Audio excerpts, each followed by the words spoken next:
หมอฟ้าแป๊บหนึ่งนะครับสักพักก็คงจะเข้ามานะฮะเท่าที่ดูนี่ก็มีคำถามส่งมาบ้างแล้วนะครับเดี๋ยวเราลองมาดูว่าวันนี้คำถามอะไรที่น่าสนใจนะครับแล้วเดี๋ยวเราก็ลองคุยกันเรื่องนั้นนะครับ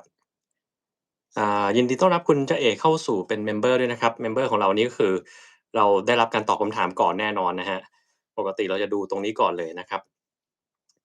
คือส่วนผมเนี่ยก็คงจะมีประเด็นคำถามบางอย่างซึ่งก็คงจะมีนะครับนี่มาแล้วแป๊บหนึ่งนะครับ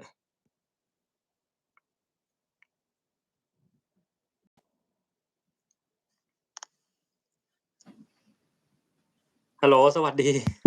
ฮัลโหลสวัสดีได้ยินฟ้าชัดไหมเสียงมันก้องป่ะได้ยินชัดเลยโอเคเลยโอเคก็เดี๋ยวสวัสดีทุกคนก่อนนะครับตอนนี้อย่างบางคนอาจจะเคยทราบมาบ้างคือเรา2คนเนี่ยเป็นรุ่นเดียวกันเพื่อนกันตั้งแต่ตอนแบบอยู่ปี1เลยแล้วก็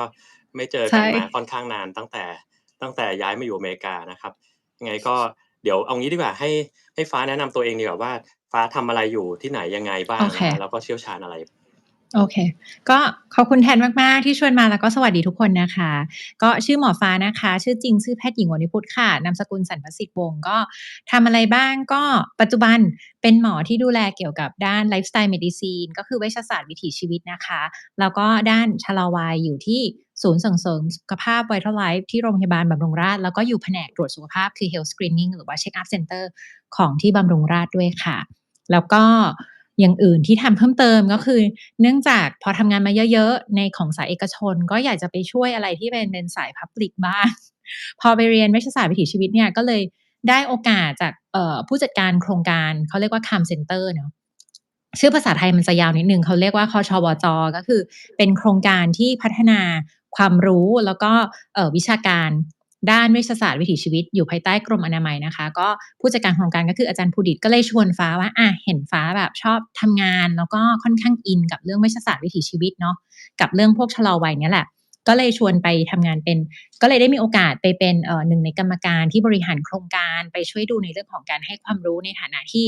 เราก็เป็นหมอคนหนึ่งที่ก็อาจจะมีทักษะในการพูดหน่อยจริงๆคิดว่าทางทีมก็อยากจะเชิญแทนไปเรียนเวชศาสตร์วิถีชีวิตแต่ว่าอยู่ก็คือเรียนเก่งอยู่แล้วจะมีเวลามาเรียนเพิ่มไหมก็ไม่รู้แต่ว่าก็เป็นประมาณนี้ค่ะเพราะฉะนั้นปัจจุบันก็เลยทำงานเป็นทั้งเป็นหมอด้วยที่อยู่โรงพยาบาลเอกชนแล้วก็ทำหน้าที่อยู่ในของช่วยโครงการเกี่ยวกับเวชศาสตร์วิถีชีวิตของกรมอนามัยด้วยแล้วก็ช่วยเพื่อนที่อยู่ของต่างชาติเป็นหนึ่งในเขาเรียกว่าเป็นสมาชิกที่ก่อตั้งสมาคมเขาเรียกว่า Asia Longevity Professional Association แล้วก็ด้วยความชอบ volunteer เนี่ยเพราะ volunteer เป็นสิ่งที่ทำให้เราอายุยืนใช่ไหมคะก็เลยไปเป็น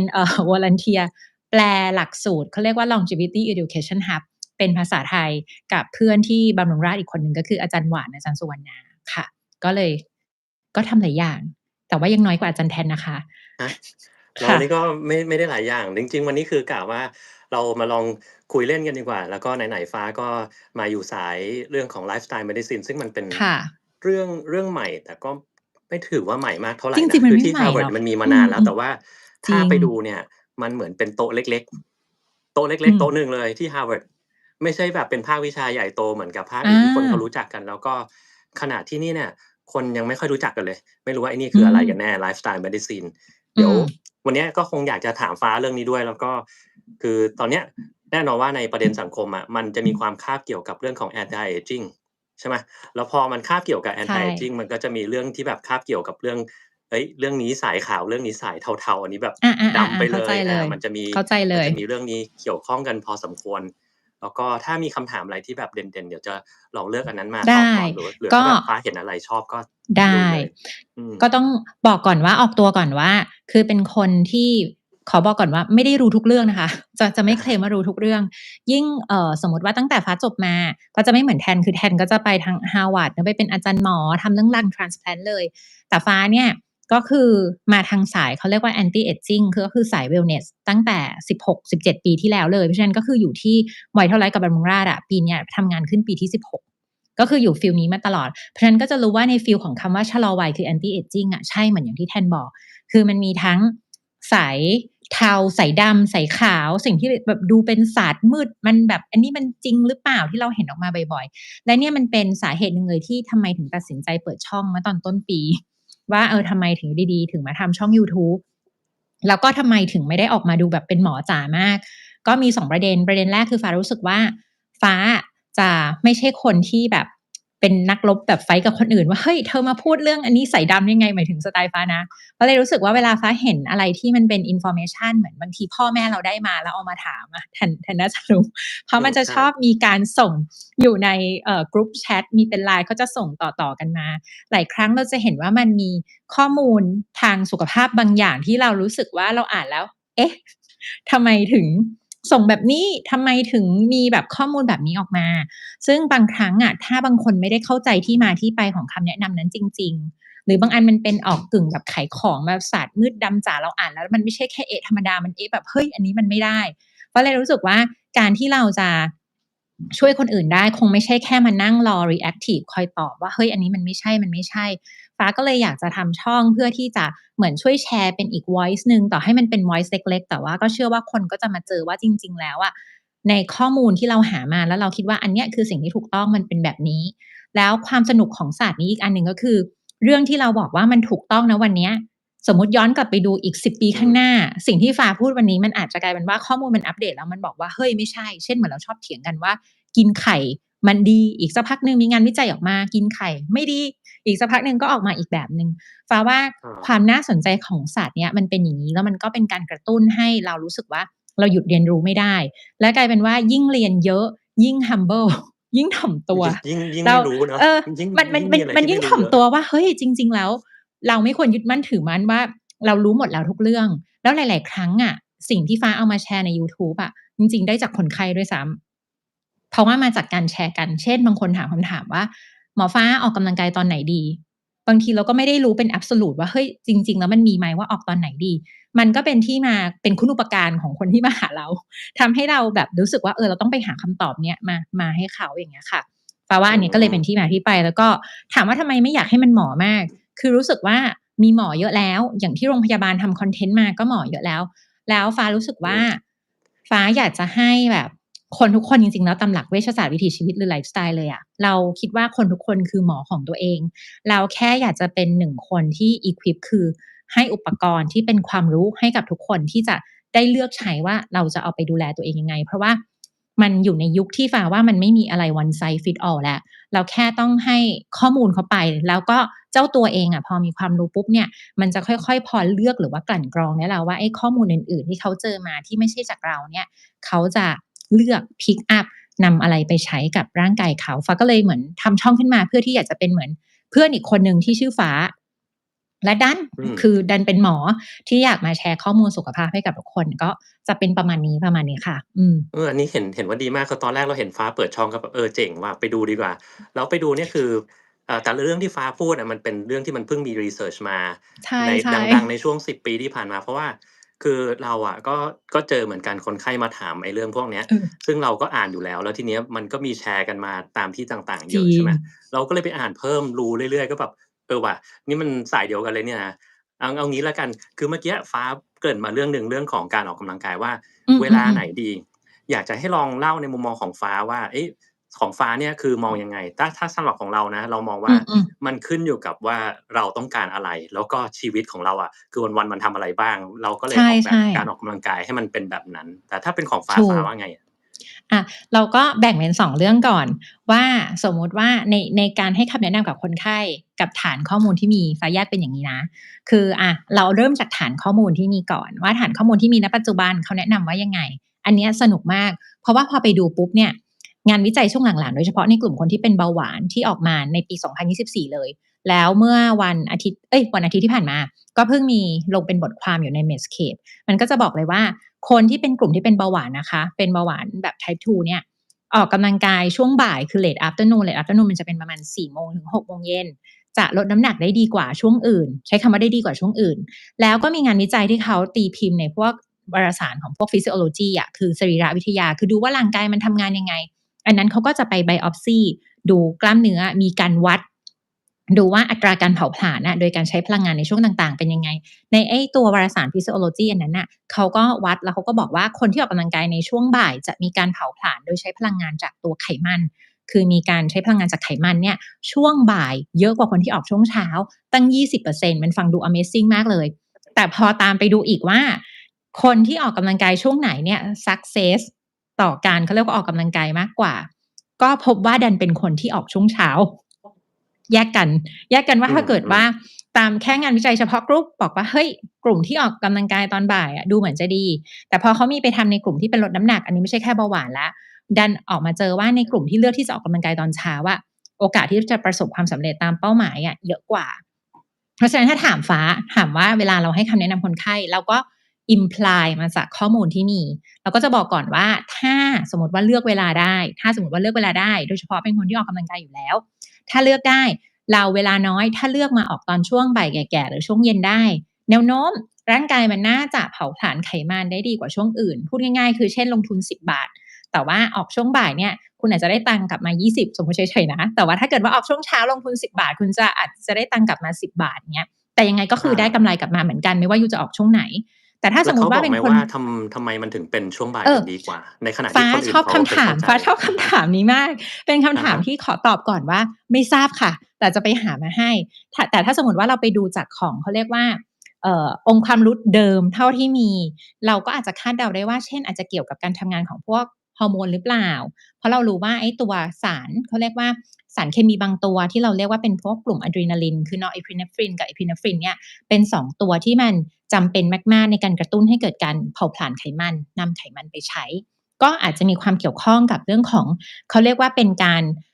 เปลี่ยนระดับของไอ้ตัวสารสื่อประสาทของฮอร์โมนเหล่านี้ซึ่งมีการเปลี่ยนแปลงตามระหว่างวันเหมือนที่เรารู้ว่าไอ้ฮอร์โมนพวกกลุ่มความเครียดหรือว่าสารสื่อประสาทเหล่านี้ในแต่ละช่วงของวันช่วงเช้าจนถึงช่วงเราก่อนนอนเนี่ยมันมีการหลั่งออกมาที่อยู่ในระดับที่ไม่เท่ากันที่เขาเรียกว่า diurnal variation ค่ะก็ถ้าคาดเดาเขาเรียกโดยสมมติฐานคิดว่าน่าจะเป็นแบบนั้นแต่ว่าคำถามเนี้ยดีมากเดี๋ยวจะไปหาคำตอบให้แล้วก็จะทำเป็นคลิปมาให้ในยูทูบนะคะมีอันหนึ่งที่เราทำอยู่เป็นประจำนะแล้วก็เพิ่งมามีข้อมูลในตอนนี้เลยคือก็สมัยเรียนจนถึงตอนเนี้ยมันไม่ค่อยมีเวลาว่างเราก็เลยแบบว่าเราตั้งเป้าไว้วันหนึ่งอะเราต้องออกกำลังกาย1ครั้งอะไรก็ได้มันจะมากจะน้อยไม่สนใจบางวันก็ถ้าว่างหน่อยก็ทำเป็นชั่วโมงก็มีแต่บางวันเนี่ยคือก็แค่1 นาทีจบเลยอย่างเงี้ยแต่ว่าหลายๆครั้งต่อวันจนล่าสุดมันจริงๆก็มีมานานแล้วตั้งแบบ4-5 ปีแล้วที่มันมีเรื่องของ Vilpa ซึ่งมันเป็น Vigorous Intermittent Lifestyle Activity ไอ้เนี่ยเราว่าแบบมันตรงจุดมากแล้วคือเคยเล่าในช่องเราไปหลายครั้งแต่ไม่เคยเอามาทำคลิปสักทีเพราะว่ามันมันมันมาบอกว่าถ้าเราสามารถออกกำลังกายแบบขนาดไปถึงโซน5เลยในเวลาสั้นๆแค่1 นาทีอย่างเงี้ยหลายๆครั้งต่อวันมันสามารถลดอัตราการตายจากมะเร็งจากระบบหลอดเลือดหัวใจอะไรพวกเนี้ยแล้วก็หลอดเลือดสมองได้รวมทั้งมันลดอัตราการเกิดโรค metabolic ต่างๆแบบมหาศาลเลยเราก็เลยมองว่าเฮ้ยอันนี้มันก็เจ๋งนี่หว่าไอ้ของที่เราเคยทำมาแต่ก่อนตอนนี้มันมีข้อมูลสนับสนุนแล้วอะไรเงี้ยอาจารย์แทนก็ยังดูหน้าเด็กนะคะทุกคนเพราะว่าคิดว่าเห็นในคอมเมนต์หลายคนอยากให้เมาว่าแทนเป็นยังไงตั้งแต่สมัยเรียนเขาเป็นคนบ้าพลังและชอบออกกำลังกายมากค่ะในขณะที่อีฉันหมอฟ้าแพทย์หญิงวรรณพุทธนะคะอีฉันจะเป็นสาย enjoy life นะคะเขาชอบออกกำลังกายตั้งแต่ตอนนั้นอีฉันเพิ่งตัดสินใจออกกำลังกายช่วงประมาณ30ค่ะเพราะนั้นก็จะเห็นว่าอาจารย์แทนเนี่ยก็จะหน้าเด็กกว่าฟ้านิดนึงนะคะไม่ขนาดนั้นเดี๋ยวลองดูอันนี้ดีกว่านี้มีคำถามลองแหวกแนวบ้างคุณทริปเขาถามว่าเหตุใดช็อกโกแลตแท้ๆถ้าไม่มีนมน้ำตาลอะไรอยู่ในนั้นเนี่ยมันสามารถช่วยลดรอยเหี่ยวย่นของผิวพรรณได้อืมก็อันนี้เป็นมีงานวิจัยเหมือนกันคือในช็อกโกแลตเนี่ยมันก็จะมีสารตระกูลโพลีฟีนอลใช่ไหมคะเขาจะเรียกว่าสารที่ออกฤทธิ์ที่เป็นสารต้านอนุมูลอิสระเนี่ยเขาจะเรียกว่าเป็นพวกตระกูลโพลีฟีนอลที่อยู่ในช็อกโกแลตเนาะซึ่งจริงๆไอ้ตัวผลช็อกโกแลตเนี่ยจริงๆมันเป็นผลไม้ชนิดหนึ่งแล้วรสชาติมันแบบห่วยแตกมากเอาจริงๆโดยธรรมชาติของไอ้ตัวผลที่เขาเอามาทำช็อกโกแลตเพราะฉะนั้นกว่ามันจะเป็นช็อกโกแลตออกมาให้เรากินนะคะ ส่วนใหญ่แม้แต่ช็อกโกแลต100%น่ะมันก็ผสมเขาเรียกว่าตัวเนยจากไอ้ตัวผลโกโก้คือไอ้คาคาบัตเตอร์อยู่แล้วแต่อันที่มันอร่อยมากๆพวกหลายๆยี่ห้อที่มันมีใส่นู่นใส่นี่แบบออกเป็นสีขาวๆมีรสคาราเมลใส่ไส้อันนี้ก็คือเป็นเขาเรียกมีการปรุงแต่งเหมือนที่เขาเรียกกันว่าเป็นอาหารแปรรูปอะเพราะฉะนั้นผลดีที่มันจะได้จากพวกไอ้สารต้านอนุมูลอิสระพวกเนี้ยมันก็จะน้อยลงทีนี้ไอ้สารโพลีฟีนอลที่อยู่ในช็อกโกแลตอะค่ะ อะไรก็ตามที่มันเป็นสารโพลีฟีนอลอ่ะส่วนใหญ่มันจะมีผลต่อเรื่องของคุณภาพของหลอดเลือดอยู่แล้วแล้วเขาก็ไปเจอว่าไอ้ตัวสารกลุ่มโพลีฟีนอลที่มันอยู่ในช็อกโกแลตอ่ะอันนี้ที่ทำงานวิจัยที่เยอะที่สุดที่ฟ้าเคยเห็นตอนที่ทำคลิปขึ้นมาคือเขาทำที่เกาหลีเพราะเป็นดินแดนแห่งความงามมั้งนะ เขาอืมก็เลยแบบมีไปดูว่าไอ้ตัวช็อกโกแลตเนี่ยมันต้องทานปริมาณเท่าไรมันถึงจะช่วยในเรื่องของอาจจะเพิ่มเรื่องของการไหลเวียนเลือดที่ผิวลดในเรื่องของรอยเหี่ยวย่นที่ผิวเพราะเรารู้ว่ารอยเหี่ยวย่นที่ผิวอะ1มันมีปัจจัยหลายๆอย่างที่ทำให้ผิวเรามัน age หรือว่าผิวเรามันแก่คิดว่าแทนน่าจะเคยทำคลิปไปแล้วแหละซึ่งอันหนึ่งมันก็เกี่ยวกับเรื่องของกระบวนการของการเกิดสารอนุมูลอิสระ เพราะฉะนั้นเนี่ยไอ้ตัวปริมาณช็อกโกแลตอะค่ะที่เข้มข้นสูงคือเกิน70%ขึ้นไปอะเขาทำงานวิจัยออกมาแล้วเขาก็ฟันธงบอกว่าถ้าทานดาร์กช็อกโกแลตวันละ30กรัมต่อวันแล้วพอเทียบไปเนี่ยตามผลไปเนี่ยผู้หญิงเกาหลีที่อายุเยอะนะอันนี้ก็คือเขาทำในผู้หญิงที่ในวัยใกล้จะหมดประจำเดือนแล้วเพราะเรารู้ว่าผู้หญิงในวัยที่ใกล้หมดประจำเดือนกับหลังหมดประจำเดือนอะมันมีการเปลี่ยนแปลงสรีระค่อนข้างเยอะเรื่องของผิวแห้งเรื่องริ้วรอยเนี่ยก็จะเยอะกว่าในกลุ่มผู้หญิงที่ยังมีฮอร์โมนผู้หญิงที่ช่วยทำให้ยังมีความชุ่มชื้นช่วยเรื่องคอลลาเจนเยอะอยู่พอตามไปปุ๊บในกลุ่มเนี้ยเขาก็พบว่ากลุ่มที่ทานดาร์กช็อกโกแลต30กรัมต่อวันเนี่ยริ้วรอยที่ผิวลดลงน้อยกว่าค่ะเป็นตามนั้นจริงๆมันก็ถามว่าจากอะไรก็เป็นจาก polyphenol ที่มันอยู่ในช็อกเราว่าโกแลตนั่นเองจริงๆมันก็อร่อยด้วยนะเพราะว่าเราชอบกินแบบฟ้าชอบถ้ากินร้อยฟ้าถ้าแก่สมมุติแล้วว่าพูดแต่ว่า ถ้าพูดว่ายี่ห้ออะไรก็แบบสมัยก่อนก็ลินเลย ใช่ลินแล้วลินแบบลิ้นก็คือจะเป็น95%อะไรเงี้ยใช่อันนี้เขาเป็นคน anti aging มาก่อนการถึงแม้ว่าเขาจะเรียน อะ lung ฮะ transplant นะคะแต่ว่าถ้าสาย anti aging เนี่ยหรือว่าสายเนี่ยที่เราเรียก longevity wellness อะเราก็จะแนะนำที่แนะนำยี่ห้อลินด้วยเพราะว่าลินเนี่ยเป็นหนึ่งไม่กี่ยี่ห้อที่เอาช็อกโกแลตเขาอะไปเทสต์เขาเรียกว่าปริมาณของค่าอนุมูลอิสระในช็อกโกแลตแล้วก็อะไรอาที่อร่อยเนี่ยมันมักจะแฝงไปด้วยน้ำตาลที่มันเยอะเกินไปเนี่ยมันทำให้ผิวเหี่ยวฉะนั้นถ้าเวลาจะเลือกเนี่ยก็เลือกเข้มดีกว่า แต่ว่าเป็นทิปส์นิดหนึ่งที่เขาคุยกันตลกๆคือเขาบอกว่าจริงๆแล้วคนอายุเยอะขึ้นจะรับรสขมได้ดีกว่าคนที่ยังเด็กอยู่เพราะฉะนั้นถ้าเมื่อไหร่ก็ตามเรารู้สึกเอนจอยกับอะไรขมๆเราจะต้องทำใจนิดหนึ่งว่าร่างกายเราแก่แล้วมีการ adapt ใช่ค่อนข้างแก่แล้วถึงรับรสขมได้ดีกว่าคนที่ยังหนุ่มสาวนะคะ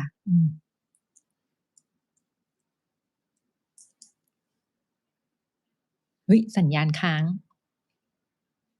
แต่ว่าค้างเป็นหน้าแทนยิ้มอยู่หรือว่าหน้าเราก็ค้างด้วย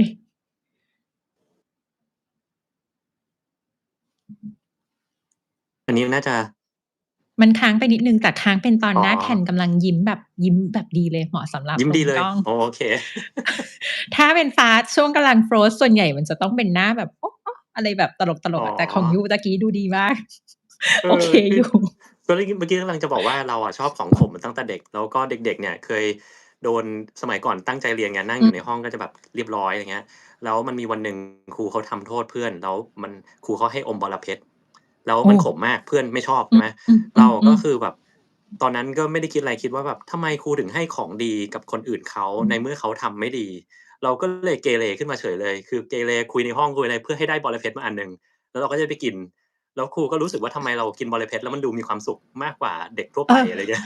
เขาก็เลยเรียกเราไปคุยคุยไปคุอืมยมาเขาบอกว่าอ๋อสรุปแล้วเนี่ยเราอะชอบของขมๆใช่ไหมถ้างั้นถ้าเกิดเราทำตัวดีอยู่ในห้องแล้วก็ทำให้เพื่อนเรียบร้อยในห้องเนี่ยครูจะให้บอระเพ็ดเป็นรางวัลวันละ2อันเราก็โอเคดีขึ้นมาเลยจะเห็นได้ว่าทุกคนอะไรจะเห็นได้ว่าหมอแทนก็จะเป็นคน unique มาตั้งแต่เด็กนะคะเพราะฉะนั้นเราจะเรียกว่าประหแก่ไม่ได้เพราะเขาลาดชอบรสขมมาตั้งแต่เด็กเพราะฉะนั้นก็คือตอนเนี้ยเขาก็ยังประหนึ่งว่ายังเหมือนอยู่สมัยเรียนอยู่เพราะว่าสรีระทุกอย่างก็ยังฟังก์ชันเหมือนตอนสมัยเรียนนะคะ แต่ของไม่ขมก็กินนะแบบชานมไข่มุกก็มีบ้างอะไรเงี้ยเรารู้สึกก็มีบ้าว่าบางทีงการที่มันตึงจนเกินไปหรือว่าแบบเรากินของแต่จริงนะบางอย่างอะมันก็ไม่บาลันซ์นะคือจริงๆตอนเนี้ยเราจรู้สึกว่า ริง trend เรื่องของๆบาลันซ์ไดเอตอะมันแน่นอนอยู่แล้วมาใช่ไหมแล้วก็ถูกเรื่องของถ้าเรากินไฟเบอร์กินพวกผักอะไรอย่างเงี้ยมันก็ดีแน่ๆอยู่แล้วแต่ว่าถูกในมุมมองของเรานะบาลันซ์หมายความว่าบาลันซ์ในจิตใจด้วยว่ะถ้าเกิดเราเครียดแบบถูกไม่ถูกถูกเราห้ามกินของหวานทุกชนิดนี่คงอยู่ไม่ได้อะไรเงี้ย จริงอืมฟ้าว่ามันเป็นยุคที่พอข้อมูลมันออกมาบางส่วนน่ะแล้วคนคิดว่าหัวข้อนี้มันน่าสนใจอะมันเลยกลายเป็นว่าเรากำลังให้ความสำคัญกับวิธีทานอาหารอะไรบางอย่างจนฟ้าว่ามันเกินพอดีเหมือนอืมยูจะเห็นแบบบางช่วงก็จะ Vegan จ๋าเลยแล้วบางช่วงก็จะ Keto จ๋าเลยก่อนหน้านู้นก็จะเป็นพวก Atkins น่ะ ซึ่งพวกเนี้ยถ้าเราแบบเปิดใจกว้างๆแล้วเราดูตาม trend มาเรื่อยๆเราก็จะรู้ว่าใช่บางอันมันก็จะมีประโยชน์ในรูปแบบของมันแต่ส่วนใหญ่อะไรที่มันสุดโต่งมากเกินไปนักเนี่ย พอตามไปเรื่อยๆงานวิจัยมันก็จะเริ่มออกมาว่าอะไรที่มันสุดโต่งเกินไปมันก็จะมีข้อเสียกับร่างกาย1 2 3 4 5และสุดท้ายแล้วฟ้าว่ามันก็อยู่ที่บาลันซ์ไดเอตทีนี้พูดอืมถึงเรื่องบาลันซ์ไดเอตอะเผอิญบาลันซ์ของเราบาลันซ์ทางวิชาการกับบาลันซ์ของหมอบางทีมันอาจจะคนละบาลันซ์ได้แต่ว่ามันมีศัพท์หนึ่งที่ฟ้าชอบมากเพราะว่าพอมันมาเป็นเรื่อง wellness ใช่ไหมแทนอาจจะเห็นแหละมันจะมีกลุ่มคนที่เรียกตัวเองว่า biohacker อามามากขึ้นใในช่วงช่หลังๆๆเพียๆแล้ว บเลย biohacker ที่น่าสนใจมากอะคือหลังๆอะแทนเชื่อไหมว่าที่ฟ้าเจอนะที่ศูนย์น่ะอายุไม่ถึง30ไองงมากยูจะ hack ไปทำไมคืออยาก hack ตั้งแต่ยังไม่ถึง30แล้วก็มันอาจจะเป็น trend เพราะว่า biohacker ที่ดังมากๆแล้วก็ฟ้าว่า influence คนเยอะมากคนหนึ่งอยู่ที่ US ก็คือ Brian Johnson อาไม่รู้ว่าคนที่ตามเคยเห็นคลิปของเขาไหม Brian Johnson เนี่ยเป็นทำ Blueprint นักใช่ไหมใช่ที่ทำ อื Blueprint มProject ๆอะฮะแล้วก็คุณ Brian เขาเป็นคนทำอะไรสุดโต่งมากอะถ้ายูไปดูอะเขาทำทุกเขารอย่างแบบ วยเขารวย 1คือเขารวย หนึ่งเขารหนึ่งต้องรวยวยมากด้วยก่อนไม่รเขารวยวยนี่ทำไม่ได้มากด้วยนะแบบนั้นอันที่2คือมันไม่ใช่แค่รวยธรรมดาทุกอย่างมันเป็นความเอ็กซ์ตรีมอย่างที่สุดเช่น dedicate บ้านชั้น2ไว้เป็น lab ทำ MRI แบบบ่อยมากอะไรเงี้ยมนุษย์ปกติเราคงไม่สามารถทำ MRI บ่อยได้ขนาดนั้นเราไม่สามารถอืมเจาะเลือดโอ้โฮอะไรได้เยอะขนาดนั้นแล้วก็มีอุปกรณ์อะไรเงี้ยเยอะมากทีเนี้ยเขาเป็นคนหนึ่งที่ถือว่าเป็นตัวอย่างของbiohacker ที่ฟ้าว่าดังมากแล้วก็เริ่มทำให้คนเนี่ยหันมาสนใจคำว่า longevity หรือว่าอายุยืนทีเนี้ยจากพฤติกรรมของเขาที่ทำทุกอย่างสุดโต่งหมดเลยสุดโต่งขนาดไหนสุดโต่งขนาดว่าเขาเคยเขียนเป็นโจ๊กว่าตัวเองด้วยซ้ำอะว่าถ้าเขามีแฟนอะแล้วแฟนน่ะอยากจะแบบ in love คือ make love กับเขาอะต้องจัดเป็นตารางเพราะว่าการ อา make love เนี่ยมันใช้ energy เยอะเขาจะต้อง calculate ว่า energy ในการที่แบบเขานอนเขาจะนอนกี่ชั่วโมงเขาจะออกกำลังกายเขาต้องออกกำลังกายกี่ชั่วโมงแล้วถ้าวันนี้เขาจะmake love เนี่ยมันก็คือการใช้ energy ไปเขาจะต้องมีการแพลนเพราะฉะนั้นทุกอย่างมันจะต้องถูก schedule อ๋ล่วงหน้าอยู่คิดอดูสิมันเป็นอะไรที่ โหดร้ายมากเลยเนี่ย ที่แบบเอ็กซ์ตรีมมันเลยเป็นที่มาของอีกคำหนึ่งที่หลังๆเริ่มมีคนมาพูดเยอะขึ้นก็คือคำว่า toxic optimization ก็คือบางอืมทีเราพยายามจะทำทุกอย่างให้ optimize ให้มันดีกับบอดี้ที่สุดในทุกๆเรื่องเลยไม่ว่าจะเป็นเรื่องนอนเรื่องกินอะไรอย่างเงี้ยมันอะไรที่มันดีเกินไปอะเขาบอกว่ามันอาจจะ toxic ได้ toxic ในแง่ไหนคือบางคนที่พยายามจะทำตาม Brian เรายกตัวอย่างสมมุติมองกลับมาเป็นตัวเราจะแบบตื่นมากิน supplement 50เม็ดแล้วก็ไปออกกำลังกายเสร็จก่อนนอนเรายังจะต้องเข้าแบบอีแสงตัวอินฟราเรดอะไรของเขาอีกอะมีอืทำไคมโออะไรอย่างเงี้ย ทุกอย่างเนี่ยที่ทำอะรวมถึง relationship ในสังคมอะที่เขาใช้คำว่า toxic optimization จะตามที่แทนว่าคือมันอาจจะดีกับบอดี้แต่คำถามคือในเชิงสังคมกับในสภาพจิตใจอะมันดีกับยูจริงหรือเปล่าใช่ไหมบางทีการที่เราพยายามจะ too strict มากเกินไปยกตัวอย่างง่ายๆฟ้าว่ายกไปฟ้าเชื่อว่าทุกคนเป็นเมื่อก่อนหมอเราอะจะเป็น type ที่เรียกว่าสั่งสอนจี้จิกเพราะเวลาเราน้อยพอเวลาคนไข้มาคนไข้น้ำหนักขึ้น คอเลสเตอรอลขึ้น เราจะใช้วิธีสั่งสอนจี้จิกมันไม่ดีเลยนะ เนี่ยไขมันขึ้นอีกแล้วจะต้องไปลดน้ำหนักห้ามกินหมูกรอบ ออกกำอาลังกาย นอนเนี่ยเขาเรียกเขาก็สั่งสอนยิ่งไม่อยากมาจี้จิกหาเลยคราวเอนี้อเขาก็ยิ่งไม่อยากมาหากลับไปปุ๊บเขาก็จะลืมไปว่าหมอพูดอะไรแต่ว่าขอยากลับไปอืกิน มๆแต่ว่าสำหรับบางคนที่สมมติอาจจะฟังแล้วก็พยายามจะทำตามหมอว่ามากเช่นสมมติที่บ้านนัดไปกินข้าวไม่ได้หมอบอกว่าห้ามกินหมูกรอบห้ามกิน1 2 3 4 5พอไปนั่งคนอื่นกำลังกินกันอยู่ไอ้คนนี้ก็จะแบบไม่ได้อันนู้นก็กินไม่ได้อันนี้ก็กินไม่ได้หรือบางคน IF อย่างเงี้ยคนอื่นอยากอืมกินไปฉันไม่นั่งกินนั่งเป็นพระธุดงค์ฉันอืม เคยเป็นมันมันมันก็อาจจะมีผลต่อเขาเรียกว่า อืม social connection ว่าเอ๊ยแล้วครอบครัวอใช่ยู่ล่ะเพื่อนอยู่ล่ะไอ้การที่ยูพยายามจะทำทุกอย่างให้มันดีกับบอดี้อะแต่มนุษย์เราไม่ได้อยู่คนเดียวคนอื่นรอบตัวยูโอเคไหมหรือความเครียดที่มันเกิดจากการพยายามฝืนว่าแบบห้ามกินชานมไข่มุกห้ามกินชานมไข่มุกกินชานมไข่มุกแล้วแบบโอ้โฮเดี๋ยวน้องหน้าแก่เดี๋ยวจะน้ำตาลขึ้นแน่เลยอยากกินมากเลยไม่กินเครียดไปๆมาๆพอถึงวันหนึ่งที่เราไม่สามารถคอนโทรลตัวเองได้เขาเรียกสติเสียปุ๊บกินอืมเข้าไปปุ๊บคราวนี้เบรกแตกแล้วเพราะว่าระเบิดลงอดเลยไว้นานใช่ๆ ฟ้าว่ามันก็เลยเป็นคำที่แทนบอกแหละฟ้าว่าใช่สุดท้ายแล้วมนุษย์เราต้องหาจุดที่มันบาลันซ์กับตัวเราเองว่าโอเคร่างกายเราแค่รู้ว่าอะไรที่มันจะทำแล้วมันไม่ดีกับร่างแต่มันก็อืมไม่ต้องถึงขนาดว่า ไม่ทำมันไปตลอดเพราะบางอย่างที่ต่อให้เรารู้ว่าน้ำตาลไม่ดีกับร่างกายแต่นานๆทีการได้กินหรือว่าการมีปฏิสัมพันธ์การมี social เหมือนเรารู้ว่าแอลกอฮอล์ไม่ดีอะแต่นานๆทีเราเอนจอยกับเพื่อนบ้างเพราะว่ามันคงไม่ถึงขั้นทำให้แบบโอ้โฮยูตายไปเสียวันนั้นอะไรอย่างเงี้ยมันก็คือต้องบาลันซ์ระหว่างทั้งเขาเรียกว่าสภาพจิตใจเราด้วยแล้วก็สิ่งที่ดีกับร่างกายเราด้วยมันก็คงต้องไปด้วยกันค่ะอืมอืมของเรามองว่าแบบร่างกายเรามันมีสมดุลอยู่ตรงกลางแล้วมันสามารถเสียสมดุลได้นิดหน่อยถ้าใชยังอยู่ในกรอบที่่มันควรจะเป็นเนี่ยมันไม่เกิดอะไรขึ้นหรอกมันอย่างน้อยมันทำให้เรารู้สึกสบายใจขึ้นมาหน่อยแบบใช่เฮ้ยเข้าสังคอืม มได้อะไรได้บ้างอืมจริงจริงเหมือนกับเรื่องเดี๋ยวนี้เห็นเอกเซอร์ไซส์ที่แทนบอกอะอาคือเอกเซอร์ไซส์ที่แทนบอกอะเราว่าอืมยูก็เป็นแบบผู้มาก่อนกันแล้วคือเห็นก่อนคนอื่นถามว่าทำไมคนทำแบบพวก vigorous intensity vigorous ก็คือออกกำลังกายที่มันหนักมากอะนะคะคืออัตราการเต้นของหัวใจเดี๋ยวนี้ถ้าคนชอบวัดมันก็จะวัดเป็นโซนอะแทนเนาะโซนอืม1โซน2โซน3โซน4โซน5โซน5คืออัตราการเต้นของหัวใจมันแบบโอ้โฮหนักมากแรงมากทีเนี้ยพวกเนี้ยค่ะเขาพบว่าเวลาเราออกเนี่ย สมมุติว่าของแทนก็ใช้เวลาออกทีละนิดทีละ1นาทีแต่ว่าออกบ่อยๆถ้าเป็นเทรนนิงที่เขานิยมที่เขาเรียกว่า4x4เขาก็จะออกโซน5อืมอาจจะเป็น4นาทีสลับกับโซนปกติ4นาทีถามว่าทำอย่างงี้แล้วได้ประโยชน์อะไรก็คือมันจะช่วยเพิ่มประสิทธิภาพในการใช้ออกซิเจนของอือฮึร่างกายที่เราวัดออกมาเป็นค่าที่เรียกว่า VO2 max ซึ่งเราอืมดันไปเจอว่าไอ้ค่า VO2 max เนี่ยในกลุ่มคนที่ค่า VO2 max มันดีอะมันคือ Top 5ซึ่งส่วนใหญ่จะเจอในพวกนักกีฬาคนออกกำลังกายบ่อยๆเพราะเชื่อว่าอย่างแทนวัดเนี่ยก็สูงแน่นอนกลุ่มคนที่เป็น Top 5เนี่ยพอเทียบกับคนที่อยู่ Bottom 5 Bottom 5ก็คือคนที่โอ้โฮในอายุไม่เท่าทำอะไรเลยกันเนี่ยใช้ออกซิเจนได้ไม่ค่อยดีกลุ่ม Bottom 5อะมันตายเร็ว อา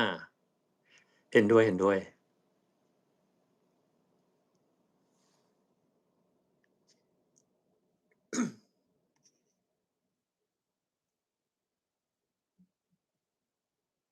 ๆตอนนี้ของฟ้าหลุดไปแป๊บหนึ่งต่อเข้ามาใหม่สัญญาณหลุดขอโทอ๋อษนะคะเนี่ยฉันไม่เป็นไร ต้องหลุดตรงหน้าตลกแน่นอนสรุปว่า ไม่เป็นไรก็คือยัก็คืองหน้าตอนที่ ตาดูดีอยู่ VO2 max มันก็เลยเป็นค่าที่เขาเอาไว้ใช้บ่งบอกในเรื่องของว่าเราอะจะตายถ้าให้พูดง่ายๆเวลาเราวัดพูดเรื่อง longevity อะคือมันก็อืแค่มบอกเราว่าเรามีโอกาสที่จะตายเร็วหรือตายช้ากว่าคนอื่อืนในช่วงมที่อายุเท่ากันมันเป็นแค่ค่าหนึ่งในหลายๆค่าค่ะที่เราเอามาใช้ดูประกอบแล้วก็เป็นการให้คำแนะนำกับคนไข้อืมเพราะฉะแต่นั้นถ้าเกิเรามองว่าดสมมุติว่าเนี่ยอืมีคนถามฟ้ามๆๆมาเรื่องนี้พอดีเลยๆค่ะเขาถามว่าอืมอยากจะทราบเรื่องของกลไกเพิ่ม longevity จากการออกกำลังกายแบบเนี้ย4x4ที่ฟ้าว่าเนี่ยมันคืออืม ทางด้านไหนมันถึงเพิ่มได้อะก็คือเป็นทางเขาเรียกว่าประสิทธิภาพของหัวใจและหลอดเลือดในการนำออกซิเจนไปใช้แต่อย่างที่อืมเราบอกคือเวลาเราดูเรื่องคุณภาพชีวิตตอนอายุเยอะขึ้นประสิทธิภาพหัวใจและหลอดเลือดเป็นเรื่องหนึ่งอีกอันหนึ่งที่เราต้องดูก็คือเรื่องของกล้ามเนื้อนอกจากอืเรื่องกล้ามเนื้อมกับหัวใจแล้วจริงๆมันก็ยังมีระบบภายในต่างๆของร่างกายฉะนั้นไอ้ศาสตร์เกี่ยวกับเรื่องของพวก healthy longevity medicine ในตอนเนี้ยมันเลยสนุกตรงนี้ในการอืตามมว่าเราจะสามารถใช้ค่าอะไรมาช่วยดูแลคนไข้ให้ดีขึ้นได้บ้าง นอกจากการที่เราวัดความดันดูเรื่องของตัวอุณหภูมิดูเรื่องอัตราการหายใจดูผลเลือดตามปกติต่างๆแปลว่าความสนุกก็คือมันก็จะมีหลายบริษัทที่เอาเอไอก็คือปัญญาประดิษใช่ฐ์เนี่ยเลยเข้ามาจับใช่เพื่อในการตอนนี้เยอะช่วยคำนวณหรือว่าทำนายว่าผลเลือดที่เราตรวจตามปกติอะมันก็สามารถเอาไปคำนวณได้ด้วยนะว่าถ้าผลเลือดลักษณะเนี้ยเทียบกับประชากรในกลุ่มอายุเท่ากันน่ะตอนเนี้ยผลเลือดเราอะ มันเป็นการบ่งบอกว่าผลเลือดเรามันไปอยู่ในระดับอายุเท่ากันสูงกว่าหรือว่าน้อยกว่ามันก็ช่วยอืมทำให้เราเขาเรียกว่ามีการระลึกตัวได้ว่าเราจำเป็นที่จะต้อง take action ในการปรับไลฟ์สไตล์หรือว่าทำอะไรเพิ่มเติมหรือเปล่าค่ะอาอืมคือของเรามองว่าอย่างงี้ไอ้การออกกำลังกายแบบ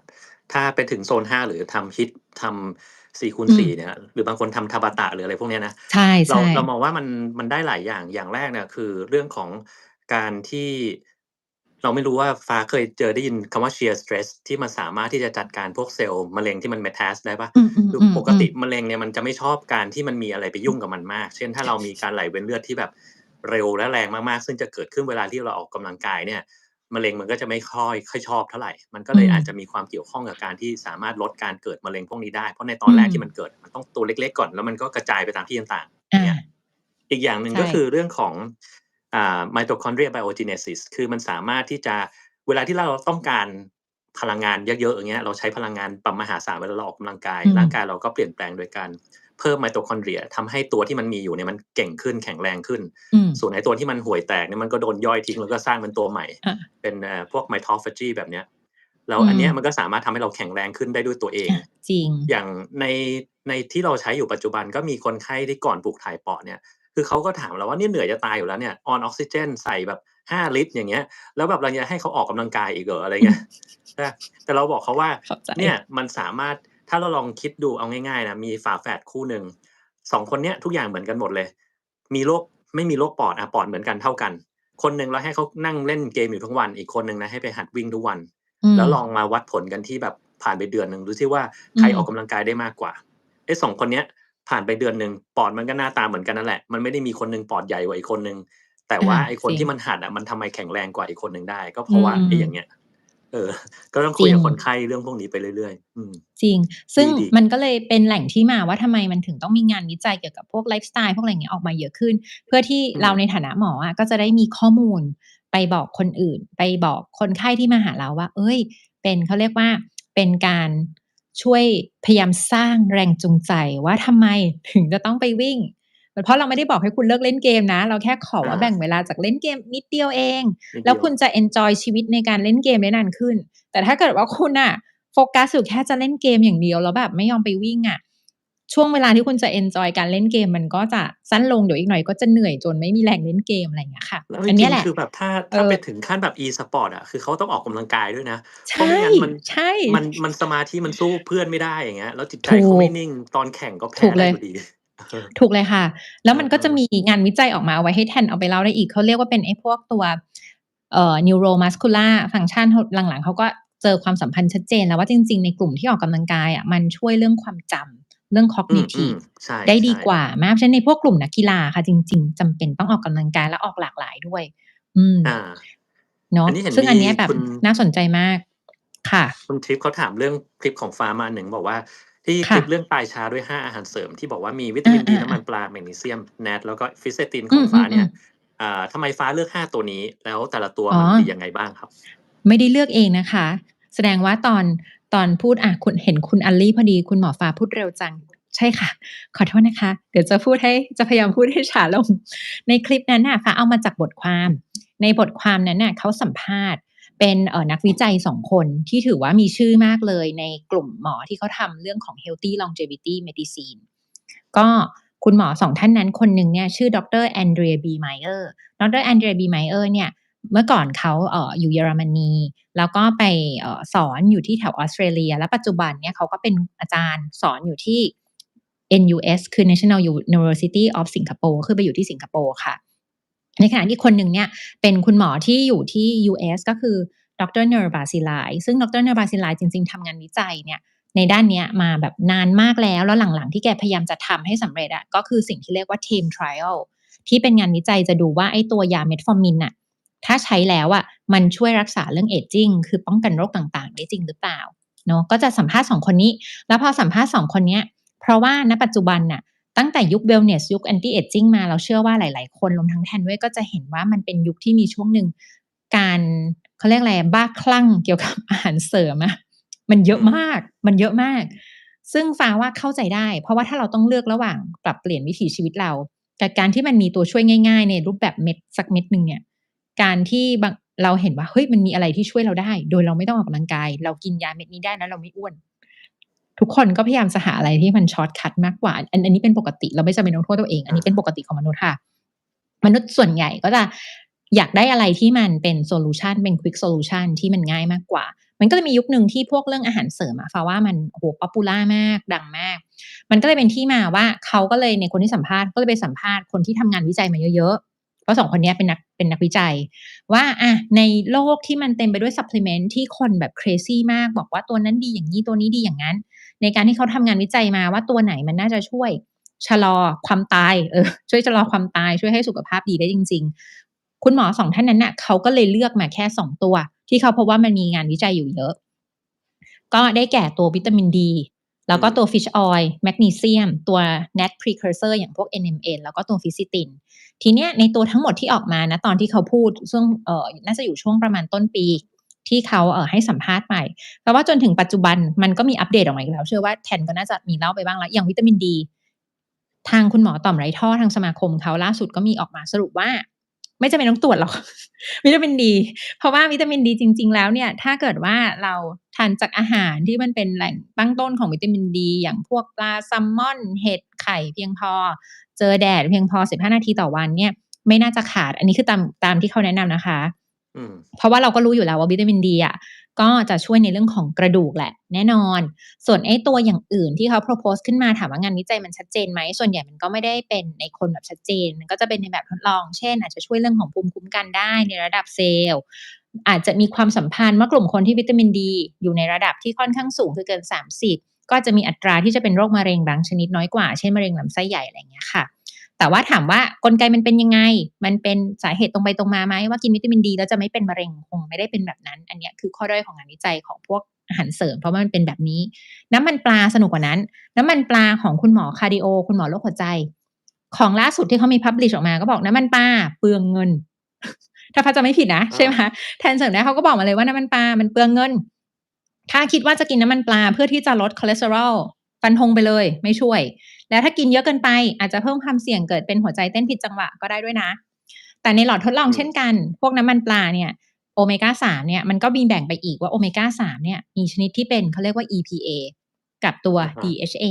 ซึ่งตัว EPA มักจะมีผลเกี่ยวกับเรื่องของหัวใจและหลอดเลือดช่วยลดการอักเสบ DHA ก็มักจะมีผลเกี่ยวกับเรื่องของสมองการทำงานของสมองมากกว่าแต่ถ้า EPA กับ DHA คือในฟอร์มโอเมก้า3เนี่ยยูกินเยอะเกินไปเพิ่มความเสี่ยงให้หัวใจเต้นผิดจังหวะได้นะจ๊ะอันนี้ก็คืออันที่ออกมาล่าสุดแต่ว่ายังไง2ตัวเนี้ยวิตามินดีกับน้ำมันปลาก็ต้องยอมรับว่ามีงานวิจัยออกมาเยอะกว่าตัวอื่นใช่ส่วนแมกนีเซียมคือถ้าสมมติเป็นเรื่องน้ำมันปลา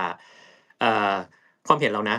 แน่นอนถ้าขนาดที่สูงอะมันทำให้บางคนเป็นหัวใจเต้นผิดปกติแบบ atrial fibrillation ได้บ้างแต่ว่าไม่ได้แปลว่าทุกคนมันจะเป็นโอกาสการที่เจอใน trial มันน้อยแต่ว่าถ้าคนไหนเป็นก็ช่วยไม่ได้แล้วเราคงกินเยอะไม่ได้แล้วทีนี้ไอ้น้ำมันปลาตัวเนี้ยมันมีข้อมูลหลังๆเริ่มออกมาว่าถ้าเราสามารถกินขนาดที่สูงได้มันสามารถที่จะช่วยในเรื่องของไม่ให้กล้ามเนื้อมันฝ่อ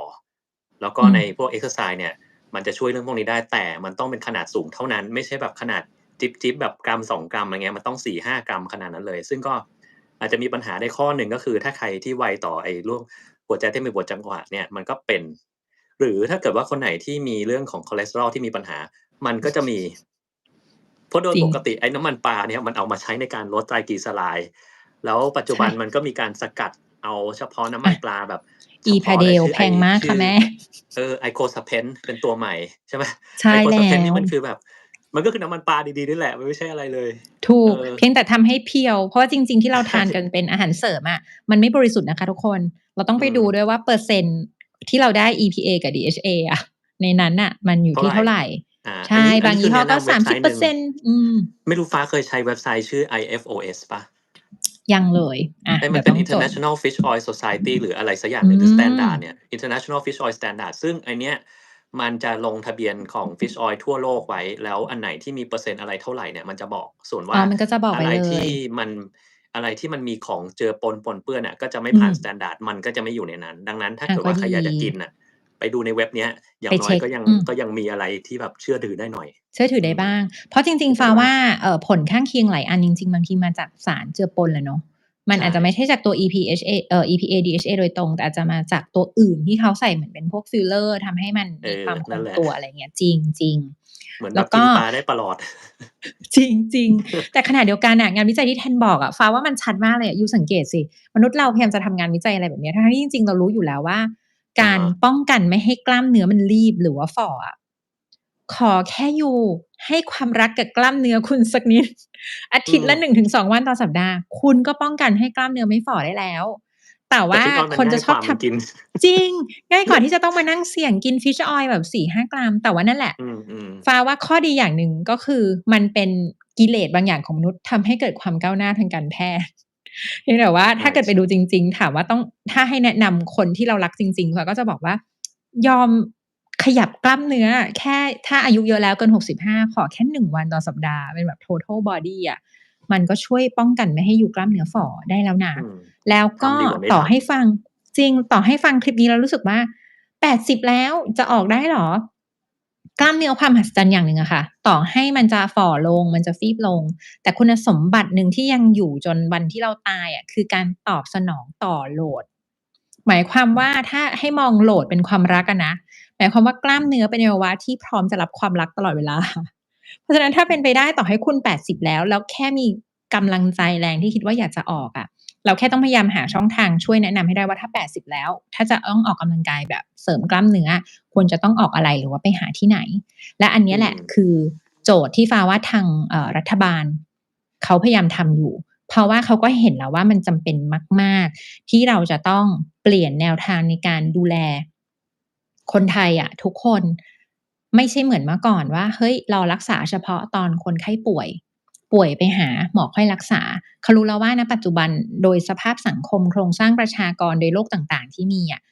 แม้แต่รัฐบาลน่ะแนวคิดของเขาก็คือต้องเปลี่ยน ว่าพยายามที่จะแอคทีฟมากขึ้นแทนที่จะรอคนไข้มาหามันกลายเป็นว่าเราอะต้องเริ่มไปหาคนที่อยู่ในชุมชนป้องกันเขาตั้งแต่ยังไม่ป่วยหาช่องทางให้เขาว่าอะถ้าสมมุติคุณลุงอายุ80แล้วอยากออกกำลังกายเพราะมันจะช่วยทำให้คุณลุงอะยังแข็งแรงยังเดินไปตลาดได้ไปซื้อของไปเล่นกับลูกหลานได้มีแรงใจมันมาแล้วแต่ว่าเราแค่ต้องหาโซลูชันต่อให้ลุงเท่านั้นเองว่างั้นต้องไปที่ไหนฟ้าว่าอันเนี้ยคือสิ่งที่เขาพยายามทำอยู่ ก็พยายามจะ educate คนในอสมด้วยอะไรด้วยเพื่อที่จะให้คนไทยทุกคนสามารถเข้าถึงบริการเหล่านี้ได้อืมแล้วลองย้อนกลับมาเรื่องของแมกนีเซียมหน่อยฟ้าอันนี้แมกนีเซีเรายมว่ามันมีหลายอย่างมากเยอะเลยคือตั้งแต่โดสตั้งแต่ว่าจริงแมกนีฟอร์มไหนอะไรเงี้ยฟอร์มเนี่ยฟ้ามีความเห็นยังไงมั่งฟ้าว่าถ้าฟอร์มเนี่ยคุยกันแบบโอ้โฮมีทั้งแมกนีเซียมออกไซด์แมกนีเซียมอืซิเตรอๆตแมกนีเซียมไกลซิเนตแมกนีเซียมแอลทริโอเนตนะคะซึ่งอือฮึไอ้ตัวสายห้อยๆนามสกุลน่ะมันแค่ขึ้นอยู่กับรูปแบบว่าเขาเอาอะไรมาจับกับแมกนีเซียมแล้วก็เอ่อสุดท้ายแล้วมันก็คือจะอยู่ที่ว่าเราดูดซึมแมกนีเซียมไปใช้ได้เท่าไร แต่ว่าไม่ว่าจะเป็นฟอร์มไหนอะต่อให้เขาบอกว่าดูดซึมได้ดีอะเราต้องยอมรับอย่างหนึ่งว่าแมกนีเซียมเป็นแร่ธาตุที่ร่างกายดูดซึมได้ค่อนข้างน้อยเมื่อเทียบกับตัวอื่นๆเพราะฉะนั้นผลข้างเคียงอันหนึ่งเวลาเราทานแมกนีเซียมโดสเยอะเกินไปสิ่งที่เกิดขึ้นคือเราจะท้องเสียนั้น sign หนึ่งเลยที่เราจะบอกตัวเองได้ว่าเนี่ยเรากินแมกนีเซียมเยอะเกินไปแล้วอะก็คือทานแล้วมีเรื่องถ่ายท้องอันเนี้ยแปลว่าไอ้ที่ทานเข้าไปคิดว่าจะดูดซึมอะมันดูดซึมได้ไม่หมดหรอกมันก็เลยถ่ายท้องออกมาส่วนฟอร์มไหนส่วนใหญ่ฟ้าไม่ติด ฟ้าไม่ติดเพราะว่าคนจะชอบออกมาโปรโมตว่าไอ้ตัว L-threonate เป็นสารสกัดมาจากวิตามินซีคู่กับแมกนีเซียมแล้วมันจะดูดซึมได้ดีกว่าอะไรเงี้ยแต่ว่าถ้าไปดูฟ้าว่ามันก็ไม่ได้แตกต่างชัดเจนพวกบริษัทยาเวลาจะขายของเขาก็จะโชว์ในหลอดทดลองอืมอะไรของเขาเป็นเรื่องปกติอยู่แล้วส่วนถามว่าแมกนีเซียมอะมีประโยชน์ไหมมันมีประโยชน์แหละเพราะว่ามันช่วยฟังก์ชันหลายอย่างในร่างกายเยอะมากไม่ว่าจะเป็นพาธเวย์ของเอนไซม์เรารู้ว่ามันช่วยทำให้กล้ามเนื้อมันไม่หดเกร็ง ช่วยในเรื่องฟังก์ชันต่างๆเยอะแยะช่วยในเรื่องของสารต้านอนุมูลอิสระด้วยแต่ว่าโดสอะฟ้าว่าถ้าเกิดว่าเป็นมินิมัมน้อยๆส่วนใหญ่เราก็จะแนะนำว่าเริ่มแค่200มิลลิกรัมต่อวันก่อนแล้วคำถามก็คือยูทานไปทำไมทานเพื่ออะไรถ้าเป็นสำหรับเรื่องนอนเราก็จะแนะนำว่าทานก่อนนอนได้เพราะเราก็เจอว่าบางทีมันช่วยทำให้สมูทมัสเซิลคือกล้ามเนื้อเรียบอะค่ะมันผ่อนคลายมากขึ้นอาจจะช่วยทำให้เรารู้สึก พร้อมที่จะนอนมากขึ้นกลุ่มนี้เราก็จะให้ทานโดส200-500มิลลิกรัมก่อนนอนแล้วก็ดูว่าอาการเป็นยังไงแต่ถ้าสมมุติว่าออกกำลังกายแล้วมัน DOMS บ่อยๆถามแล้วจากอาหารก็คือกินครบถ้วนดีแล้วไม่ได้ขาดอะไรเป็นพิเศษกลุ่มนี้เราก็อาจจะแนะนำว่าให้ทานเป็นในช่วงพร้อมมื้ออาหารไปเลยอย่างนี้เป็นต้นเราต้องเข้าใจก่อนว่าพวกนี้มันคือคำว่าอาหารเสริมก็คือเสริมจากคุณค่าของอาหารที่มีขึ้นไป แต่ถามว่าถ้าเป็นคนที่แบบมาหาปุ๊บบอกว่าแบบไม่อยากแก่ไม่อยากตายแล้วฟ้าจะแนะนำแมกนีเซียมทันทีเลยไหมก็คงไม่เพราะมันมีอย่างอื่นที่ต้องดูก่อนที่จะจำมาว่าสุดท้ายแล้วคุณควรจะต้องทานอะไรเป็นตัวเสริมอันนี้เห็นด้วยมากๆเลยมันมีคนถามเราทางเนี้ยเยอะมากหรือว่าเฮ้ยอายุ40อายุ50ต้องกินอะไรเสริต้องทานมบ้างเราบอกว่าจริงมันต้องไปดูก่อนว่าไลฟ์สไตล์ของเราเนี่ยมันเป็นแบบไหนกินจริอะไรอยู่งอะไรเงี้ยเราจะได้ถูเลือกให้มันตกรงอย่างเราอะเราคือกินแล้วแต่วันนะวันไหนที่เราไม่ค่อยได้กินแมกนีเซียมเราก็จะกินวันไหนออกกำลังกายแบบหนักมากอะไรเงี้ยวันนี้แบบชั่วโมง2ชั่วโมงวันนั้นน่ะกินอย่างเงี้ยเป็นต้นวันนี้ไม่กินปลาเอา Fish Oil ใส่เข้าไปถ้ากินปลาแล้วอืม ก็ไม่กินอะไรเงี้ยอืมจริง คือมันต้องดูก่อนว่าใช่เรามีความเสี่ยงที่จะขาดไหมทุกคนต้องจำไว้เสมอว่าจริงๆแล้วแหล่งที่มาของวิตามินและแร่ธาตุที่ดีที่สุดตราบใดที่ฟันเรายังมีน้ำลายเอาไว้ย่อยเรายังมีกรดในกระเพาะที่ยังทำงานได้ดีอะค่ะจากอาหารธรรมชาติอะคือที่สุดของที่สุดแล้วอะแล้วมันอร่อยกว่าด้วย แทนที่เราอือฮึจะต้องมากินอะไรเป็นเม็ดๆอะพวกนี้มันบอกแล้วว่าคือ supplement น่ะมันคือเสริมคำว่าเสริมมันค่อนข้างชัดเจนในตัวมันเองแล้วถ้าเราทุกคนลองนึกดูว่าถ้าเราอะไปเน้นแต่ตัวที่เสริมก่อนที่เราจะเริ่มที่พื้นฐานว่าเราจริงๆแล้วเราควรจะต้องได้จากอาหารแบบไหนเราจะต้องใช้ชีวิตยังไงอะมันเหมือนเราข้ามเนาะแทนมันเหมือนเราข้าม jump cut ไปที่ปลายทางโดยที่มันยังไม่ได้เริ่มต้นทางให้ถูกต้องอะฟ้าว่ามันเลยเป็นที่มาว่าทำไมหลังๆพอกินแบบนี้ปุ๊บคนก็จะกลัวอีกฟ้าเชื่อว่าคนก็จะถามแทนอีกว่ากินเยอะๆจะเป็นโรคตับโรคไตไหมคะ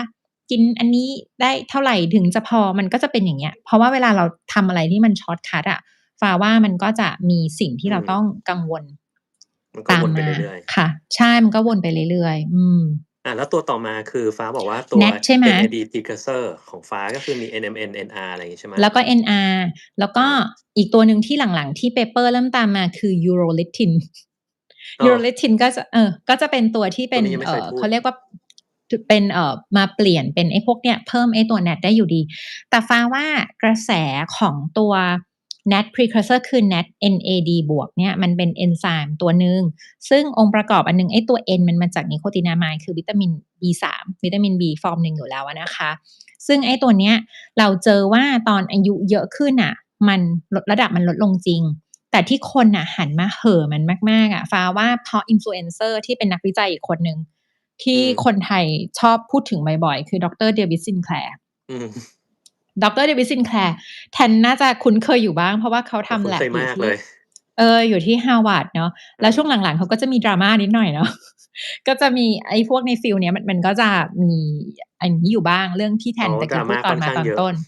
ใช่เดี๋ยวเล่าแล้วก็แล้วจะยาว ต้องสเต็ปเออก็ต้องสเต็ปจากตำแหน่ง President อะไรมันมีเยอะอยู่แต่เอาว่าเป็นว่าเมื่อไหร่ก็ตามที่หมอหรือนักวิทยาศาสตร์อะเริ่มก้าวเท้าเข้าไปในแหล่ง commercial อะฟ้าว่าแล้วเราไม่วางตัวให้ดีอะมันจะมีปัญหาเหล่านี้เสมอแต่ว่าเอาเป็นว่างานวิจัยที่คุณเขาทำเรากลับมาที่งานวิจัยเขาจริงๆฟ้าว่า lab เขาก็คือทำงานวิจัยที่ดีที่ดี อืมแล้วก็ทำให้คนรู้จักกับไอ้ตัวสารที่มันเป็นตัวตั้งต้นที่มันไปเพิ่มระดับเอนไซม์ NAD ขึ้นเนี่ยจริงอืมแล้วเผอิญว่าไอ้ตัวเอนไซม์ตัวเนี้ยพอเขาไป track ตามดูอะแม้แต่ในที่สิงคโปร์ที่คุณแอนเดรียเขาไปทำต่ออะค่ะเขาไปตามดูในคนที่แบบอายุเยอะเกิน70ปีแล้วเขาก็วัดเป็นการเดินไอ้ตัว Six Minute Walk อะไรของเขาอะเนาะก็วัดปรากฏว่าคนที่ได้ตัวเขาเรียกว่า NAD precursor ไปอะ คะแนนตอนเดิน Six Minute Walk อะมันดีขึ้นในคนที่อายุเยอะก็คือถ้าถามว่าในงานวิจัยเท่าที่มีในคนมันก็จะมีแค่นี้แต่ว่าถ้าถามว่าทำให้อายุยืนจริงไหมบอกไม่ได้เพราะมันยังไม่มีใครทำงานวิจัยว่ากิน NAD ไปจนกระทั่งอีก10-20ปีกินตั้งแต่40แล้วจะตายตอน100ปีไหมเทียบกับคนที่อายุ40แล้วไม่ได้กินคุณนึกออกไหมมันยังไม่มีใครทำอืมงานวิจัยอย่างนั้นน่ะเพราะฉะนั้นไอ้ตัวอาหารเสริมอะไรก็ตามที่เคลมว่าช่วย longevity อะฟ้าว่า just to be fair คือด้วยความยุติธรรมไม่มีเพราะมันยังไม่มีใครทำงานวิจัยที่เทียบจริงๆว่าคนกินกับคนไม่กิน head to head แล้วตกลงไอ้คนที่กินมันอายุยืนกว่าจริงไหมคือมันตอนนี้เรามองว่ายังไม่มีการวิจัยแบบเนี้ยมันทำยากมากเพราะว่ามากมันจะต้องจริงถ้าให้ชัวร์ๆนะมันต้องติดตามคนไปเป็นหลายๆปีเลยอะใช่10-20ปีดูซิว่าแล้วมันยาวขึ้นใครจะยอจริงหรือเปล่ามจ่ายเงิน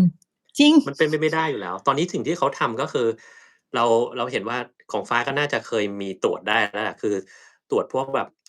biological clock ต่างๆหรือ เออ epigenetics ดูเรื่อง ใช่methylation พวกใช่เนี้ยซึ่งมันเป็นตัวที่แบบอย่างน้อยก็ใกล้เคียงกับการบอกว่าอายุมันจะยืนขึ้นหรือเปล่า อืมเพราะว่ามันอืมมีการวิจัยของดร Horvath ใช่ไหมซึ่งเยอะตอนนี้มันเป็นเนาะใช่เป็นเท่าไร Horvath อันที่3แล้วหรือไงไม่รู้3แล้วแล้วก็แล้วมันปัญย้ายจาก หามันคือมันมี US คนไปอยู่อังกฤษแล้วมันมีคนแบบขี้โกงมากคือมีคนเอาไปแตกยอดแต่ทีเนี้ย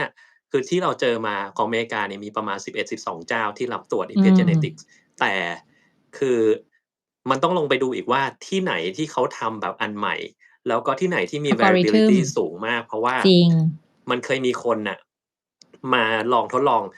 เราเจาะเลือดวันนี้ส่ง lab นี้แล้วก็ลองส่ง2-3 lab แล้วใน lab หนึ่งเนี่ยส่ง2ชอบทีด้วยส่งวันนี้แล้วพรุ่งนี้ส่งอีกรอบหนึ่งดูจะอืมเปลี่ยนชื่อนะคือเปลี่ยนชื่อไม่ให้เขารู้ว่าไม่เท่ากันไม่เราเทสไม่คือใครไม่ให้รู้ว่าเราเทสไม่ให้รู้ว่าเราเทสต์เสร็จอืปุ๊บมเว้ยมันกลับมามันอย่างงี้คือมันจะมีบาง lab อะตอนนี้บอกอายุ50แต่อีก lab หนึ่งบอกอายุ60เฮ้ยอะไรอย่างเงี้ยทำไมมันไม่เท่ากันแล้วบางอืทีอะบาง lab ม lab หนึ่งเนี่ย2วันห่างกัน2วัน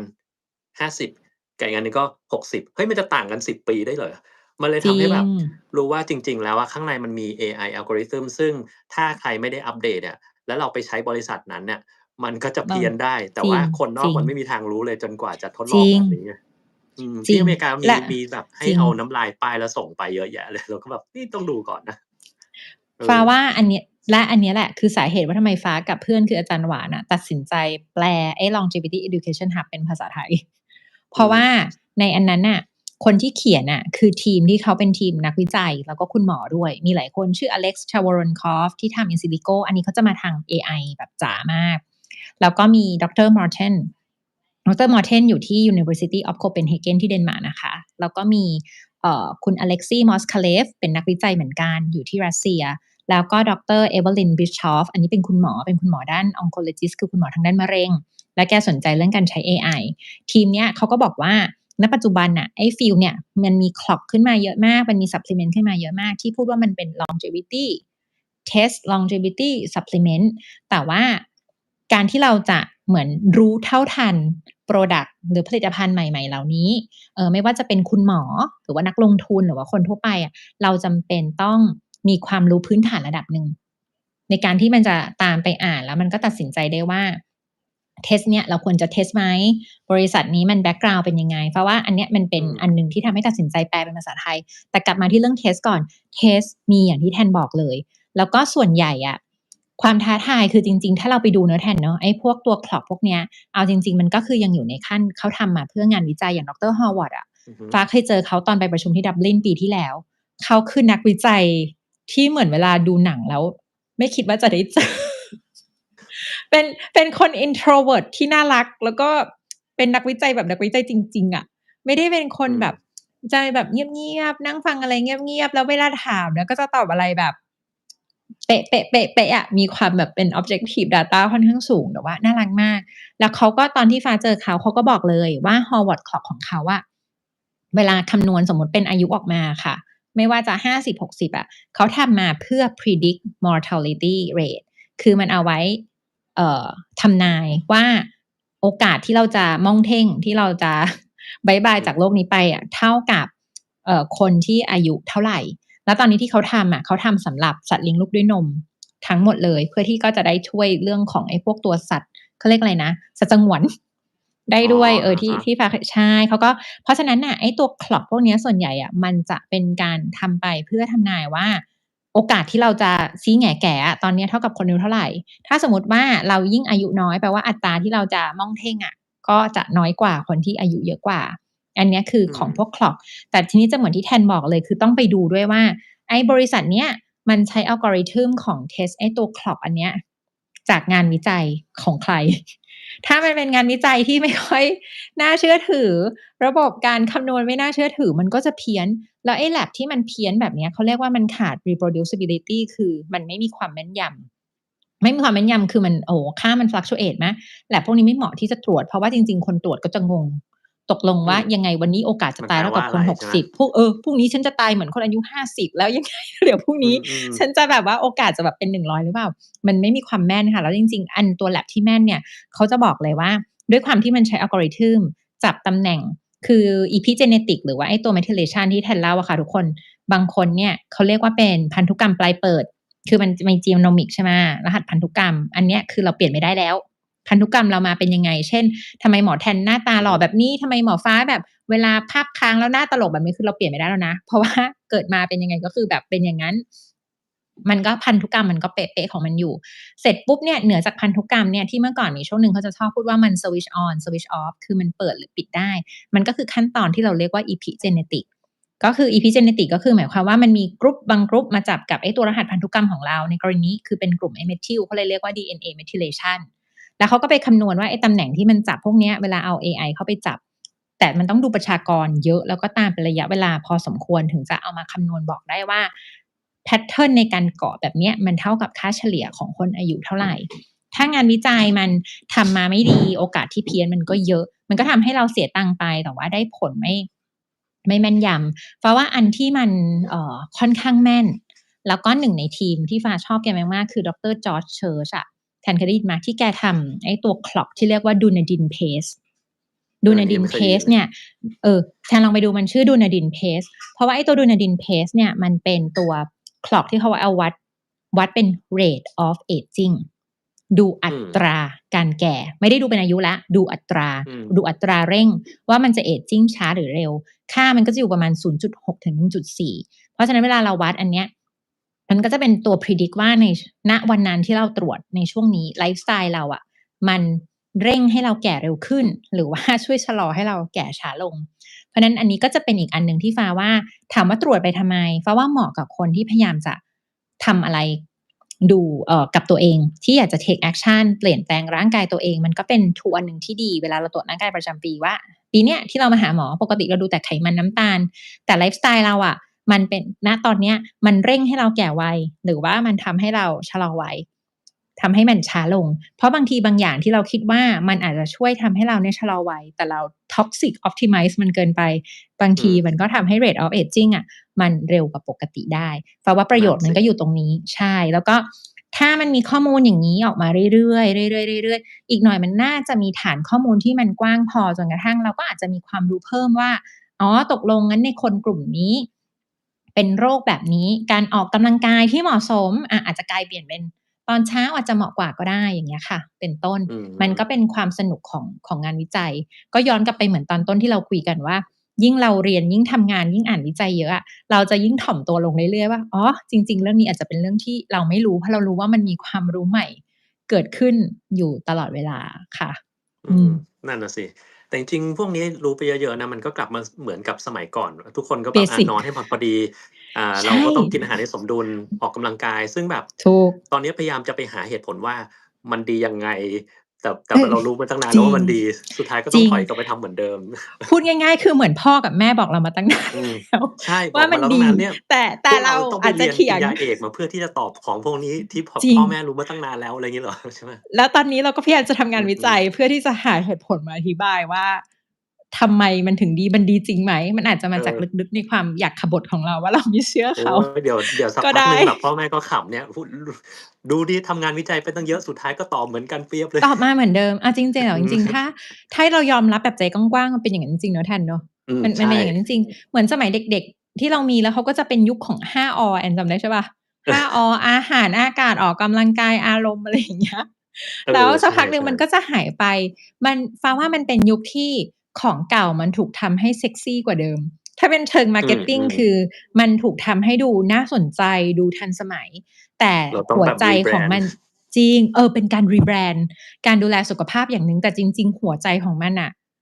ก็คือเหมืก็อนยังเดิมแหละเดิมอะแสดงว่าใมันมีช่ความจริงแท้เพียงหนึ่งเดียวอยู่เหมือนโคนันบอกมันมีความๆอืมจริงแท้อยู่เพียงหนึ่งเดียวเพียงแต่ว่าวิธีพรีเซนต์ความจริงอันนั้นน่ะมันมีวิธีพรีเซนต์ให้น่าสนใจมากขึ้นแล้วอืมก็อาจจะมีตัวเขาเรียกว่าเทสต์หรืออุปกรณ์ต่างๆที่ทำให้เราเนี่ยสามารถเขาเรียกว่ามีการดัดแปลง เล็กๆน้อยๆให้มันเหมาะสมกับตัวเรามากขึ้นเราอาจจะรู้ว่านอนอืมดีแต่เราอาจจะไม่ได้จำต้องเป็นต้องนอน7ชั่วโมงก็ได้เราอะฮะอาจจะเริ่มมี tools ที่บอกเราได้ว่าอ๋อไอ้นอนที่ดีของเราที่มันเหมาะกับเราจริงๆอะมันเป็นเท่าไรและไอ้สมมุติเรานอนได้แค่5ชั่วโมงช่วงนี้มันโอเคกับร่างกายเราไหมฟ้าว่ามันเป็นอะไรที่หลักมันคือเหมือนเดิมแต่มันอาจจะมีรายละเอียด detail เล็กๆน้อยๆที่ทำให้เราสามารถปรับให้มันเข้ากับความเป็นเราได้เหมาะสมขึ้นอืมน่าจะเป็นลักษณะแบบนั้นค่ะดีเลยมาถึงแล้วอย่างเมื่อกี้ถ้าเป็น NMN กับ NR ของอืม ฟ้าที่ฟ้าไปฟังมาหรือฟ้าโอเคอะมันคือเท่าไรที่ฟ้าแนะนที่ฟังมาใช่ไหมคะ ำถ้าที่ฟังมาตัดไอ้เรื่องพวก legal issue อะไรออกไปนะ อะฮะเขาบอกว่าจริงๆแล้วอะถ้าเราไปดูไอ้ pathway เท่าที่มีคนศึกษามาฟอร์ม NMN มันน่าจะเข้าร่างได้เลยไวกว่า เพราะถ้าเกิดอือฮึว่าสมมุติเป็น NR มันต้องไปเปลี่ยนเป็นกลับไปเป็น NMN ก่อน เพื่ออือฮึที่จะดูดซึมเข้าร่างกายอีกทีหนึ่งนั้นฟอร์ม NMN ก็ดูน่าสนใจกว่านะคะถ้าสมมติว่าเราสามารถหาได้ถามว่าโดสเท่าไหร่ เราจะอิงตามของ Sinclair ก่อนเพราะว่างานวิจัยเขาทำออกมาค่อนข้างเยอะแล้วก็ถ้าเกิดเป็นงานวิจัยที่ทำที่สิงคโปร์ที่ฟ้าบอกในคนที่อายุเยอะในช่วง70ขึ้นไปแล้วเขาวัดไอ้ตัว 6 minute walk อะก็จะอยู่ที่300มิลลิกรัมแต่ถ้าเป็นของ Sinclair เนี่ยที่เขาทำแต่ว่าเป็น study sample size เล็กๆอะเขาบอกว่าถ้ายูกินโดส NMN 1,000มิลลิกรัมต่อวันมันจะเพิ่มระดับ NAD ในร่างกาย2เท่าจากเบสไลน์ ถ้าได้ตรวจแต่ถ้าเกิดว่ากินโดส 2,000 มิลลิกรัมก็จะเพิ่ม3เท่าอันนี้คือจากเขาในแซมเปิลน้อยๆไม่ถึง100เป็นหลัก10ถ้าฟ้าจำไม่ผิดนี่คำถามก็คือเราจำเป็นต้องเพิ่มมัน2เท่าหรือ3เท่าไหมเพราะฉะนั้นฟ้าว่าถ้าให้แนะนำสำหรับคนทั่วไปดีที่สุดนะคะดีที่สุดก็คือวัดดูไอ้ตัวระดับ NAD ก่อนเป็น baseline จะได้รู้ว่าจริงๆแล้วตอนเนี้ยมันอยู่ตรงไหนมันจะได้รู้ว่าถ้าเราจะเสริมมันเข้าไปเราควรจะเสริมมันไปที่โดสเท่าไหร่เพราะว่าฟ้าเคยเห็นแทนทำคลิปแล้วมันก็มีคลิปออกมาก็คือบอกว่าถ้าเราได้ไอ้ตัว B3 เยอะเกินไปไม่ว่าจะเป็นฟอร์มไหนอะสุดท้ายแล้วมันมีเมตาโบไลต์คือ 2PY กับ 4PY ที่มันมีความสัมพันธ์ว่าพอพวกนี้มันเยอะขึ้นแทนที่คุณจะกินแล้วคุณคิดว่าคุณจะชะลอวัยอายุยืนมันจะช่วย1 2 3 4 5ปรากฏว่าเพิ่มความเสี่ยงที่จะเดี้ยงไวขึ้นจากไอ้พวกโรคหัวใจและหลอดเลือดเพราะฉะนั้นเนี่ยอะไรที่มันเป็นงานวิจัยใหม่ๆแบบเนี้ยฟ้าว่าถ้าเราไม่ได้มีโรคอะไรเราสามารถใช้ตัว lab เข้ามาช่วยได้หรือถ้าเราไม่เอา lab เข้ามาช่วยเนี่ยเรารอดูไปยาวๆให้มันมีเปเปอร์ออกมาที่มันชัดเจนก่อนแล้วค่อยใช้ก็ไม่ได้เสียหายแล้วก็เช่นกันฟ้าคงไม่ได้แนะนำว่าโอ๊ยถ้าไม่อยากแก่กิน NMN เลยสิคะคงไม่ถูกต้องแล้วจริงๆถ้าแทนไปดูอะตัวที่เพิ่ม NAT ได้ก็คือ exercise แน่นอนอยู่แล้วใช่ไหมก็คือ ของพวกนี้เรา exercise พค่ะยายามหาช็อตคัตอยู่แล้วใช่เหมือนที่แทนบอกเลยว่าคนน่ะมันชอบที่จะหาช็อตคัตแต่ว่าแทนจำได้ไหมตอนแรกแทนบอกว่าถ้าเวลาเราออกกำลังกายหนักๆมันช่วยเพิ่มไมโตคอนเดรียได้ก็เช่นกันค่ะมันก็เพิ่ม NAT ได้เพราะฉะนั้นน่ะจริงๆถ้าเราสมมุติว่าไม่อยากกิน supplement นะ exercise ช่วยเพิ่ม NAT ได้แล้วงานวิจัยก็ชัดเลยว่าในกลุ่มที่เป็นนักกีฬาที่เป็น elite athlete นักกีฬาอาชีพอะระดับ NAD อะเยอะกว่าคนที่ไม่ใช่นักกีฬาแต่ถามว่าคนที่เป็นนักกีฬาตายได้ไหมก็ได้เพราะฉะนั้นถ้าให้พูดตรงไปตรงมาก็คือ NAT มันไม่ใช่สารมหัศจรรย์ที่มันจะแก้ได้ทุกสิ่งทุกอย่างมันยังมีปัจจัยอื่นอีกที่เกี่ยวกับสุขภาพของคนเราหรือว่าของมนุษย์แล้วก็ฟอร์ม IV ไม่เชียร์เลยฟอร์ม IV ก็คือแม้แต่ดรซินแคลร์เพราะว่าตอนที่เปเปอร์นี้ออกมาเป็นตอนที่ฟ้าไปประชุมที่สิงคโปร์แล้วซินแคลร์เป็นหนึ่งในสปีกเกอร์แต่ว่าเขาไม่ได้มา in person นะซึ่งฉันเสียดายตังค์มากก็คือจริงๆที่ไปคือกะว่าอยากจะเจอ in person จะได้ถามคำถามแต่ว่าเขาก็ออนไลน์เข้ามาแหละแล้วก็มีคนถามคำถามนี้กับเขาเพราะงานวิจัยมันเพิ่งออกเขาก็เลยตอบว่าตัวเขาเองอะถึงแม้เขาจะค่อนข้างโปรพวกตัวเขาเรียกว่า NAT precursor เขาก็ไม่เชียร์ให้กินเป็น high dose ต่อเนื่องหรือว่าให้เป็น IV drip เขาพูดค่อนข้างชัดเจนค่ะส่วนใครที่แบบอยากจะทำก็แล้วแต่วิจารณญาณแต่ว่ายังไงก็ควรจะต้องคอยแบบ follow up ดูไม่ว่าจะเป็นระดับ NAT หรือว่าไอ้ตัว 4PY ถ้าวัดได้เพื่อความปลอดภัยเนาะปัญหาคือมันวัดไม่ได้เนี่ยหาวัดยากมากอยู่แล้วก็มันกลายเป็นว่าอย่างตอนนั้นที่ไปอะแล้วจะหา lab ที่วัดอะก็จะเหมือนที่แทนบอกอะบางที่มีบอกว่าวัดได้แต่พอไป track ว่าวัดยังไงว่าส่งซ้ำมันไม่แม่นพอมันไม่แม่นมันเหมือนสมมุติยูมาตรวจเลือดค่าความเข้มข้นของเลือดที่ Harvard แล้วได้ค่าหนึ่งมาตรวจบำรุงราษฎร์ได้อีกค่าหนึ่งเราจะเริ่มนึกออกไหมใช่อันไหนดีอย่างเงี้ยมันไม่ได้แต่ว่าฟ้ามั่นใจว่าถ้าตรวจที่ Harvard กับบำรุงราษฎร์เราจะได้ค่าที่แม่นยำเหมือนกันนะคะlab ที่บำรุงราษฎร์ได้แคปนะคะได้ CAP เพราะนั้นแม่นแต่ว่าไอ้ lab เนี่ยพวกใหม่ๆอะไรอย่างเงี้ยความยากมันอยู่ตรงนี้มันก็เลยจะทำให้ judge ด้วยตัวเองยากแต่ถ้าเวลาจะกินอาหารเสริมอย่างหนึ่งคือเราต้องวัดอะไรสักอย่างได้อะถ้าเราไม่สามารถวัดได้เนี่ยเราจะไปรู้ได้ยังไงว่าเรากินพอหรือเรากินขาดหรือเรากินเยอะไปแล้วอะไรเงี้ยแล้วก็อีกอย่างหนึ่งก็คืออย่างสารบางตัวมันไม่ได้หาที่วัดกันได้ง่ายๆ 4PY 2PY ที่ไหนมันจะทำได้ทีนี้ตอนในคลิปเราก็เลยบอกว่าจริงมันถ้าเราจะตัวรองลงมาเรารู้ว่าไอสาร2ตัวเนี้ยมันทำให้เกิดการอักเสบอย่างดีที่สุดที่เราพอทำได้ก็คือ High Sense CRP แต่ที่เหลือคือไม่มีตัวไหนทำได้เลยแต่ว่ามันไม่ validate คือมันไม่มีที่ไหนเขาทำกันดังนั้นจะบอกว่าตัวนี้เอามาแทนสาร2ตัวนั้นก็ไม่ได้มันก็จะแบบมีแต่ปัญหาอีกถ้าเราจะไปยุ่งกับมันมากอะไรเงี้ยถูกเพราะฉะนั้นมันก็เหมือนกับว่าฟ้าจะบอกคนที่มาถามเสมออะว่าเวลายูอยากลองอะไรใหม่ๆอะคนที่เวลาอยากขายของอะข้อดีทุกคนพูดได้แต่ว่าคนที่คุณควรจะไปหาคือคนที่บอกคุณได้ว่าข้อเสียมันคืออะไรและคุณต้องคอยมอนิเตอร์อะไรมากกว่าเพราะเวลาเกิดข้อดีมันไม่มีปัญหาหรอกแต่ว่าคนที่จะดูแลชีวิตคุณได้คือคนที่รู้ว่าข้อเสียมันเป็นอย่างนี้แล้วเขารู้ว่าจะต้อง manage มันยังไงอันนั้นน่ะมันจะปลอดภัยกว่าใช่สุดท้ายขอตัวฟิสเซตินแล้วเดี๋ยวเราข้ามไปคำถามอื่นบ้างว่าตอนนี้เห็นมีถามมาเยอะเหมือนกัน ฟิเซตินเป็นงานวิจัยที่ดรพอลโรบินส์เป็นคนทำแล้วแฟนคุณพอลโรบินส์ก็เป็นนักวิจัยเหมือนกันแล้วแกน่ารักมากฟิเซตินเนี่ยที่แกทำวิจัยคือแกเจอในสตรอเบอรี่แล้วคนก็แซวแกมากเพราะช่วงหนึ่งอ่ะพอแกทำเสร็จปุ๊บแกกินสตรอเบอรี่ทุกวันเลยแทน เป็นสตรอเบอรี่สดวันละ20 ลูกอะไรของแกอ่ะเพราะเขาบอกว่าประมาณ20 ลูกนั่นแหละถึงจะได้ปริมาณฟิเซตินอย่างที่แบบต้องการแต่ว่าข้อดีของฟิเซตินในงานวิจัยอะค่ะเนื่องจากมันมาจากสตรอเบอรี่ใช่ไหมคุณสมบัติอันนึงที่ต้องมีอยู่แล้วคือมันช่วยเรื่องหลอดเลือดเพราะเป็นสารต้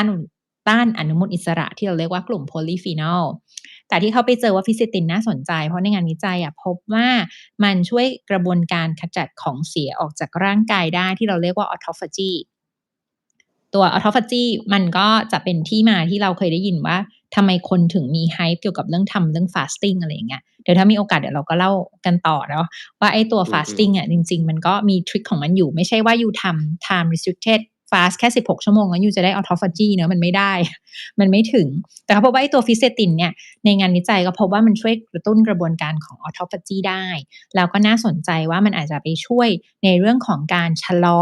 ความรุนแรงของโรคในกลุ่มที่มันอาจจะสัมพันธ์กับการขจัดของเสียออกไม่ได้ที่เราเจอบ่อยที่สุดก็คืออัลไซเมอร์เพราะมีการสะสมของไอ้ตัวพวกทาวโปรตีนพวกอะมาลอยด์พลากอะไรของเขาเนี่ยแหละค่ะก็เลยเป็นตัวที่เขาบอกว่าในถามว่าทำไมเขาเลือก5ตัวนี้เพราะเขาบอกว่า5ตัวนี้มันเป็นตัวที่มีงานวิจัยออกมาหลังๆมันโรลเอาท์ออกมาเรื่อยๆค่อนข้างเยอะเมื่อเทียบกับตัวอื่นซึ่งงานวิจัยอาจจะยังไม่ค่อยเยอะเท่าในฐานะงานวิจัยนักวิจัยก็คือคุณแอนเดรียกับดรนาเบอร์เซไลแกก็เลยเลือกเป็น5ตัวที่งานวิจัยเยอะออกมาว่าเป็นตัวที่ควรจะต้องจับตามองค่ะแต่อาหารเสริมนี่แบบคุยยังไงก็ไม่จบแล้วมันมีแบบหลายตัวมากมันเยอะมากแล้วข้อมูลมันออกมาใหม่ตลอดแล้วความตลกคือบางคนน่ะพอยึดมั่นถือมั่นไปแล้วอะบางทีเราคุยไปก็ไม่มีประโยชน์คือต้องบอกก่อนว่าถ้าคุณจะคิดอย่างนั้นก็กินไปเถอะจริงก็คือบางทีฟ้าจะบอกตรงๆเลยว่าเหมือนเรื่องอาหารน่ะคือถ้าคุณเชื่อด้วยใจไปแล้วอะว่าดีอะบางทีไม่ต้องถามหาเราเพื่อหา affirmation หรอกไม่เป็นไรเพราะว่าบางทีข้อมูลที่เรามีมันอาจจะไม่ตรงกับความเชื่อของคุณที่มีก็ได้แต่หน้าที่เราคือเราแค่มีหน้าที่ให้แฟกต์หรือว่าข้อเท็จจริงแต่สุดท้ายคุณจะเลือกเอาข้อมูลไหนไปใช้ไม่มีปัญหาแต่ถ้าจะมานั่งเถียงเพื่อให้หมอเชื่อตามเนี่ยบางทีมันก็เป็นไปแบบได้ยากเพราะว่าข้อมูลที่เราได้มาโดยประสบการณ์เราบางทีมันอาจจะเห็นไม่ตรงกันได้แต่เพราะว่าเวลาคุยเหนื่อยที่สุดคือคนที่เหมือนfix belief ไปแล้วว่า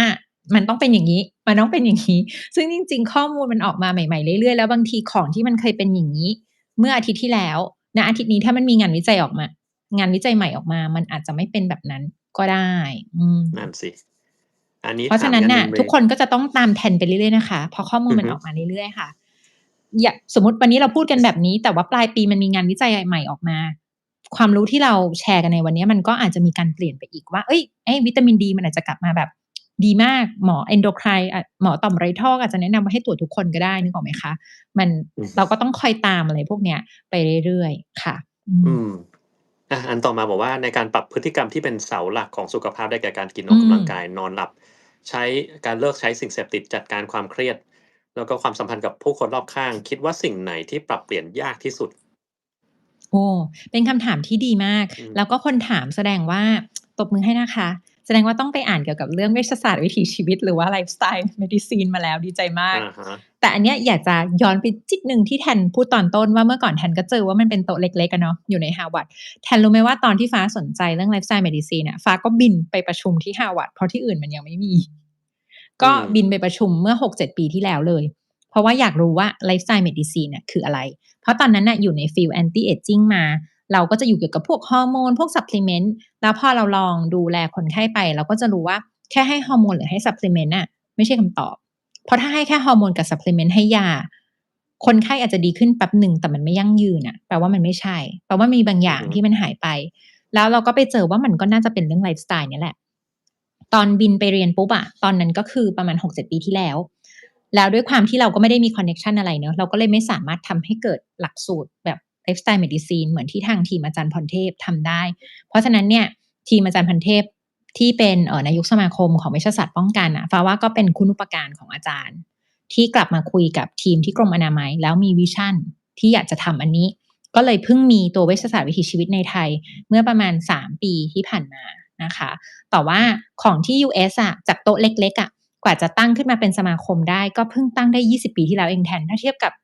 สาขาความเชี่ยวชาญอื่นมันถือว่าอืออาฮึยุน้อยมากเลยเนาะแบบเบบี๋แบบเด็กน้อยมากเลยอะ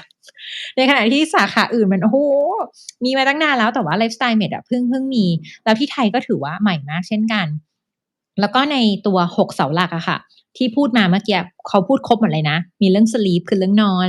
มีเรื่องการจัดการกับความเครียดก็คือเรื่อง stress มีเรื่องของ relationship ความสัมพันธ์ปฏิสัมพันธ์กับคนทั่วไป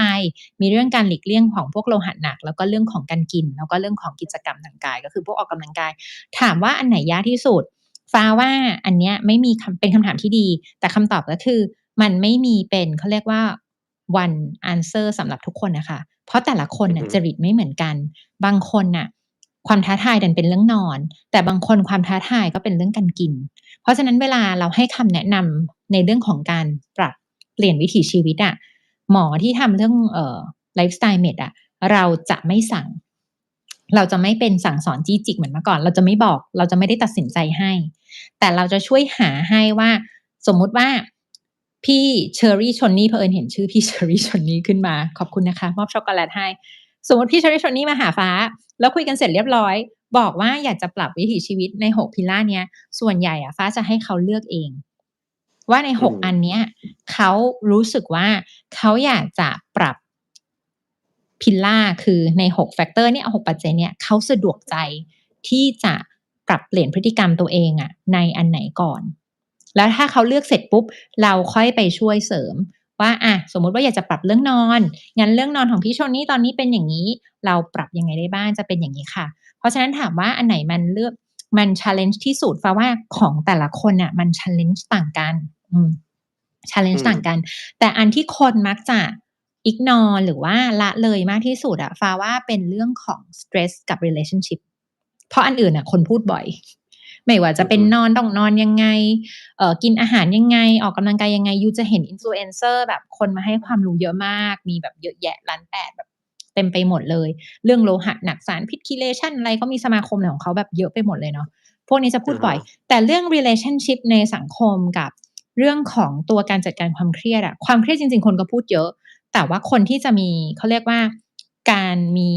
สติรู้ตัวว่าเครียดอยู่อะทันเชื่อไหมเราว่าน้อยรวมถึงอืม เราด้วย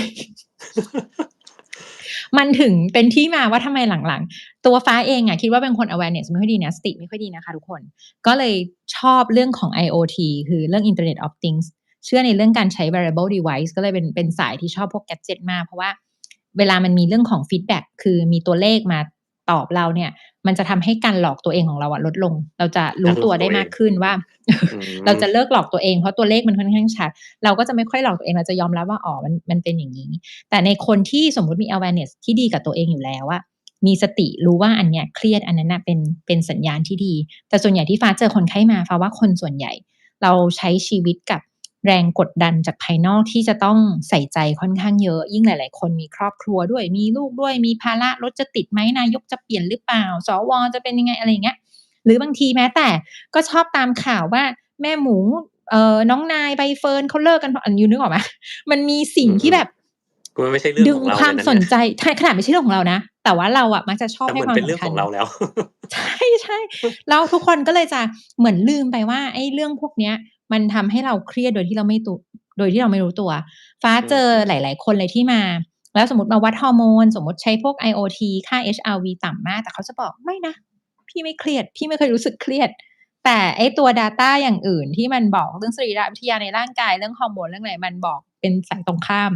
ว่าเครียด ๆ เยอะอยู่โอเคใช่ก็จะมีอันเนี้ยเยอะอยู่แล้วก็อีกกลุ่มหนึ่งก็คือเรื่อง relationship เพราะว่าคนไม่ค่อยใส่ใจแล้วคนมักจะแปลความหมายเรื่อง relationship อะไปเป็นอย่างอื่น อืมเพราะทุกคนจะคิดว่าเรามีเพื่อนอยู่แล้วเราทำงานอยู่แล้วเราทุกคนมี relationship อยู่แล้วอย่างมากถ้าทุกคนจะพูดมันก็จะเป็นเหมือนแบบเป็นช่วงๆเป็น hype เช่นเราอยู่ใน toxic relationship หรือเปล่าลองเช็กดูอืซิอฮึสัญญาณของ toxic relationship มีอะไรบ้างอะไรอย่างเงี้ยแต่ฟ้าว่าจริงๆ relationship อะมันต้องเริ่มจาก relationship กับตัวเองก่อนแล้วค่อยไป relationship กับสังคมแล้วมันก็จะเป็นยุคที่ฟ้าว่าข้อมูลมันเยอะจนกระทั่งคนสับสน ยูจะเห็นว่าหลายๆคนชอบบอกว่าตัวเองเป็น introvert เสร็จแล้วมันก็จะมี hype ของการเช็คว่า MBTI เราเป็นคนลักษณะไหนเราจะเป็น INFJ ENFP เราโอ๊ยจะมีแฟมีแต่คนถามนเราจะต้องเราประจำเลย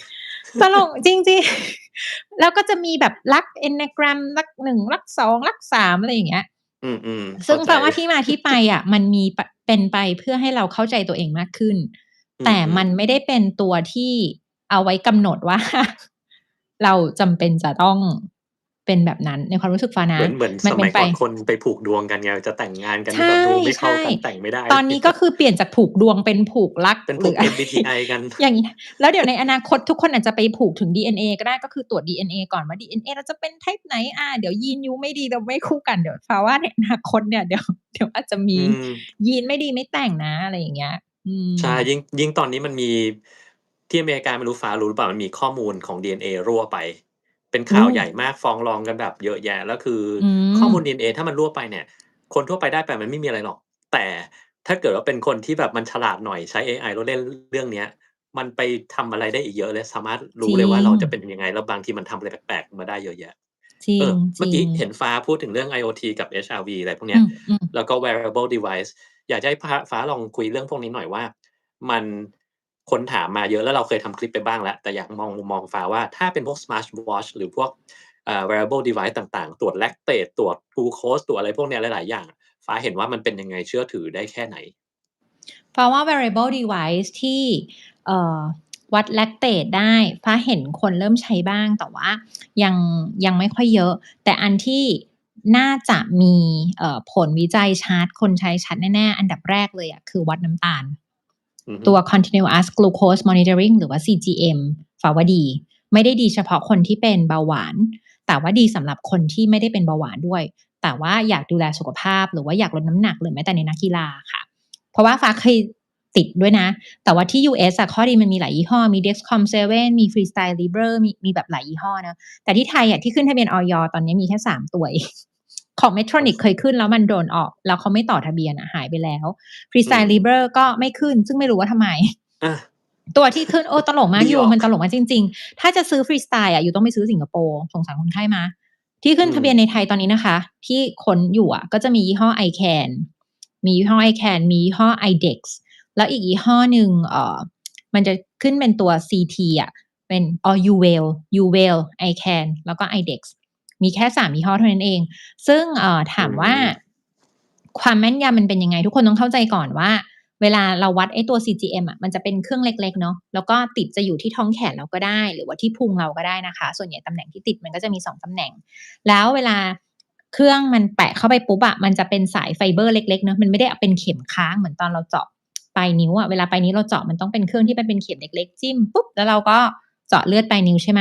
ไอ้ตัวเข็มเล็กๆอันเนี้ยเวลามันวัดจริงๆอะมันวัดน้ำตาลในเนื้อเยื่อเขาเรียกว่า interstitial tissue ซึ่งเขาพบว่าปกติแล้วน้ำตาลใน interstitial tissue อะมันจะขึ้นก่อนในเลือดด้วยซ้ำแต่ว่า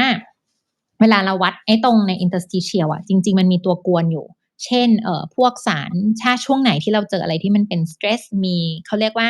สารอนุมูลอิสระเยอะๆบางทีทำให้ไอ้ตัวเครื่องอะมันพังไวกว่าปกติได้เพราะเราเจอในคนไข้ที่ติดไอ้ตัวเนี้ยแล้วมาให้ high dose วิตามินซีเพราะกลัวเป็นหวัด แล้วเอพออให้ High Dose วิตามินซีปุ๊บอะมันไปกระตุ้นไอ้ค่าพวกตัว Oxidative ใช่ไหมปรากฏว่าน้ำตาลน่ะตรงไอ้เครื่องที่วัดอะพุ่งปี๊ดเลย200กว่าแล้วก็เครื่องปกติสมมุติอยู่ได้15วันน่ะมันก็อายุสั้นลงเพราะมันเหมือนเอนไซม์ที่ต้องใช้ในการวัดค่าน้ำตาลน่ะมันหมดไวขึ้น อืเพราะฉะนั้นน่ะจมริงๆแล้วมันคงไม่สามารถทดแทนการมาหาหมอที่มันเจาะเลือดในเลือดที่มันเป๊ะๆเป็นเขาเรียกว่าเป็น Standard ได้แล้วก็คงไม่สามารถทดแทนการเจาะปลายนิ้วได้แต่ข้อดีคือมันทำให้เราเห็นว่าอาหารหรือพฤติกรรมอะไรของเราอะทำให้น้ำตาลมันขึ้นสูงอืมหรือทำอะไรแล้วน้ำตาลมันตกซึ่งฟ้าว่าอันเนี้ยขณะก็คือเหมือนเดิมย้อนกลับไปถ้าเรามีสติและระลึกตัวได้เราอาจจะไม่ต้องใช้ CGM แต่เรามนุษย์ส่วนใหญ่จะบอกว่ากินหมูกรอบนิดหนึ่งไม่เป็นไรหรอกกินชานมไข่มุกนิดหนึ่งน้ำตาลไม่น่าจะขึ้นเดี๋ยวไปวิ่งก็ได้แต่เวลาเราติดไอ้เครื่องพวกเนี้ยค่ะมันจะเห็นตัวเลขชัดเจนเราจะไม่ต้องหลอกตัวเองอีกต่อไปว่าอันนี้มันขึ้นหรือลงอะฮะอย่างของฟ้าตอนติดอะตัวที่ทำให้ขึ้นน่ะคือ oat milk อืมเพราะมีช่วงหนึ่งฟ้าจะกิน plant based แบบเยอะมาก แล้วก็พอมีคนแนะนำ oat milk เรารู้สึกoat milk ไม่มีนมนะคะ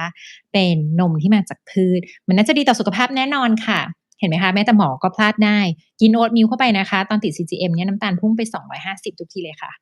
เป็นไอ้ตัว oat milk latte ก็คือผสมกับกาแฟดำ มีแค่กาแฟดำกับนม oat milk น้ำตาล200อืมอืมเราซึ่งพอว่าแต่ละคนไปดูตอบสนองไม่เหมือนกันด้วยไม่นะเหมือนกันอย่างใช่แต่ละฟ้าเลยว่าคนอาหารอย่างเดียวกันจริง ก็ขึ้นไม่เท่ากันไม่เท่ากัน เพราะว่าเพื่อนฟ้าที่ติด CGM เหมือนกันอีกอันหนึ่งที่สนุกมากอะคือกล้วยกับแอปเปิลสมมุติว่าเราอะกินแอปเปิลแล้วน้ำตาลขึ้นกินกล้วยน้ำตาลไม่ขึ้นแต่ว่าเพื่อนเราอะกินกล้วยกับแอปเปิลน่ะก็คือสลับกันก็มีเพราะฉะนั้นจริงๆมันมีปัจจัยอื่นที่เราอาจจะยังไม่รู้ในตอนนี้แต่ว่าไอ้เครื่องมือเนี้ยมันทำให้เราปรับพฤติกรรมของเราได้ตามข้อมูลที่เราเห็นว่าอะไรอะกระตุ้นให้น้ำตาลขึ้นและอะไรที่ทำให้น้ำตาลเนี่ยมันอยู่ในระดับปกติและอีกอันหนึ่งที่ฟ้าเจอในคนไข้เกือบทุกคนเลยที่ติดก็คือเรื่องนอนแล้วมันกลายเป็นว่าติด CGM ไปเพื่ออยากให้คุมเรื่องอาหารใช่ไหมแทน กลายเป็นว่ากลุ่มเนี้ยปรับเรื่องนอนดีขึ้นเพราะปรากฏว่า100%ของทุกเคสเลยนะที่ติดเราได้มีโอกาสได้คุยแล้วแบบมานั่งดูผลด้วยกันน่ะคนที่นอนดึกแล้วก็นอนไม่พออะน้ำตาลสูงวันนั้นน่ะน้ำตาลรุ่งขึ้นน่ะสูงทุกคนอือฮึสูงทุกคนมันกลายเป็นว่าติด CGM อะตอนแรกหวังว่าจะให้ปรับแค่เรื่องอาหารแต่ปรากฏว่าไปปรับเรื่องนอนเขาได้ด้วย CGM ฟ้าเชียร์ว่าเป็น1อันที่มีประโยชน์เยอะมากคุ้มต่อการที่แบบจะติด เพียงแต่ว่าในไทยมันมีข้อจำกัดว่ามีแค่3ยี่ห้อเท่านั้นเองค่ะมาแล้วก็อเมริกาหา อันที่2 Dexcom ดีกว่า จริงจริงส่วนอันที่2นี่ฟ้าว่ามีประโยชน์พวก wearable อะอันนี้อยู่ที่จริตแล้วว่าเราอืมชอบใส่ตัวไหนเพราะแต่ละตัวพอเราไปดูอะมันก็จะมีเขาเรียกว่า algorithm ในการวัดแล้วก็ให้ข้อมูลเนี่ยแตกต่างกันไปอย่างตัวแอปเปิลตัวที่ดีก็คือพวก EKG เนาะเหมือนที่เรารู้อยู่แล้ว เรื่องออกกำลังกายมันก็ได้ในระดับหนึ่ง HRV ก็ได้บ้างแอบฟ้าว่า Apple Watch มันเป็นตัวที่อันที่มันขึ้นแล้วมันได้ประโยชน์จริงๆ คือวัดดูคลื่นไฟฟ้าหัวใจ อื algorithm มอื่นๆ ก็คือกลางๆ เป็นตัวกลางๆ สำหรับคนที่อยากอยู่ทางสายกลางใช้ได้หลายๆ อย่างใน ecosystem เขาอะค่ะ ส่วนตัว Garmin เนี่ยทำมาสำหรับคนชอบออกกำลังกายอยู่แล้ว ถ้าเป็นสายออกกำลังกายวิ่งเทรลออกหนักๆมันแบตมันอึดด้วย algorithm เขาก็ทำมาสำหรับสายออกกำลังกายโดยเฉพาะ แล้วก็ถ้าเป็นสายแบบพวกกลุ่มเรื่องนอนเน้นเรื่องของความเครียดเรื่องนอนฟ้าชอบ Oura Ring มีอ๋อช่วงหนึ่งเกือบจะเลิกใช้ อะฮะ Oura Ring ไปแล้วด้วยนะแต่ว่าอะฮะความน่าสนใจของ Oura Ring คือนางอัปเดต algorithm ใหม่ตลอดแทนความฉลาดของนางคืออันนี้ในขณะที่อันอื่นอาจจะไม่ค่อยมี algorithm อะไรใหม่ออก Oura Ring ตอนแรกอะดังมาจากเรื่องของความเครียดกับเรื่องนอนครั้งแรกที่ใช่ฟ้ารู้จัก Oura Ring อะคือมาจากพี่รวิทย์ Mission to the Moon พอพี่รวิทย์ Mission to the Moon วิทย์ หาญอุตสาหะเขาเป็นคนรีวิว Oura Ring คนแรกเลยหลายปีแล้วช่วงประมาณโควิดแล้วฟ้าดูของเขาปุ๊บแล้วฟ้าอยากได้มากว่าแบบอุ๊ยมันเท่มากเลยมันแค่ใส่แหวนแล้วมันดูแบบวัดเรื่องนอนได้อะไรได้ยุคนั้นเรายังไม่มีอะไรที่มาแบบวัดเรื่องนอนได้อะมันอาจจะมีอืมคนที่ออกมาเป็นสายคาดหัวบ้างอะไรบ้างแต่ด้วยความที่เวลาเราใส่สายคาดหัวเราจะนอนได้ไม่ค่อยดีเนาะคือถ้าเป็นฟ้าอืมนะฟ้าจะรู้สึกว่ามันอึดอัดอะไม่ค่อยโอเคพอเห็นเป็นแหวนอะชอบมากแล้วพอมีโอกาสได้ใช้ Oura Ring คือปีนี้ขึ้นปีที่2แล้วตอนที่เบื่อมันแล้วอะกำลังจะเลิกเหมือนประมาณว่ารู้แล้วว่าฉันต้องนอนประมาณนี้แหละค่าความเครียดก็จะประมาณเท่านี้การนอนประมาณชั่วโมงเท่านี้มันถึงจะดีนางก็จะชอบออก algorithm ใหม่ออกมาล่าสุดที่นางออกมาคือ cardio age อายุหัวใจ อะฮะโดยวัดจาก pulse wave velocity ซึ่งเราอาจจะเคยใช้เครื่องมือนั้นเอาไว้วัดอยู่แล้วก็คือเอาไว้ทำนายเรื่องความยืดหยุ่นของหลอดเลือดแล้วก็อือฮึวัด VO2 max เป็น cardio capacity ออกมาให้เราเล่นใหม่แล้วก็สอดคล้องไปกับ lifestyle medicine นางมี algorithm เป็นค่าที่เรียกว่า resilience ก็คือความสามารถในการฟื้นอืมตัวจากความเครียดเอาไว้ให้เราดูว่าช่วงนี้เช้านี้เราตื่นมา เรามีความสามารถในการจัดการกับความเครียดได้มากน้อยแค่ไหนพอมันออกมาใหม่อย่างนี้เรื่อยๆสายที่บ้านแกดเจ็ตอย่างฟ้าก็จะยังใช้ก็มันต่อเลิกไม่ได้ เพราะรู้สึกว่าอ๋อ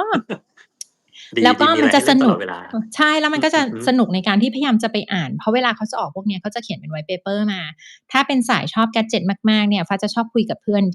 กับพี่ที่ทำงานเนี่ยก็จะมีพี่ตัวเขาทำ MarTech ก็จะชอบไปคุยกับเขาว่าไอ้ algorithm ข้างหลังอะของการคำนวณอันนี้ออกมาเขาคิดเห็นเป็นยังไงมันแม่นไหม อืมมันก็จะสนุกตรงนี้ค่ะซึ่งปีเนี้ยฟ้าว่าในกลุ่ม IoT อะจะมีออกมาให้เล่นเยอะขึ้นมากๆเพราะว่ามีทั้ง Huawei ก็ออกGalaxy คือของ Samsung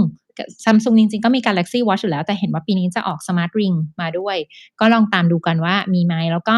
หลายๆแกดเจตอะก็ออกมาเพื่อที่จะทำ algorithm สำหรับวัดความดันอันเนี้ยอยากตามดูมากว่าเพราะปกติไอ้พวกเนี้ยมันมีเซ็นเซอร์เหมือนที่แทนเห็นอะมันเป็น PPG อะมันวัดแค่แบบพวกว่าหลอดเลือดมันวิ่งยังไงวัดอัตราการเต้นของหัวใจวัด Oxat อะไรอย่างเงี้ยมันพอเป็นไปได้แต่การที่จะเอา algorithm เหล่าเนี้ยไปแปลเป็นความดันฟ้าว่าน่าสนใจมากเลยนะถ้ามันแม่นจริงๆมันจะช่วยพวกเราเยอะมากเพราะจริงๆเวลาแต่คนไข้มาหาเราตรงนี้ที่โรงพต้องบอกว่ายาบาลน่ะมันมีอันหนึ่งซึ่งอาจจะเกี่ยวข้องแล้วก็เรายังมองว่ามันไม่ค่อยเจ๋งเท่าไรอันหนึ่งคือwatch pad device ซึ่งเอาไว้ตอืรวจมดู sleep apnea ซึ่งเขาจะวัดโทนของหลอดเลือดมันจะเป็นตรงข้อมือแล้วก็วัดโทนของหลอดเลือดซึ่งมันจะมีข้อเสียคือมันจะใช้ในคนที่หลอดเลือดผิดปกติไม่ได้เลยสักคนเช่นถ้าแบบอืมเป็น atherosclerosis เป็น hypertension เป็นโรคอะไรสักอย่างอย่างเงี้ยมันจะไม่มันจะวัดไม่ไม่แม่นแม่นยำเลย ดังนั้นในคนพวกเนี้ยเราสั่งพวกนี้ไม่ได้แต่คนอืก็จะชอบไงเพม ราะก็ใส่ไว้ตรงมือไม่ต้องมานั่งติดอะไรเต็มไปหมดอะไรอย่างเงี้ยแต่หารู้อาไหมว่าแบบมันมีปัจริงญหาเยอะเหมือนกันใช่อืมเพราะว่าจริงๆฟ้าว่าอันเนี้ยแหละคือเป็นสาเหตุว่าทำไมพวกเราถึงต้องคอยมาเหมือนแชร์ความรู้เพราะว่าบางทีถ้าบางคนไม่รู้อะก็จะแบบฟังแล้วคิดว่าเฮ้ยอันนี้มันแทนได้หมดแต่จริงๆแล้ว อือฮึ device พวกเนี้ยมันมีข้อจำกัดของเยอะมันอยู่ว่ามันน่ะสามารถ detect อันไหนได้ไม่ได้แล้วก็ที่ทุกคนต้องรู้ก็คือที่ฟ้าอยากบอกคือ wearable device พวกนี้ของที่ใส่พวกเนี้ยค่ะไม่ว่าจะเป็น Garmin ในรูปแบบนาฬิกา Apple Watch ที่ใส่ตอนนอน หรือ Oura Ring หรือแม้แต่ไอ้สายที่ใส่ตรงแขนก็คือ Whoop อะเนาะคืออันนี้ชอบลองอะนะ Gadget ตังค์หมดไปกับ Gadget นะคะพวกเนี้ยนี่ก็ใส่เหมือไม่นกัน สามารถใช่ไม่สามารถทดแทน Standard Test ในโรงพยาบาลได้เราต้องบอกอย่างงี้ก่อนเพราะฉะนั้นน่ะเราอย่าเป็นแบบว่าคิดว่าไอ้ device พวกเนี้ยมันทดแทนได้ถ้าเมื่อไหร่เรามีสัญญาณบางอย่างที่บอกว่าเราน่าจะมีปัญหาสุขภาพ หรือว่ามีตัวเลข trend ตัวเลขบางอย่างจาก wearable device ที่เราใส่มันเริ่มเปลี่ยนอะเพราะว่าข้อดีคือถ้า trend มันเริ่มเปลี่ยนมันคือตัวที่ flag บอกเราว่าเฮ้ยต้อง pay attention อาจจะต้องต้องไปไปหาหมอตรวจแล้วแล้วตรวจแต่ถ้าคิดว่าจะใส่อันนี้เพื่อจะวิเคราะห์ว่าเราเป็น OSA เราเป็น sleep apnea เราหยุดหายใจขณะหลับไหมแหวนไม่ได้ทำมาเพื่อเพื่อวินิจฉัยว่าเราเป็นโรคหยุดหายใจขณะหลับไหมเราอยากจะรู้เราจำเป็นต้องใช้เทสต์ที่เป็น standard นะคะ เราอืมไม่สามารถเอาอันนี้ไปหาคุณหมอแล้วบอกว่าอันเนี้ยดูแบบ Deep Sleep ไม่ค่อยดีเป็น OSA หรือเปล่าแล้วจะให้หมอสั่ง CPAP ให้เลยอะไรงี้คุณหมอไม่อ้าวไม่ได้ไม่สามารถทำได้ไม่สามารถทำอืมได้นะคะมันเป็นเหมือนตัวที่ช่วยมอนิเตอร์ที่บ้านช่วยคัดกรองสุขภาพว่าเมื่อไหร่ที่เราจะต้อง take action กับปัญหาสุขภาพนั้นแล้วหรือไม่แต่เราอย่าไปคิดว่าอ๋อมันทดแทนได้หมดตอนนี้ยังไม่ได้ในอนาคตไม่รู้ในอนาคตอาจจะได้ถ้าเขา develop อะไรมาเรื่อยๆแต่ว่าณปัจจุบัน วินาทีนี้9กรกฎาที่เมืองไทย8กรกฎาเอ๊ยที่นู่นก็ยัง9เนาะ9กรกฎาที่ไทยและ US นะคะอืมเรายังไม่สามารถใช้ variable ในการวินิจฉัยโรคได้นะคะเพราะฉะนั้นก็ใช้ให้ถูกจุดประสงค์ของเครื่องมือค่ะอืมอันนี้เห็นด้วยเลยเพราะว่าคิดว่าถ้าเราใช้ในการติดตามเฉยใช่ๆดูซิว่าแนวโน้มของร่างกายเราเป็นยังไงแต่ถ้าเราเป็นยังไงรู้สึกมันผิดปกติมันไม่ใช่หรือว่าบางทีเราเห็นเฮ้ยมันหน้าตามันประหลาดมากเลยอย่างงี้ไปตรวจจริงๆจังๆไปเลถูยดีกว่ากไม่ว่าจะใช้ยี่ห้ออะไรมันก็ต้องมีจริงข้อดีข้อเสียปนกันอยู่แล้วแหละใช่ทีนี้มาเรื่องใช่ค่ะอันต่อไปอืมมีเขาถามว่า preventive medicine กับ lifestyle medicine เนี่ยมันมีความคาบเกี่ยวอะไรกันเป็นสายเดียวกันไหมแล้วก็ถ้าในกรณีที่แบบปรับพฤติกรรมอะมันมีอะไรที่คิดว่าแบบฟ้าว่าโน้มน้าวยากมากที่สุดแล้วเหตุผลที่เขาไม่ยอมทำตามเนี่ยมันมีอะไรที่ฟ้าเจอบ่อยบ้างไหมถามถามเหมือนคนก่อนหน้านั้นเลยแต่ว่า เออ preventive medicine กับ lifestyle medicine จริงๆณปัจจุบันเอาที่ไทยก่อนนะคะในที่ไทยเนี่ย lifestyle medicine เป็น subset เป็นสาขาย่อยสาขาหนึ่งของเวชศาสตร์ป้องกันหรือว่า preventive medicine ค่ะและคำว่า preventive medicine น่ะถ้ามองในภาพรวมอะฟ้าว่าจริงๆรวมไปถึง lifestyle longevity medicine แล้วก็ anti aging ด้วยซ้ำ เพราะว่าอะไรคือมันคืออะไรก็ได้ที่เป็นศาสตร์ในเชิงป้องกัน ซึ่งณปัจจุบันเราเรียกว่าเป็นป้องกันแบบ proactive ด้วย คือเข้าไป attack ปัญหาก่อนที่ปัญหาจะเกิดขึ้น พยายามป้องกันไม่ให้ปัญหามันเกิดขึ้น ซึ่งถ้าเป็น longevity medicine น่ะมันป้องกันยังไง longevity medicine มองว่า aging หรือการแก่ชราเป็นสาเหตุของโรคหลายๆอย่างเพราะฉะนั้นในสาย longevity medicine ก็พยายามที่จะ proactive ในการเข้าไปป้องกันหรือว่ารักษา aging disease แต่ lifestyle medicine เนี่ยคือมองว่าปัญหาสุขภาพทั้งหลายทั้งแหล่ tools ที่เราจะป้องกันได้คือการเอาไลฟ์สไตล์เข้ามาจับมันก็เลยเป็นที่มาของ lifestyle medicine เพราะฉะนั้น preventive medicine longevity medicine หรือว่า lifestyle medicine มันมีความคาบเกี่ยวกันอยู่แน่นอนคือแนวคิดเป็นเชิงป้องกันเหมือนกันแต่ lifestyle medicine คือเวชศาสตร์วิถีชีวิตเน้นวิธีที่เขาเรียกว่าเข้าไปแทรกแซงให้คำแนะนำหรือว่าให้การรักษาโดยการให้คำแนะนำในเรื่องการปรับวิถีชีวิตหรือว่าไลฟ์สไตล์เป็นหลักค่ะนี้ใน tools ทั้งหมดเหมือนที่คนถามตอนแรกเลยค่ะว่าคิดว่าอะไรยากสุดเพราะว่าความยากเหมือนที่บอกอะมันอยู่ที่เจ้าตัวว่าคิดว่าอะไรที่มันยากที่สุดสำหรับเขาอะมันเหมือนบางคนฟ้าเห็นว่าเรื่อง exercise ยากกับเขามากที่สุดเขาจะมีข้ออ้างประมาณ108เช่นออกแล้วร้อนไม่ชอบเหงื่อออกสมมุตินะคนไม่อยากออกหรืออายุเยอะแล้วปวดเข่าปวดหลังปวดนู่นปวดนี้จะมีข้ออ้างประมาณ108เพื่อที่จะไม่ move อะก็มีในขณะที่บางคนคือชอบกินมากให้ออกเท่าไรก็ได้แต่ถ้าบอกว่าไม่ให้กินก็บอกว่าเป็นผีอิ่มดีกว่าผีอดอันนี้ก็เยอะยอมกินยาหมอสั่งยาเท่าไรสั่งมาเลยแต่ว่าอย่ามาห้ามฉันกินถ้าห้ามฉันกินฉันตายดีกว่าเพราะนี่คือ pleasure ในชีวิตฉันก็มีจริงส่วนไอ้2อันที่ฟ้าว่าคนไม่ค่อย aware เหมือนที่บอกไปแล้วอะค่ะก็คือเรื่องเครียดบางคนไม่รู้ตัวว่าเครียดจริงๆชีวิตมนุษย์เราณปัจจุบันโดยเฉพาะคนกรุงเทพอะเครียดมากออกจากที่ทำงานก็เครียดแล้วเพราะมันเดาไม่ได้เลยว่าวันนี้รถจะติดกี่ชั่วโมงยิ่งแบบอยู่แถวหน้าบำรุงราษฎร์ออกไปไม่รู้จะทำอะไรหรือบางทีขับๆไปแบบ Grab ปาดหน้าฟ้าจะคุยหัวเราะกับคนไข้ตลอดเลยอะฟ้าจะเป็นคนที่แบบหลังๆอะเราก็จะมีการสวดมนต์คือเราอยากทำเรียกสติเข้าตัวนึกออกไหมเพราะว่าเราใช้ชีวิตแบบสติมันลอยออกจากตัวค่อนข้างเยอะการจะมีสติได้เนี่ยบางทีเราก็ใช้วิธีสวดมนต์ช่วยแต่จริงๆทุกคนไม่ต้องสวดมนต์ก็ได้นะคะมันก็มีวิธีเขาเรียกว่าให้ฝึกรับรู้ลมหายใจเขาเรียกว่า mindfulness อะเป็นสติแบบระดับตื้นอะระดับง่ายแต่ฟ้าจะใช้วิธีสวดมนต์แล้วฟ้าก็จะสวดบทมหาจักรพรรดิจะสวดบ่อยมากเพื่อที่ว่าเราจะได้ดึงสติว่าให้เรามีสติในการขับรถไม่ให้เกิดอุบัติเหตุใช่ไหมแล้วเราก็พยายามที่จะฝึกใจว่าเราอะจะไม่ด่าคนที่ขับปาดหน้าเราหรือว่าคนขับสวนเลนหรืออะไรอย่างเงี้ยแต่แทนเชื่อไหมว่าการฝึกสติเนี่ยเป็นสิ่งที่ยากมากๆอย่างหนึ่งเพราะเมื่อไหร่ก็ตามที่ถึงแม้เราจะสวดมนต์อยู่แต่เมื่อมี Messenger ขับรถปาดหน้าเราปุ๊บเราจะอยากด่าเขาทันทีเราจะรู้สึกแบบฮะสติเราจากที่กำลังอยู่กับพระจะลงไปสู่นรกทันทีเลยนะคะทุกคนเพราะฉะนั้นจริงๆสติถ้าเราไม่ฝึกเนี่ยเห็นด้วยมันจะหลุดได้ค่อนข้างง่ายใช่แปลว่าเราเป็นเรื่องกลับไทยเครียดเราได้ขึ้นแต่รถไฟฟ้าเลยตอนเนี้ยมันจะมีอะไรให้ขับที่เราเห็นแล้วแบบขับเองนี่ไม่ค่อยอยากขับแล้วเพราะว่าอยู่นี่มันขับสบายอะพอกลับไทยแบบรถติดปาดไปปาดมาไม่เอา challenge แล้วเขาจะช็อกอืมได้มันจะมีอะไรเยอะแยะที่ทำให้แทนรู้สึกตกใจว่าฮะอันนี้มันมีด้วยเหรอมันทำอย่างงี้ได้ด้วยเหรอหรืออืว่ามถ้าขับสวนเลนมาแล้วเราไม่หลบเราจะโดนด่าว่าเราแรงน้ำใจทำไมเราไม่หลบทั้งๆที่จริงๆยูขับสวนเลนอะอะไรอย่างเงี้ย เออมันจะมีอะไรให้ challenge ต่อกันสร้างเขาเรียกว่าความอดทนขันติบารมีมากถ้าเราอยู่ในไทยนะคะถ้าเราทุกคนอืมอยากบรรลุเราก็มาอยู่กรุงเทพค่ะ อยากบรร ลุแล้วก็มาอยู่กรุงเทพถ้าสามารถเราก็บรรลุได้ เราก็จะได้ฝึกฝนเราจะได้ฝึกฝนจะได้ฝึเอกฝนอเรื่อยๆแต่เพราะว่าอันเนี้ยเรื่องสติเรื่องความเครียดอะเป็นอันหนึ่งที่คนไม่ค่อย aware ตัวเองเท่าไรว่าเครียดเพราะจริงๆเราอยู่ในสังคมที่มันมีอะไรที่จริงๆกระตุ้นความเครียดเราตลอดเวลาแต่ว่าเราไม่รู้บางอย่างเราคิดว่าการไถ TikTok ไปเรื่อยๆทำให้เรารู้สึกรีแลกซ์ฟ้ามีคนไข้หลายคนนอนไม่หลับชอบไถ TikTok ไถ TikTok ไปอีกทีหนึ่งรู้ตัวอีกทีตี 3ปุ๊บไม่หลับแล้วคราวนี้ยาวแล้วไปถึงตี 5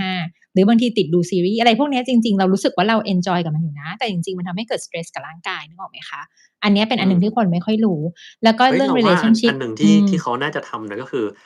อย่างเราอยู่อเมริกาเนี่ยเราเคยเปิด TikTok แล้วเห็นดาราไลฟ์กันข้ามคืนเลยเว้ยคือเราเปิดตอนแรกอะนี่มัน5ทุ่มเมืองไทยก็ไม่แปลกหรอกมันยังไลฟ์อยู่เปิดอีกทีหนึ่งตี 3เฮ้ยมันยังอยู่อีกพอตอนแบบ6โมงเช้ายังอยู่ที่เดิมเลยเฮ้ยตกลงมันได้คือนี่แหละอาจจะเป็นสาเหตุหนึ่งซึ่งทำให้คนแบบติดตามด้วยไม่ยอมนอนเลย ใช่ใช่อืมเนี่ยแหละเพราะว่ามันเป็นที่มาของเทคโนโลยีที่ทำมาเพื่อช่วยหลายๆอย่างแต่ขณะเดียวกันน่ะมันก็ ทำให้เกิดผลเสียต่อสุขภาพหลายอย่างเหมือนกันแล้วก็หลังๆฟ้าว่า trend ของทางที่ไทยมันจะเริ่มมีอีก trend หนึ่งมาเขาเรียกว่าเป็นพยายามเขาเรียก Dopamine Detox คือเขาบอกว่าจอาริงๆแล้วฟ้าว่าเป็นอีกอันหนึ่งที่แทนน่าจะเล่าให้คนในช่องฟังเพราะว่ามีประโยชน์เพราะจริงๆณปัจจุบันเนี่ยเราลองสังเกตสิเราทุกคนน่ะความอดทนเราอะต่ำ อือฮึคนไทยอะฟ้าว่าชัดเลยทุกอย่างอยากได้เร็วรอไม่ค่อยได้เพราะทุกอย่างมันไวไปหมดมันเป็นการติดสารโดพามีนอย่างหนึ่งแล้วการที่จะทำโดพามีน detox อะก็ไม่ง่ายนะคะทุกคนลองคิดสภาพว่าลอง social detox แบบไม่แตะมือถืออะทิ้งมือถือได้ไหมทั้งวันเราลองสังเกตว่าปัจจุบันทุกอย่างมันเอื้อให้เราแบบติดอะตอบสนองโดพามีนเราถ้าแชอืม ตมันเด้งปุ๊บเราจะรีบตอบเป็นไหมอืไม่มใช่แค่นั้นคือบางคนบอกว่ามันก็ทำได้แหละที่เราไม่เล่น Social นะแต่ถ้าเกิดว่ามีคนติดต่อเรามาล่ะเรื่องงานเราจะทำยังไงอีเมลเราก็ต้องตอบคือแบบอย่างงี้เลยคือเรามใช่องว่าไอ้เรื่องเนี้ยมันหลายอย่างอย่างถ้าฝรั่งเศสเงี้ยถ้านอกเวลาแล้วใครส่งอีเมลเรื่องงานมาคนนั้นผิดกฎหมายด้วยใคือเป็นกฎช่หมายไปๆ เลยแล้วแบบเจ๋งว่ะทำไมเมืองไทยไม่มีแบบไม่มีส่งมานอกเวลาเมืองไทยถ้าเราตอบช้าเราก็จะโดนรุมนะคะมันอย่างที่กลายเป็นว่าอุ๊ยที่เนี่ยต้องรีบตอบที่นี่ที่อเมริกาที่เราเวลาหลายๆคนที่เขาเขียนตรงอีเมลอะเขาจะเขียนเลยว่าเวลาของฉันอาจจะแตกต่างจากเวลาของคุณคุณจะตเฮ้ยอบเวลาชอบไหนก็แล้วแต่นะคือไม่ต้องแบบส่งมาไม่ต้องปุ๊บรีบทันทีตอบเลยอืมเพราะว่าๆจริงมันๆเริ่มมาจากแอดไวเซอร์เราคือเขาจะชอบส่งมาตอนแบบตีสามก็คือเวลาของเขาอะโอ้คือเขาชอบตื่นมาตอนนั้นไม่รู้ทำไมเหมือนกันแต่อืว่าเขามจะเนี่ยทำอะไรตอนเช้าๆแล้วก็มันอย่างเงี้ยทั้งวันเราก็เลยบอกเขาคงเข้าใจเนาะเพราะว่าคนอื่นคงไม่มีใครตื่นตีสามเหมือนเขาอะไรอย่างเงี้ยเราก็เลยเห็นเขาเขียนแปะไว้ตรงปลายอีเมลของเขาแล้วก็มันก็ดีเหมือนกันนะเฮ้ยน่ารักดีนะอืน่ามรักอืมเออดีค่ะน่าเป็นน่าสนใจสิ่งที่ดีดีจริงแต่เอาอืมจริงๆอะฟ้าว่าถ้าพูดกันแบบแฟร์ๆถ้าเป็นเรื่องด่วนเขาคงโทรมาแล้วแหละถ้าเกิดว่าใมันเป็น ช่ๆ LINE หรืออะไรอย่างเงี้ยมันไม่ควรจะเป็นเรื่องด่วนแล้วเราควรจะต้องจัดการเวลาเราให้ชัดเจนว่าหลังจากเท่านี้มันจะเป็นเวลาที่เราอยู่กับตัวเองพักผ่อนกับตัวเราเพราะว่ามันช่วยได้เยอะแต่ว่าหลายๆครั้งอะณปัจจุบันฟ้าว่าหลายๆโรคโดยเฉพาะกลุ่มเครียดอะมันเป็นมาจากที่ทุกอย่างมันเข้าถึงตัวเราตลอดเวลาแล้วเรารู้สึกว่าเราต้องตอบสนองกับมันตลอดเวลาแล้วมันก็เป็นอืสาเหมตุหนึ่งที่เราเลยเครียดโดยไม่รู้ตัวค่ะอืมนั่นสิอันนี้ถามอันนี้มันก็ดีเหมือนกันบอกว่าไลฟ์สไตล์ Medicine เนี่ยค่าใช้จ่ายเท่าไรยังไงบ้างอืมฟ้าชอบคำถามนี้มากเลยคือความท้าทายอันหนึ่งเนาะของสายเนี่ยเพราะว่าฟ้าทำในกลุ่ม Wellness และอย่างที่ฟ้าบอกทุกคนน่ะฟ้าปฏิบัติงานอยู่ในเอกชนแต่ขณะเดียวกันฟ้ามีโอกาสไปช่วยงานรัฐบาลด้วยถามว่าทำไมเพราะว่าสิ่งหนึ่งที่เราเห็นตรงกันน่ะค่ะการที่ทุกคนจะมีสุขภาพที่ดีได้ไม่จำเป็นต้องจ่ายเงินแพงฟ้าว่าข้อเสียอันหนึ่งของ Wellness อะที่เป็นภาพลักษณ์ที่ทุกคนพอพูดคำว่า Wellness ปุ๊บอะทุกคนจะคิดว่าฉันต้องมีเงินน่ะฉันอืมต้องจ่ายตังค์เยอะ เพื่อที่จะเข้าถึงการให้คำแนะนำหรือการดูแลรักษาแบบนี้ แต่ทุกคนลองย้อนไปดูสิคะคำว่าไลฟ์สไตล์อะมันเป็นสิ่งที่ยูทำได้ด้วยตัวเองเลยนะยูไม่ต้องใช้ตังค์เพื่อที่จะเปลี่ยนไลฟ์สไตล์ยูแค่ต้องการหาใครสักคนที่ช่วยโคชช่วยไกด์ช่วยสร้างแรงจูงใจว่าเราจะปรับไลฟ์สไตล์ยังไงนั่นเลยเป็นที่มาว่าทำไมทางของกรมอนามัยของสมาคมเวชศาสตร์ป้องกันเขาถึงมีเรื่องของเวชศาสตร์วิถีชีวิตขึ้นมา และเราเริ่ม pilot ในโรงพยาบาลรัฐทั้งหมด10แห่งก่อนเพื่อที่จะสอืมร้างเป็นยูนิตที่เป็น pilot เพื่อให้คนไทยทุกคนน่ะเข้าถึงการดูแลแบบเชิงป้องกันเข้าอืถึงการดูแลมแบบเวชศาสตร์วิถีชีวิตได้โดยที่30บาทก็สามารถเข้าถึงได้ตรงส่วนใน นี้มีโรงบาลอะไรบ้างที่ฟ้าไปทำอะของรัฐบาลพอแตอนง้มๆได้นี้ที่เป็น ไหมหรือว่า Pilot ใช่ไหมคะ อะฮะ Pilot เผอิญฟ้าเป็นพี่เลี้ยงให้โรงพยาบาลพระนั่งเกล้าเนาะแต่ว่าอืมที่มีเปิดก็จะมีที่ของกรมทหารอากาศอันนี้ฟ้าจำได้ไม่ละเอียดนะมีที่ราชบุรีมีของทางอีสานเพราะถ้าจำไม่ผิดรู้สึกว่าจะเป็นอุดรค่ะอืมก็จะมีทั้งหมดมันไป10แห่ง มันมีเขียนในเว็บไซต์อะไรสักอย่างไหมอะฟ้าฟ้าว่าใน KALM Center มีเพราะว่ามันอยู่ในโครงการของเขาก็ อ๋อ KALM ก็ไปตามเราเห็นที่ตัวมันเป็นเพจนี่เฟซบุ๊กใช่ไหมเพจใชเป็นเพจ่นะๆแล้วก็เราเห็นแล้วเดี๋ยวเขาก็จะมีลิงก์อะไรของเขาอยู่เพราะว่าเพิ่งสร้างเลยเพิ่งมีมาเมื่อต้นปีนี้นะคะโดยอืมได้กองทุนสสสที่มาช่วยสนับสนุนให้มีอันนี้เพราะจริงๆมันก็เป็นการร่วมมือหลายเครือข่ายเพราะฉะนั้นเวชศาสตร์วิถีชีวิตทุกคนเข้าถึงได้นะคะ ส่วนในของโรงพยาบาลเอกชนเนี่ยก็คือมันจะเป็นอีก tier หนึ่งซึ่งเริ่มมีการใช้เรื่องของ lab นู้น lab นี้เข้ามาตรวจมากขึ้นซึ่ง พวกเนี้ยเขาก็จะทำให้เราอะมีข้อมูลที่ validate มากขึ้นมันก็จะไป implement ในเชิงระบบแบบเชิงกว้างได้เนาะเพราะฉะนั้น wellness ทุกคนสามารถเข้าถึงได้แต่ว่าวิธีในการเข้าถึงในแต่ละเขาเรียกว่ากลุ่มรายได้ต่างๆเพราะว่ามันก็จะมีความแตกต่างของมันอยู่แต่ทุกคนสามารถมีสุขภาพที่ดีได้อะค่ะอันนี้เห็นด้วยเลยอย่างเมื่อกี้ฟ้าพูดมาคำหนึ่งว่าคนเราเนี่ยไม่ค่อยรู้ตัวหรอกว่ามันเครียดอยู่ใช่แล้วแล้วฟ้าเนี่ยมีวิธีแนะนำอะไรไหมว่าเฮ้ยเราจะรู้ได้ไงว่าเราเครียดหรืออย่างน้อยก็แบบพอเดาๆได้ไหมว่าเรากำลังเครียดแล้วทั้งๆที่เมื่อกี้อย่างฟ้าบอกอะเฮ้ยไอ้คนนี้มาถึงไม่เห็นจะเครียดเลยแต่พอตรวจมาทุกอย่างแบบเละเทะหมดเลยใช่ๆฟ้าว่าถ้าสมมุติว่าเราไม่มีสติคอยสังเกตตัวเองจริงๆอะว่าเครียดหรือเปล่าส่วนใหญ่เอาเป็นอาการก่อนอาการที่มักจะเจอว่าคนไข้มาแล้วมีเรื่องเครียดแน่ๆคือกลุ่มที่นอนไม่หลับ อืมถ้าเป็นกลุ่มที่นอนไม่หลับแทนลองสังเกตส่วนใหญ่ถ้าไม่ใช่ปัญหาสุขภาพมันจะต้องมีอะไรสักอย่างที่มันเป็นเรื่องสเตรสแหละค่อนข้างแน่นอน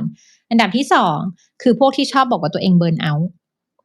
ไม่เครียดอืมค่ะแต่ไม่มีแรงแล้วเบิร์นเอาต์เบิร์นเอาต์นี่แบบอืมเครียดแน่นอนอันดับที่3คือถ้าสังเกตตัวเองก็จะเป็นพวกที่แบบตื่นมาแล้วรู้สึกว่าเพลียไม่ค่อยมีแรงเพลียไม่ค่อยมีแรงก็เป็นอีกอันหนึ่งที่เป็น sign ที่บอกว่าเครียดได้4ถ้าเป็นคนออกกำลังกายอาจจะเริ่มสังเกตว่าตัวเองอะช่วง recovery มันไม่ค่อยไวไม่ค่อยดีเท่าที่ควร เพราะว่าพวกนี้ก็คือเป็นทรายที่บอกว่าน่าจะมีความเครียดบางส่วนที่มันเกิดขึ้นแต่ว่าส่วนใหญ่แล้วอย่างที่ฟ้าบอกสุดท้ายแล้วถ้าเราไม่รู้ตัวเองจริงๆว่าเราเครียดหรือเปล่าอะมันเลยต้องมีตัวที่เป็นเหมือน bio feedback ไว้คอยบอกอืมเราว่าเนี่ยแหละอยู่เครียดซึ่งฟ้าเนี่ยเป็นพวกสติไม่ค่อยดีอะก็เลยต้องใช้พวก variable device เข้ามาช่วยจับซึ่งค่าหนึ่งซึ่งช่วยดูได้ค่อนข้างดีถ้าดูแต่ต้องบอกก่อนว่าต้องดูในแต่ละคนแล้วก็เป็นดู trend นะคะก็คือค่า HRV หรือว่าไอ้ตัว heart rate variability ที่ฝ่าว่ามันเป็นคลูนะเป็นคลูอันหนึ่งที่บอกได้ว่ามันอาจจะเครียดเกินไปแล้วนะต้อง ฟ้า take ลอง action อธิบายบางอย่างตรงนี้ให้ฟังนิดหนึ่งว่า HRV ของฟ้านี่คือยังไงบ้างฟ้าดูตรงไหนอะว่าเราเชื่อเลยว่าในเนี้ยไม่ค่อยมีคนรู้เรื่องนี้เท่าไรตัว HRV จริงอืมๆที่ฟ้าดูนะคะก็จะเป็นจากตัว Oura Ring เนาะถ้ามีคนใส่ไอ้ตัว Whoop Band ที่ฟ้าเคยใส่มันจะอยู่ตรงข้อมือตรงนี้ Whoop ก็สามารถวัด HRV ได้แล้วก็พวก Garmin ก็วัด HRV ได้ตัว HRV หรือว่าไอ้ตัวอัตราไม่ใช่อัตราการแปรผันระหว่างอัตราการเต้นของหัวใจตัวเนี้ยเขาพบว่ามันเขาเรียกว่ามัน reflect คือมันทำให้เราเห็นในเรื่องของการทำงานสัมพันธ์กันระหว่างระบบประสาทอัตโนมัติเราเรียกว่า sympathetic กับ parasympathetic เพราะเราต้องเข้าใจก่อนว่าจริงๆแล้วอัตราการเต้นของหัวใจในแต่ละบีทอะจริงๆมันไม่ได้ห่างเท่าๆกันเขาก็เลยเจอว่าถ้าเกิดว่าระบบประสาทอัตโนมัติของเราที่มันช่วยเราจัดการความเครียดมันทำงานได้ดีอะค่ะค่า HRV มันมักจะค่อนไปทางสูงถ้าสมมุติว่าปกติ baseline เราอยู่30เราดูแลตัวเองดีบางช่วงมันขึ้นไป40-50อันนี้ไม่มีปัญหา ถ้าสมมติว่า HRV ของเราเริ่มต้นตอนที่เราเคยใส่มัน30แล้วก็สักพักหนึ่งมันตกลงเรื่อยๆเหลือ20เหลือ10กว่าอันนี้แสดงว่ามันมีบางอย่างที่มันเหมือนกับโหลดระบบประสาทอัตโนมัติของเราค่อนข้างเยอะมันก็จะเป็นตัวที่บอกทางอ้อมว่าอาจจะมีบางอย่างที่มากระตุ้นให้เกิดสเตรสกับร่างกายอาจจะเป็นทาง mental คือความเครียดก็ได้หรืออาจจะเป็นจากร่างกายเช่นเราออกกำลังกายหนักเกินไปเราเริ่มจะป่วยอะไรอย่างเงี้ยค่ะมันก็เอามาใช้บอกในกรณีแบบนี้อืม ก็ดีนะมันมีหลายๆวิธีที่เราสามารถที่จะเอามาปรับใช้กับตัวเองใได้บางคนแบบช่เรามองว่าแน่นอนถ้าเรามีเงินเยอะเราจะเอาอะไรมาใช้ก็ได้แต่ว่าๆถูกเหมือนคุณ มันก็อาจจะยิ่ง Brian ไง ทำให้เราสับสนนะ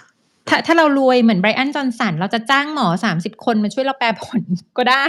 จ้างอันนั้นจ้างมาทำ research เลยว่าจะต้องใช้สารตัวไหนอะไรใช่ยังไงใช่รู้ดีหมดทุกอย่างเราก็โอ้โฮแล้วฟ้าชอบเขามากอันหนึ่งอะมีคนถามเขาว่ายูมีวิธีเลือกหมอยังไงยูรู้เปล่าว่าเขาตอบว่ายังไงเขาไม่ได้เลือกที่เก่งที่สุดนะเขาบอกว่าคือต้องเป็นคนที่รู้เรื่องและคุยกับเขาได้นี่ไงสไตล์ก็จริงคนมีตังค์เออเขาไม่ได้เลือกที่เป็น the best in the world แต่เขาเลือกคนที่แบบเขาคุยรู้เรื่องเพราะเรามองว่าถ้าเป็น the best in the world ก็คงไม่สนใจที่เขาถูกจะให้ถูกถูกอืม จริงจริงเขาต้องเลือกอะไรที่เขาอยากจะทำเหมือนกันเพราะว่าเขาก็เป็น the best ไอ้นี่ก็แบบรวยต่างคนก็จริต่างอยางกจะได้ของจริงที่ตัวเองอยากจะได้จริงจริงอืมก็เลยเป็นแบบนั้นเขาก็เลยมีทีมหมอแบบเยอะมากฟ้าว่าก็เอ่อถ้าเป็นไปได้จริงๆแล้วอะก็คือจะ back to basic เหมือนที่คุยกับแทนนั่นแหละคือถ้าเรามีสติเรามี awareness เรารู้ตัวเองอะจริงๆเราก็ไม่จำเป็นต้องใช้อุปกรณ์พวกนี้มาช่วยหรอกแต่เผอิญเราอยู่ในยุคที่ความใส่ใจในตัวเองของเราอะมัน reflect ออกไปอยู่กับ เรื่องราวภายนอกหมดเลยมันมีเรื่องราวภายนอกที่ทำให้เราแบบโฟกัสได้ประมาณ1,800,000อะมันเลยทำให้การใส่ใจกับตัวเองอะมันลดลงแล้วมันก็เป็นที่มาของปัญหาสุขภาพหลายๆอย่างในยุคนี้นะที่ฟ้าคิดว่าอืมจริงแล้วใน Pillar เมื่อตะกี้เนี่ยมันมีเรื่องหนึ่งเกี่ยวข้องกับพวกสารที่มันเสพติด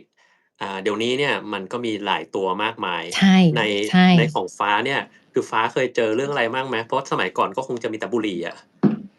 อาจจะบุหรี่มีบุหรี่อาจเด่นมากจะมีเรื่องตอนนี้แอลกอฮ Vape อล์อะไรเงี้ยแอลกอฮอล์ เวฟนี่ Vape อือะไร ม Vape นี่คงเยอะอะตอนเนี้ยเวฟตอนนี้เยอะมากแล้วก็อยากจะบอกทุกเออคนว่าช่วงแรกอะเวลาเวฟเขาเอาเข้ามาตีตลาดอะค่ะ Vaping ก็คือตัว Electronic Cigarette นะทุกคนคือตัวที่เราเป็นสูบบุหรี่แต่ว่าเป็นบุหรี่ไฟฟ้าแล้วมันจะชอบมีสีสวยๆมีกลิ่นหลายๆกลิ่นอืมอะไรอย่างเงี้ยตอนตีตลาดในไทยอะเขาตีตลาดวัยรุ่น อือฮึยูลองสังเกตแพ็กเกจจิงของเขาสิเขาทำมาสำหรับวัยรุ่นกับเด็กเลยอะเขาไม่ได้ทำมาสำหรับผู้ใหญ่ มันเลยมีสีสันสวยงาม มีแบบลักษณะมันดูเท่ ดูแบบคูลแบบเห็นแล้วอยากใช้อย่างเงี้ยค่ะ แต่ว่าตัวสารนิโคตินที่อยู่ในไอ้ตัว Electronic Cigarette หรือ Vape อะเยอะกว่าบุหรี่แบบเยอะมากมวนๆสมัยที่เราชอบกินทุกคนทันไหมอะมันมีขนมปังที่เป็นบุหรี่อะแล้วตอนเด็กๆเวลาเราดูหนังเราจะรู้สึกว่าเฮ้ยมันบุหรี่มันเท่เราเด็กๆเรายังเคยซื้อไอ้ขนมปังบุหรี่มาคาอ๋อบกันเป็นสูบบุหรี่เลย ขนม ไม่รู้ทุกคนทันไหมอะขนมอันนั้นน่ะ เคยเล่นขนมบุหรี่อือฮึใช่แต่ยูเห็นแบบว่าการตลาดอะมีผลแม้แต่เราเด็กๆที่เราแบบเห็นแล้วเรายังอยากทำเหมือนสูบบุหรี่เลยแต่จริงๆบุหรี่มันไม่ดีนะคะแล้วพอมันเป็น vaping อะเขาทำการตลาดเก่งเหมือนกันพอคนไปใช้ตัว vaping เยอะแทนที่จะเลิกบุหรี่ได้ช่วงนั้นน่ะตอนเข้ามาใหม่ๆอะถึงขั้นบอกว่าถ้าอยากเลิกบุหรี่แบบมวลๆมาใช้ vaping สิจะได้เลิกบุหรี่ได้ปรากฏว่ามาใช้ vaping อะเลิกยากกว่าเดิมเพราะนิโคตินมันเยอะกว่าในบุหรี่แบบมวลๆตั้ง20เท่าแน่แล้วยูจะเลิกอืมยังไงในเมื่อยูติดนิโคตินเหมือนเดิม สิ่งที่เขาเอาออกไปคือแค่เอาสารที่มันระคายเคืองคอพวกทาพวกอะไรที่มันทำให้ปากดำมือดำอะออกมันเลยสูดแล้วเพลินขึ้นโอ้มันไม่ไอแล้วมันสูดเข้าไปแล้วก็ไม่ระคายคอคนรอบข้างก็รู้สึกไม่ได้รำคาญเพราะว่ามันดูชิลสีมันดูสวยแต่จริงๆแล้วสารข้างในอะนิโคตินยังมีเหมือนเดิมแถมสารที่มันทำให้มีสีสวยงามมีกลิ่นสวยงามต่างๆหลังๆแม้แต่ในไทยก็เจอเยอะขึ้นว่ามีเรื่องภาวะปอดอักเสบเพราะว่าแทนเจอแน่นอนที่เขาเรียกว่าวาลี่นะคะในไทยเจอมีนะเจอจนแย่เลยแล้วก็จริงๆเพื่อให้คนอื่นเขารู้นะว่าไอ้บุหรี่มวนหนึ่งเนี่ยมันมีนิโคตินแค่ไหนโดยเฉลี่ยประมาณสักอืม2มิลลิกรัม2เองนะอืแต่มก็ไม่นับแบบพวก Asica หรืออะไรที่มวลแบอะ บใหญ่ๆไฮโซอันนั้นมันอืมอาจจะเยอะกว่านั้นแต่มวลหนึ่งอะ2มิลลิกอืมรัมแล้วลองคิดดูถ้ามันมากกว่านั้น20เท่ามันได้ไปเท่าไรแล้วเหตุผลใช่ที่มันต้องมีนิโคตินน่ะเพราะว่ามันต้องการทำให้คนติดคนซื้อใชถ้าเกิดเป็น่บุหรี่ไฟฟ้าแล้วไม่มีนิโคตินเลยนะมันไม่ติด ถูกแล้วจะซื้อทำ ไมนั่นแหละปัญหา จะทำมาขายทำไมอืมใช่มันทำให้เราติดแล้วก็อืมน่ากลัวใช่ไหมแทนว่าจริงๆอะไอ้ตัว Vali มันเจอในคนอายุน้อยด้วยอย่างบุหรี่ใช่เมื่อก่อนเราบอกว่าต้องสูบไปหลายปีกว่าจะเป็นมะเร็งปอดแต่อี Vape เนี่ยยูเพิ่งอายุน้อยๆยังไม่ทันจะคนตายเลยอะยูต้องแอดมิตโรงพยาบาลแล้วมันน่ากลัวมากจริงๆนะคะอืมคือจริงสารที่ๆอะอยู่ข้างในอันตรายมากมันมีคนที่เขาสูบแล้วมันก็มามาเถียงบอกว่าเนี่ยมันเป็นเพราะว่ามันมีเขาไปเจอว่ามีวิตามินอีปนอยู่ในนั้นมันเลยทำให้เป็นแต่อืมทีเนี้ยปัญหาของเราที่เรามีก็คือว่าไอ้ของพวกเนี้ยมันไม่มีใครมาควบคุมเลยว่าข้างในมันจะจริงมีอะไรอยู่บ้างในเมื่อไม่จริงมีใครรู้ว่าข้างในมันมีอะไรอยู่บ้างมันก็ไม่มีทางรู้ว่ามันจะมีอะไรอันตรายในนั้นบ้างแล้วที่อืมสำคัญก็คือสารบางอย่างที่มันแบบราคาแพงอะ เขาก็ไม่ใส่สิใส่ของที่มันราคาถูกแล้วให้ผลคล้ายกันมันจะได้แบบได้กำไรเยอะๆหน่อยอืเขาก็มต้องทำออืย่างงั้นในมเมื่อเขาไม่ต้องบอกเราเขาก็ทำแล้วใช่ก็ไอ้ตัวที่ให้ความร้อนของตัว Pod หรือตัว Wave เนี่ยอืมมันเป็นโลหะซึ่งไอ้พวกเนี้ยทุกคนก็คงจะรู้ว่าโลหะหนักมันเข้าไปในร่างกายมันไม่ดีแต่ไอ้เนี่ยคืออืม ให้ความร้อนปุ๊บเราสูดเข้าไปตรงๆเลยอะพูดตทันทีรงๆเลย ระเหิด แล้วเมื่อไหร่มันจะเกิดปัญหานี้ก็ตอบไม่ได้เหมือนกันแต่ถ้าเกิดจริงขึ้นมาแล้วมันย้อนกลับไม่ได้แล้วนั่นคือเรื่องถูกเรื่องที่ใหญ่อืมเพราะฉะนั้น vaping เป็นอันหนึ่งที่ในสายทางไลฟ์สไตล์ medicine เราพยายามจะให้ความรู้ว่าไม่ควรไม่ควร vape ควรจะเลิกเหมือนกันแล้วก็แอลกอฮอล์ฟ้าชอบเรื่องแอลกอฮอล์มากเพราะแอลกอฮอล์ อืม WHO ยังคงบอกว่ามี standard drink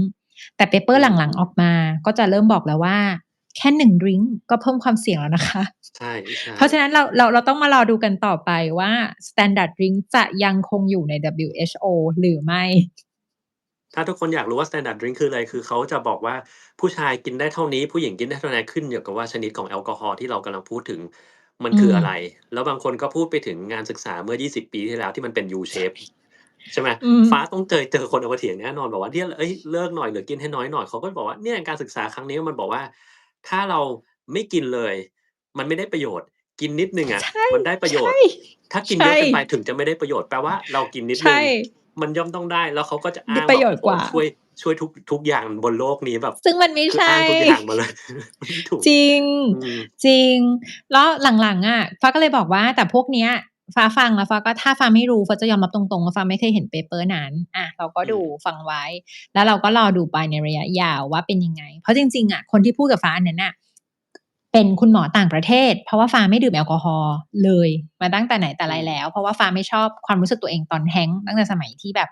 ขึ้นปี1เพราะเราก็จะมีแทนจำได้ใช่เปล่า Indian จำได้ Night อะเวลาเขารับน้องอะแล้วเราจะต้องโดนแบบให้กินน่ะ ฟ้าไม่ชอบความรู้สึกตัวเองหลังจากตื่นมาหลังจากที่แบบดื่มแอลกอฮอล์มันก็เลยเหอืมือนเป็นความหมลังฝังใจว่าเราก็เลยไม่ดื่มแต่ทีเนี้ยพอตอนที่ไปประชุมต่างประเทศอะเคยเจอหมอต่างประเทศเขาเป็นคนพูดเรื่องเปเปอร์นั้นกับฟ้าเลยบอกว่าเนี่ยดรฟ้ายูอะต้องกินนิดหนึ่งกินนิดหนึ่งแล้วแบบโรคหัวใจและหลอดเลือดมันก็แบบจะน้อยกว่านะมันจะทำให้ longevity anti aging กว่าไม่กินเลยฟ้าผมก็ต้องบอกว่าต้องเลยบอกว่าต้องไวน์แดไม่เป็นไร งต้องไวน์แดง ใช่ฟ้าก็เลยบอกไม่เป็นไรค่ะ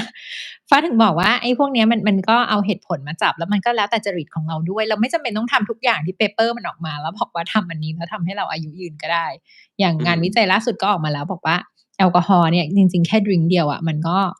เป็นพิษต่อร่างกายแล้วอย่างงี้เป็นต้นค่ะก็มีเรื่องแอลกอฮอล์เพราะว่าตอนนี้ถ้าเป็นในเชิงไลฟ์สไตล์เราจะเน้นหลักๆเพราะมันเป็นปัญหาใหญ่ของในเชิงเขาเรียกว่าประชากรทั่วไปก็จะมีเรื่องของแอลกอฮอล์แล้วก็มีเรื่องของบุหรี่ แล้วก็อันนี้แหละพวก Digital Detox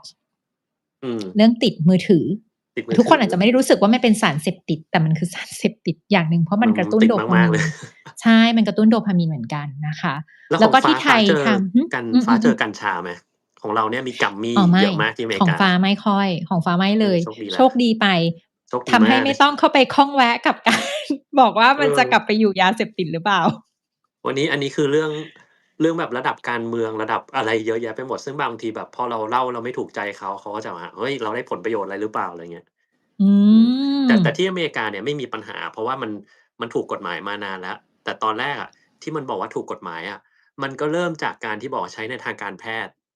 เริ่มจากแต่พอมันมาทางการแพทย์แล้วมันเป็นเส้นบางๆมากเลยก่อนที่มันจะเริ่มไปใช้แบบเพื่อความสุนทรีย์ส่วนตัวเพื่อความเฮใช่ฮาอะไรเงี้ยใช่อืมก็ฟ้าว่านั่นแหละมัน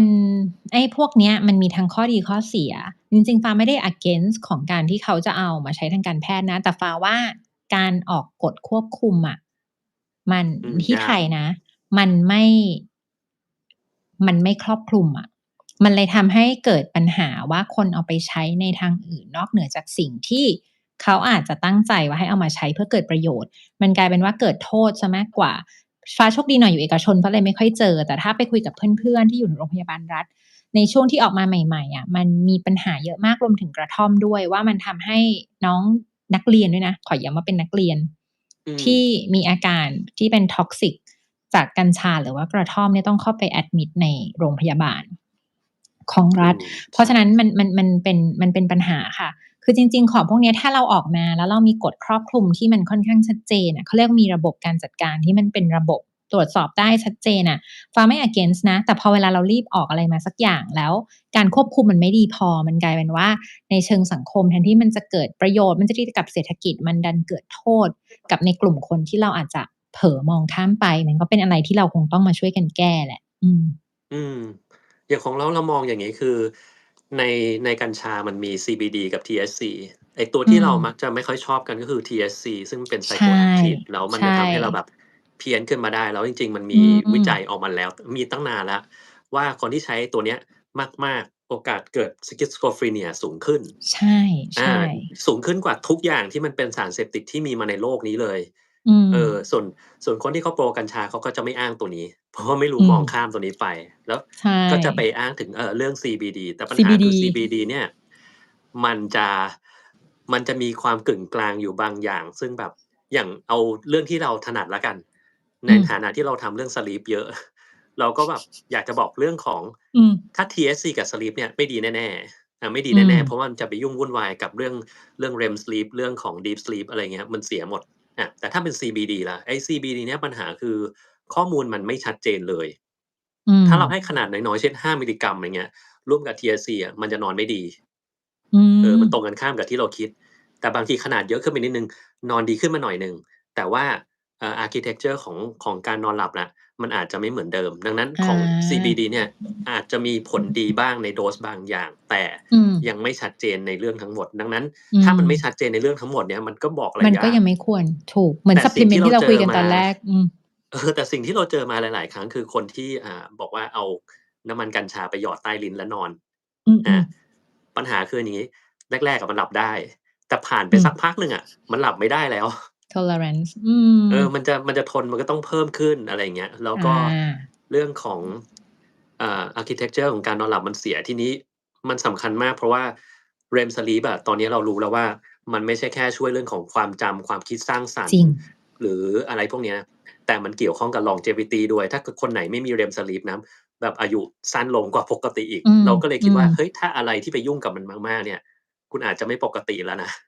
ใช่อืมใช่ถูกเพราะจริงๆมันไม่ใช่แค่เพราะว่าเรื่อง longevity มันไม่ใช่แค่อยู่ให้จะได้ถึง100 ปี120 ปีอย่างเดียวอืมแต่มันคืออยู่แบบมีคุณภาพชีวิตที่ดีอะยูจะอยู่ถึง120แล้ว20ปีสุดท้ายยูอัลไซเมอร์สมองเสื่อมนี่ก็คงไม่ใช่เรื่องหรืออยู่ได้แล้ว20ปีสุดท้ายยู bedridden เดินเหินไม่ได้อันนี้มันก็คงไม่เรียกว่า healthy longevity อะถูกเพราะฉะนั้นอะไรก็ตามที่เราใช้อะถ้ามันกลายเป็นว่า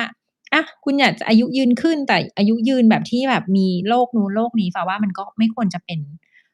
ทางเลือกที่ถูกต้องเพราะฉะนั้นใช่เลยก็อืม เรื่อง REM sleep สำคัญมากฟ้าว่าหลังๆไอ้พวกวัดเรื่อง cognitive function คนก็จะมองอันนี้มากขึ้นมากกว่าแค่ deep sleep อย่างเดียวแล้วจริงค่ะใช่ใช่อันนั้นมันเลยแบบว่าถ้าคนไหนที่อ่ามีฝันแล้วจำได้อืมดีๆเลยนะคนพวกเนี้ยเวลาอายุเยอะไปอะไม่ค่อยมีปัญหาเรื่องความจำเท่าไรอืม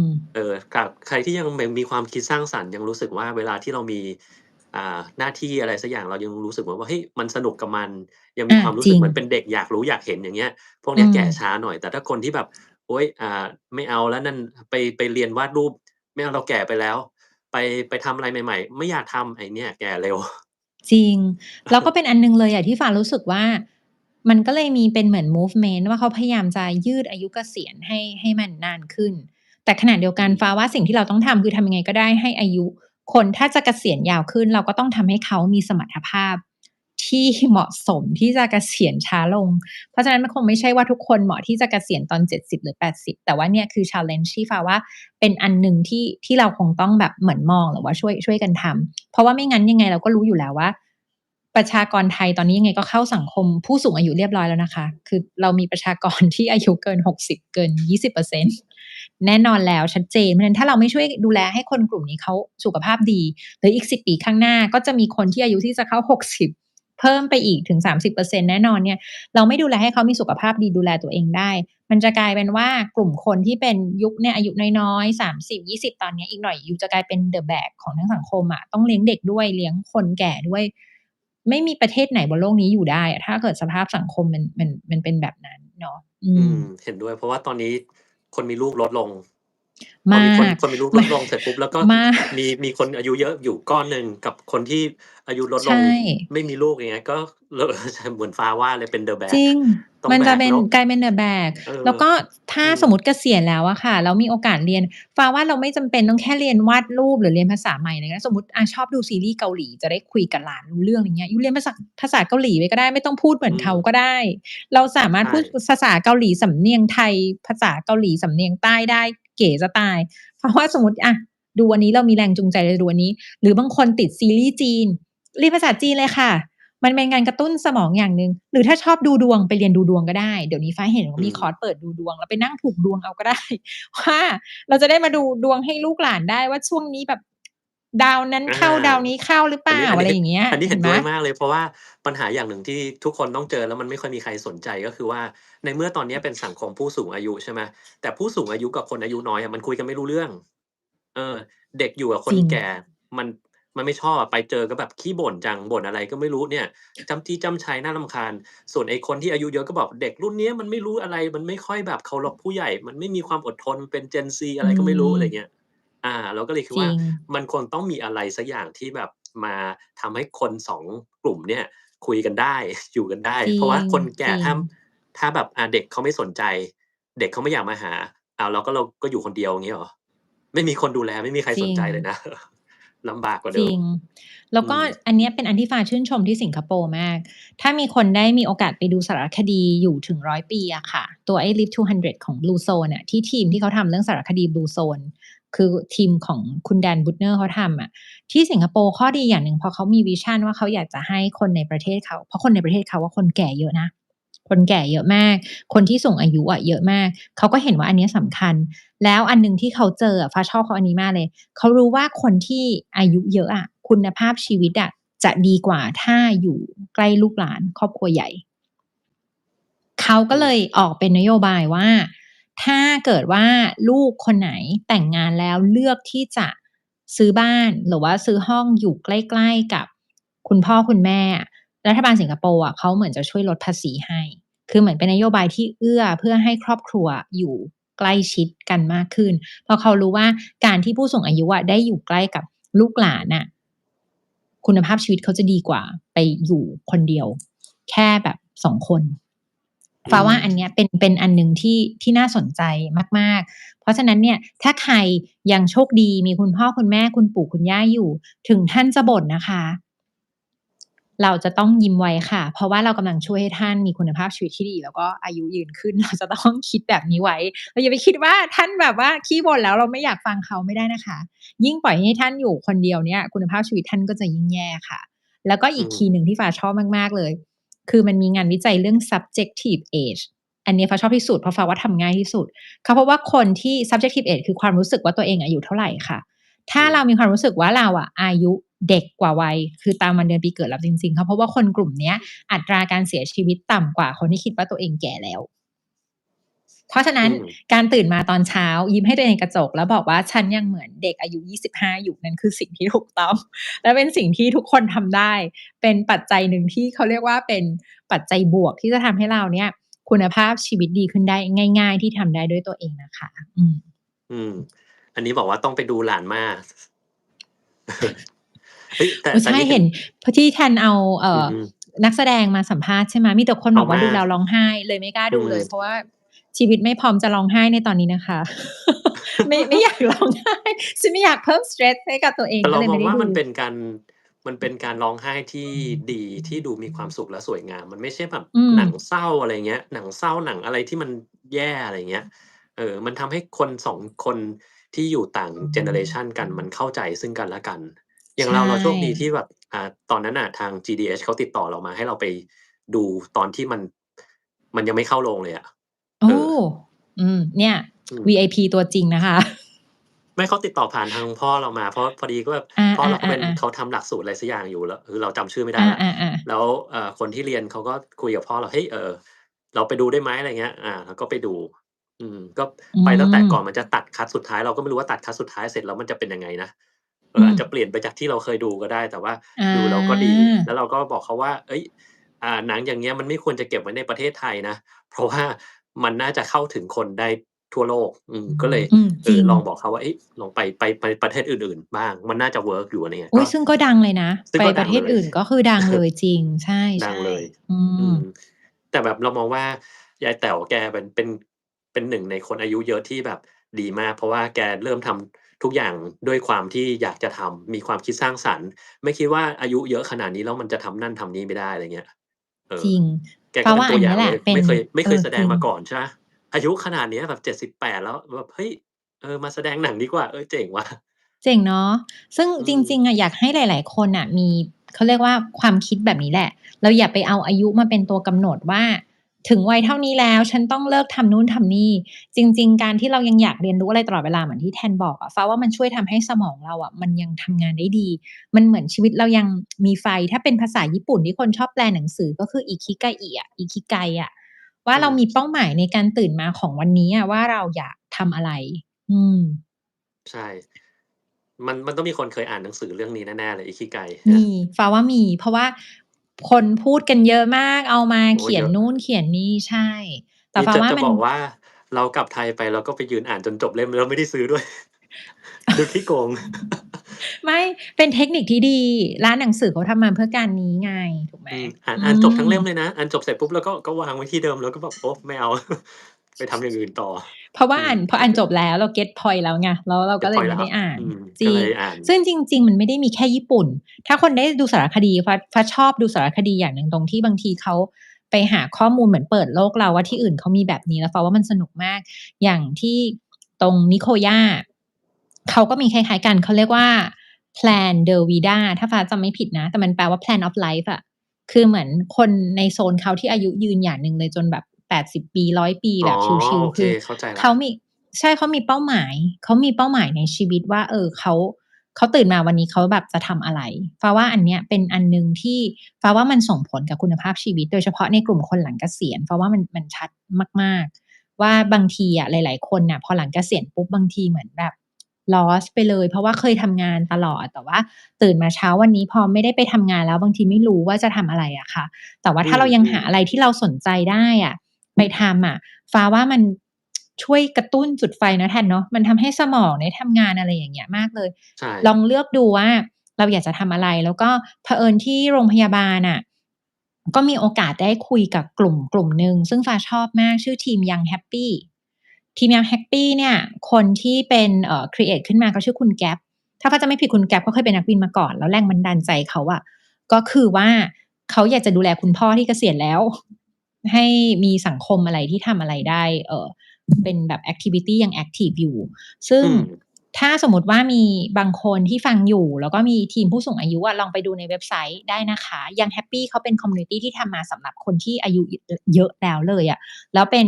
เหมือน area เป็นคอมมูนิตีที่ให้คนที่อายุเยอะแล้วเนี่ยได้มาเจอกันมาทำจัดกิจกรรมอะไรต่างๆแล้วก็ถ้าในอนาคตมีกิจกรรมอะไรกับที่บำรุงราษฎร์ก็อยากให้ทุกคนตามเว็บไซต์ของบำรุงราษฎร์กับ Vital Life ด้วยแล้วก็น่าจะมีกิจกรรมอะไรที่ช่วยให้เขาเรียกว่ากลุ่มคนที่เป็นกลุ่มเนี้ย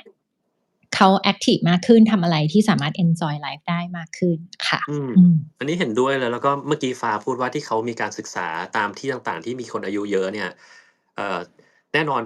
เวลาที่ทุกคนพูดกันก็จะบอกว่าเฮ้ยเขากินอะไรกันทำไมถึงอายุยืนขนาดนั้นแบบ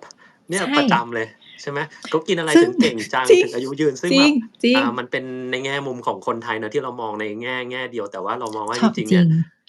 มันมีหมันเป็นลายอย่างซึ่งทั้งหมดเราต้องไปศึกษาถูทั้งหมดกการถูกใช้ชีวิตอะไรอย่างเงี้ยหลายๆอย่างด้วยจริง แต่แน่นอนอ่า เมืองไทยมันอาจจะยากหน่อยที่แบบฝุ่นเต็มไปหมดอะไรเงี้ยเราทำอะไรอืมกับมันได้มีข้อก็ทำไม่ได้จำกัดมีข้อจำกัดมันก็มีข้อจำกัดแล้วแต่ว่าเราอะไรอืมแต่เราก็อย่าไปมองว่าข้อจำกัดจะทำให้เราแบบต้องตายเร็วแน่นอนเพราะว่าใช่คือถ้ามก็องแบบนั้นปุ๊บทำอย่างอื่นได้มันรู้สึกแบบสิ้นหวัง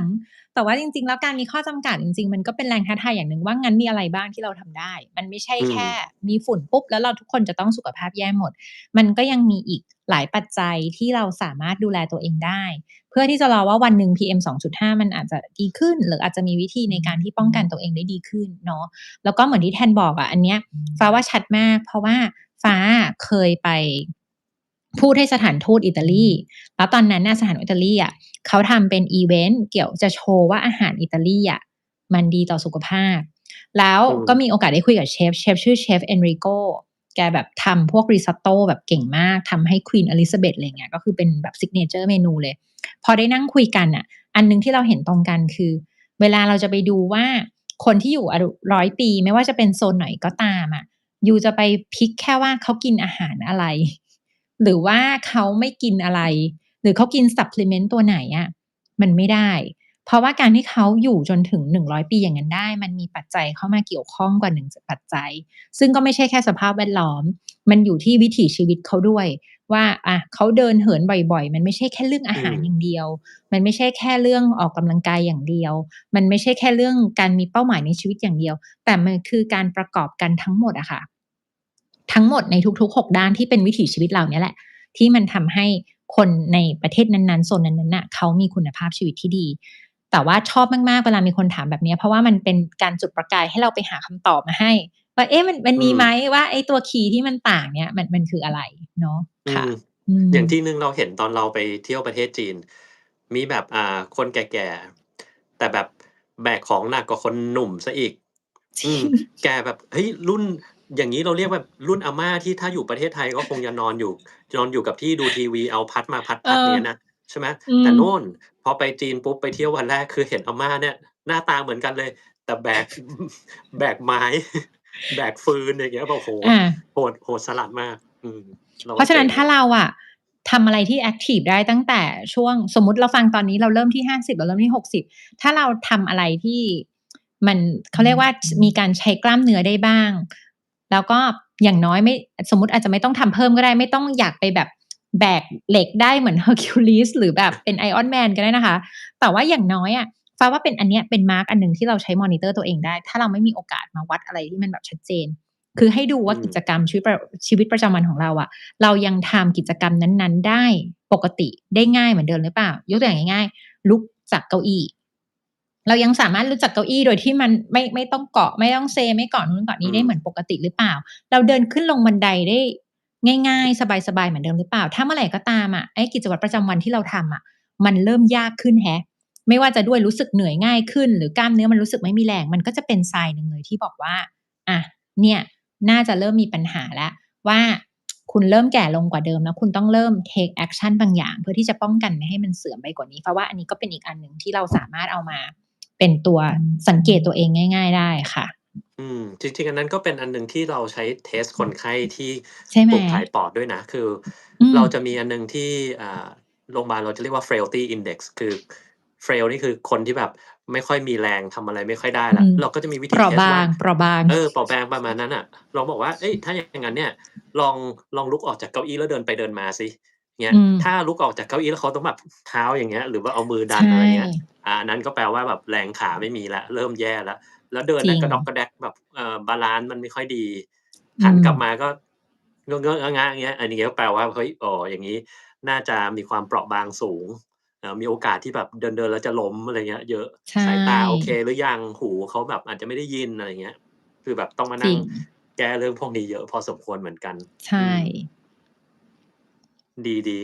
ๆอันนี้ถามว่าเรื่องของgrip strength เราว่าเราก็ฟ้าก็พูดนะเรื่องนี้ใมันมีคช่วามเกี่ยวๆ ข้องยังไงบ้างกับ longevity แล้วก็สุขภาพด้านหัวใจและหลอดเลือดอะไรเงี้ยฟ้าว่าไงถ้าหัวใจและหลอดเลือดให้แทนพูดฟ้าพูดในแง่ longevity แล้วกันค่ะว่า อืม grip strength มันเป็นวิธีวัดดูความแข็งแรงของกล้ามเนื้ออย่างหนึ่งซึ่งเวลาวัด grip strength อะมันก็คือมันจะเป็นเครื่องมือที่ใช้วัดเลยเนาะซึ่งตอนนี้ที่ Vitalife ก็จะมีใช้วัดคล้ายๆเป็นสัญญาณชีพตัวหนึ่งเอาไว้ให้วัดว่าความแข็งแรงของแรงบีบมือมันเท่าไรแล้วก็วัดข้างซ้ายเทียบกับข้างขวาเพิ่นเราไปเจอว่าถ้าเมื่อไหร่ก็ตามแรงบีบมืออะมันต่ำกว่าเกณฑ์ปกติอะกลุ่มเนี้ยแสดงว่าความแข็งแรงของกลุ่มกล้ามเนื้อลายเนี่ย มันเขาเรียกว่าแย่กว่าเกณฑ์มาตรอืมฐานก็มีความเสี่ยงที่จะเป็นพวกกลุ่มที่แทนบอกคือเปราะบางน่าจะเริ่มมีปัญหาว่าเดี๋ยวในอนาคตคือเดาได้คือพูดง่ายๆว่าแรงบีบมือแทบจะไม่มีเลยมันจะเริ่มเดาได้แล้วว่าเดี๋ยวกลุ่มเนี้ยลุกนั่งเก้าอี้ก็น่าจะเริ่มไม่ค่อยไหวไม่ไหวแล้วพอกล้ามเนื้อมันไม่ค่อยแข็งแรงปุ๊บอะค่ะสิ่งที่ตามมาก็คือกล้ามเนื้อมันใช้ในอะไรบ้างมันไม่ใช่แค่ใช้ในชีวิตประจำวันหยิบของเปิดประตูผลักประตูเดินขึ้นลงบันได แต่ว่ามันยังใช้ในการทรงตัวด้วยเมื่อไหร่กล้ามเนื้อมันไม่ค่อยมีแรงปุ๊บความสามารถในการทรงตัวมันก็ลดลงแรงก็ไม่มีทรงตัวก็ไม่ได้ก็จะตามไปด้วยพลัดตกหกล้มพอเกิดอุบัติเหอืมตุปุ๊บยิ่งอายุเยอะปุ๊บคราวนี้หนักเลยกระดูกหักสะโพกหักไปคราวนี้ยาวเป็นซึมเศร้ายาวเดี๋ยวโรคอื่นๆอีกประมาณ1,800,000ตามมาเพราะว่าแปลว่าไอ้ตัว grip strength มันก็เลยมีความสำคัญในแง่นี้ว่าถ้าเกิดเมื่อไหร่เราเริ่มเห็นว่ามันต่ำกว่าเกณฑ์ปกติมันนั่นเป็นสัญญาณที่บอกเราว่าเฮ้ย อายุเท่านี้ทำไมกล้ามเนื้อมันน้อยแบบนี้แล้วเราควรจะต้องไปเสริมความแข็งแรงของกล้ามเนื้อนะเพื่อที่เราจะได้สามารถเอนจอยชีวิตประจำวันเดินชอปปิงได้ด้วยตัวเองเดินเล่นกับหลานได้หยิบของบนชั้นวางของได้เราก็จะได้เขาเรียกว่าเหมือนเป็นตัวให้ฟีดแบ็กเราไงเป็น อืม awareness ว่าเราต้องเริ่ม take action บางอย่างถ้าเป็น grip strength ในแง่ longevity ก็จะเป็นแง่นี้ค่ะอืมจริงๆของเราก็ถ้าเป็น cardiovascular system หรือว่าระบบหัวใจหลอดเลือดอะ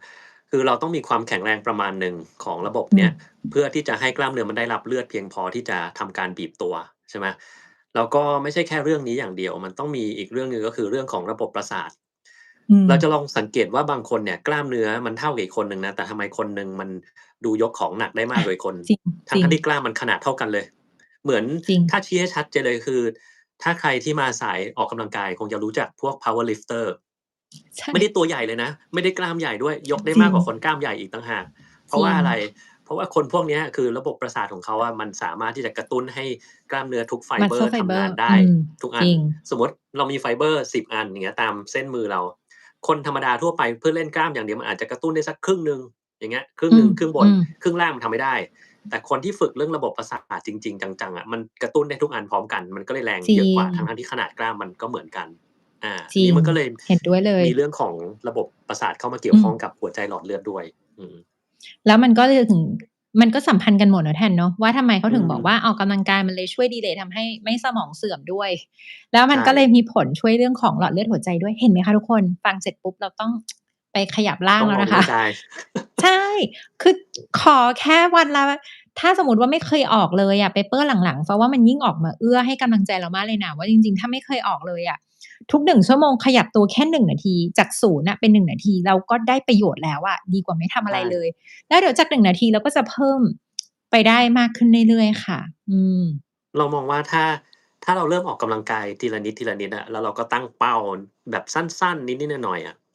แล้วตอนหลังพอมันเห็นตามเป้าเรื่อยๆมันจะเริ่มรู้สึกมีกำลังใจบางคนไปจริงตั้งเป้าที่มันใหญ่จนเกินไปว่าข้าพเออเจ้าจะต้องกล้ามใหญ่เหมือนนักถูกกล้ามต้องเลยคนนั้นให้ได้จะต้องแบบ อื lean มี ม LS อะไรอย่างเงี้ยซึ่งแบบอืม มันบางทีมันไกลเกินไปมันจะทำให้เราท้อจริงไม่ค่อยอยากจะทำมันเหมือนอะไรต่อตั้งอืมเป้าหมายเพื่อให้ตัวเองล้มเหลวอะไม่มีมนุษย์คนไหนอยากล้มเหลวไงนั้นเวจลาเราริงๆตั้งเป้าเราก็ต้องเป้าให้แบบเป็นไปได้เขาเรียกว่า realistic คือให้มันเป็นไปได้แล้วพอเราถึงเป้าอะเวลาเราทำอะไรสำเร็จสักอย่างเราก็จะรู้สึกภาคภูมิใจมันก็เป็น reward ในตัวมันเองเป็นการกระตุ้นให้เราหลั่งโดพามีนออกมาทางอ้อมนะคะงั้นเวลาคนทำอะไรที่เป็นเขาถึงบอกว่าเวลาเซตอะให้เซตเป็น small step นะเวลาสำเร็จปุ๊บโดพามีนเราหลั่งเพราะว่าเราแฮปปีอะมันก็จะมีแรงทำต่อไปเรื่อยๆ แต่ถ้าเราเซตเป้าหมายแบบโอ้โฮไกลเกินเอื้อมเช่นจากไม่มีซิกซ์แพกเลยอยู่ดีๆอยากจะแบบออก3เดือนจะเอาซิกซ์แพกหรือว่าแบบออก3เดือนจะ pull up ให้ได้แบบหมอแทนอย่างเงี้ยเซตไปปุ๊บแล้วมันไกลเกินเอื้อมพอครบ3เดือนปุ๊บอ้าวมันยังไปไม่ถึงไหนปุ๊บเนี่ยมันรู้สึก fail ปุ๊บมันก็จะไม่อยากทำอีกหรือบางคนเซตเป้าหมายไกลไปพอไปแบบหักโหมออกบาดเจ็บมาอีกโดนหมอดุบอกคุณพักไปเลยนะไม่ต้องออกคราวนี้ยิ่งสับสนกว่าเดิมอีกมาฟังหมอแททำไงดีนหมอฟ้าบอกให้ออก ออกเสร็จบาดเจ็บไปเจอหมอออโธหมอออโธบอกให้พักคุณไม่ต้องออกนะงงอีกเออคราวนี้โอ้โฮเครียดกว่าเดิมนะคะเพราะฉะนั้นก็เหมือนที่พี่แทนบอกก็คือทำทีละนิดทำทีละนิดค่อยๆเพิ่มทีละนิดตามเขาเรียกว่าสมรรถภาพของเราแล้วเดี๋ยวอืม มันจะค่อยๆแข็งแรงขึ้นเรื่อยๆเองค่ะอืมใช่เพราะว่ามันก็มีคนมาถามเราเหมือนกันว่าทำยังไงถึงจะ pull up ท่าโน้นท่านี้ได้เราบอกเราสามารถบอกวิธีการฝึกได้เป็นขั้นๆนะแต่เราไม่สามารถบอกได้ว่ามันจะใช้เวลานานเท่าไรเพราะว่าถูแต่ละคนมันกเพราะว่าไม่เหมือนกันแต่ละคนไม่เหมือนกันอืมเพราะว่าตั้งต้นไม่เหมือนกันอย่างทางเนี้ย Pull up ก็ไม่ขึ้นนะคะทุกคนไม่ต้องตื่นเต้นตกใจนะคะ Pull up นี่มันใช้กล้ามเนื้อไหล่มัดนะคะตอนนี้ขอแค่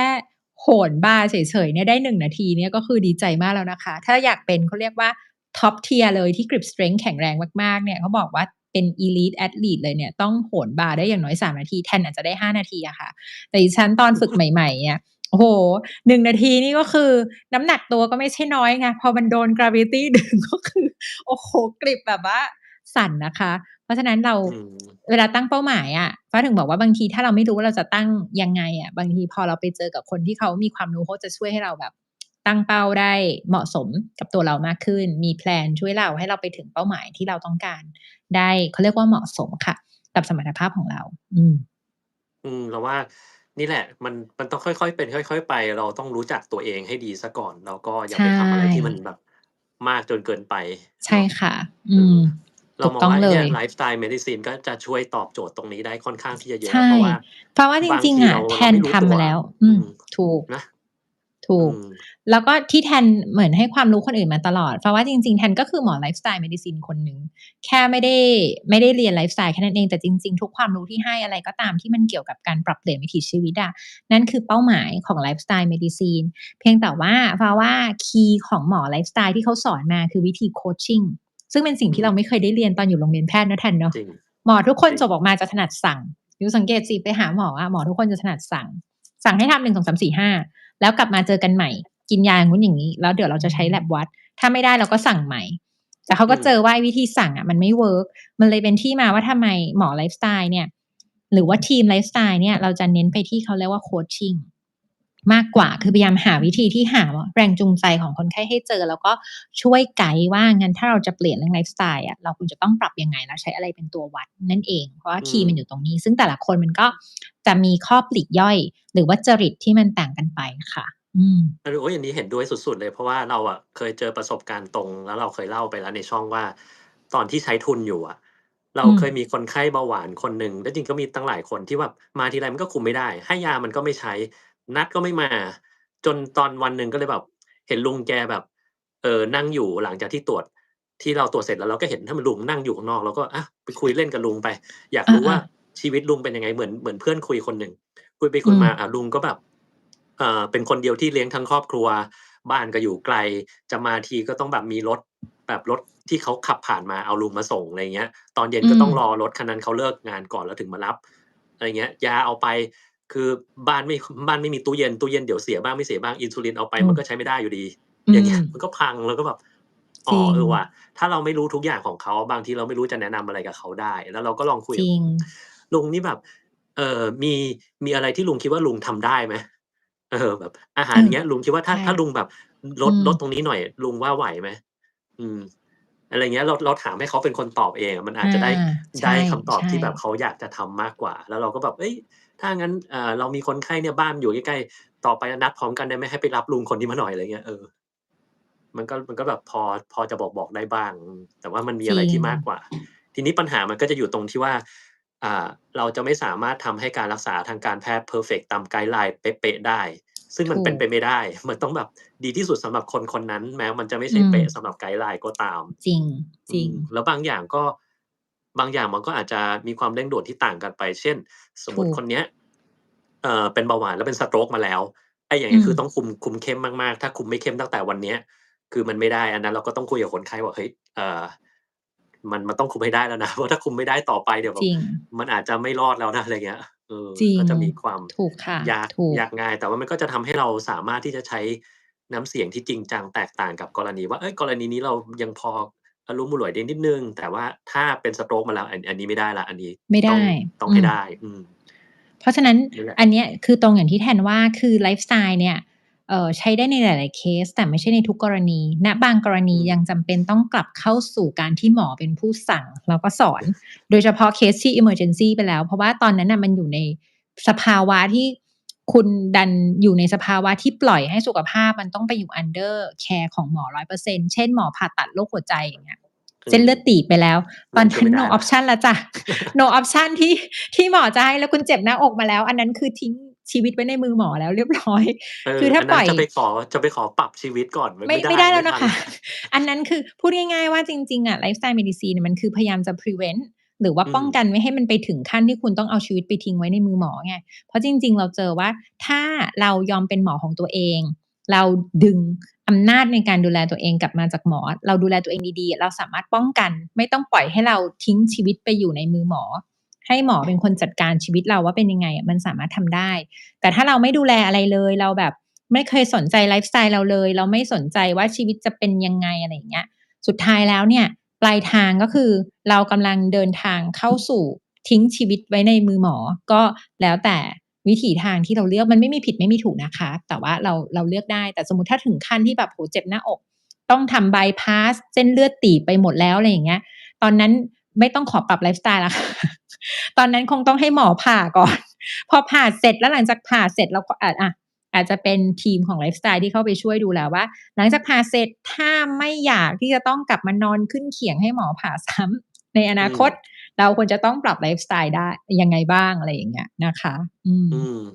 อันนี้มีคุณอามถามว่าถ้าไปตรวจที่บำรุงราษฎร์ที่ชั้น11เนี่ยกับ VitalLife มันต่างกันยังไง VitalLife นี่ชั้น10หรืออะไรนะหรือเปล่าไม่รู้ Vitalife จะเป็นศูนย์ที่เราเรียกว่า Wellness Center จะเน้นว่าเป็นศูอานย์ส่งเสริมสุขภาพค่ะก็จะอยู่ที่อาคาร C นะณปัจจุบันส่วนชั้น11ที่ฝั่งบำรุงราษฎร์เป็นแผนกที่เขาเรียกว่าแผนก Health Screening คือเป็นเรื่องของตรวจสุขภาพประจำปีถามว่าเหมือนหรือต่างกันยังไงความเหมือนก่อนคือเราเน้นเป็น prevention เหมือนกันโดย prevention ที่ฝั่งตรง health screening หรือตรวจเช็กอัปเนี่ยก็จะเป็นตามคอนเซปต์เหมือนที่คนรู้ทั่วไปแหละ คือการตรวจร่างกายประจำปีเพื่อที่จะดูว่าเรามีปัญหาอะไรบ้างมีเอ็กซเรย์ปอดมีตรวจตับตรวจไตอะไรอย่างเงี้ยนะคะส่วนในฝั่ง Vital Life เนี่ยจะเป็นเน้น proactive ไปกว่าเดิมอีกเหมือนที่ฟ้าบอกเพราะฉะนั้นหมอฝั่งไลฟ์สไตล์เนี่ยก็เลยมาอยู่ที่ฝั่ง Vital Life ค่อนข้างเยอะก็จะมีตรวจนอกเหนือจากการตรวจเบื้องต้นค่ะคัดกรองมะเร็งเรื่องของตับเรื่องของไตก็จะมีในกลุ่มเช่นวัดพวก epigenetic clock เหมือนที่บอกแทนมีด้วงมีดูเรื่องวิตามินดูเรื่องของฮอร์โมนก็จะหนักมาทางสาย wellness มากกว่าส่วนในฝั่งของเช็คอัพของฝั่งโรงพยาบาลเนี่ยก็จะหนักไปทางที่เป็นเชิงพยายามหา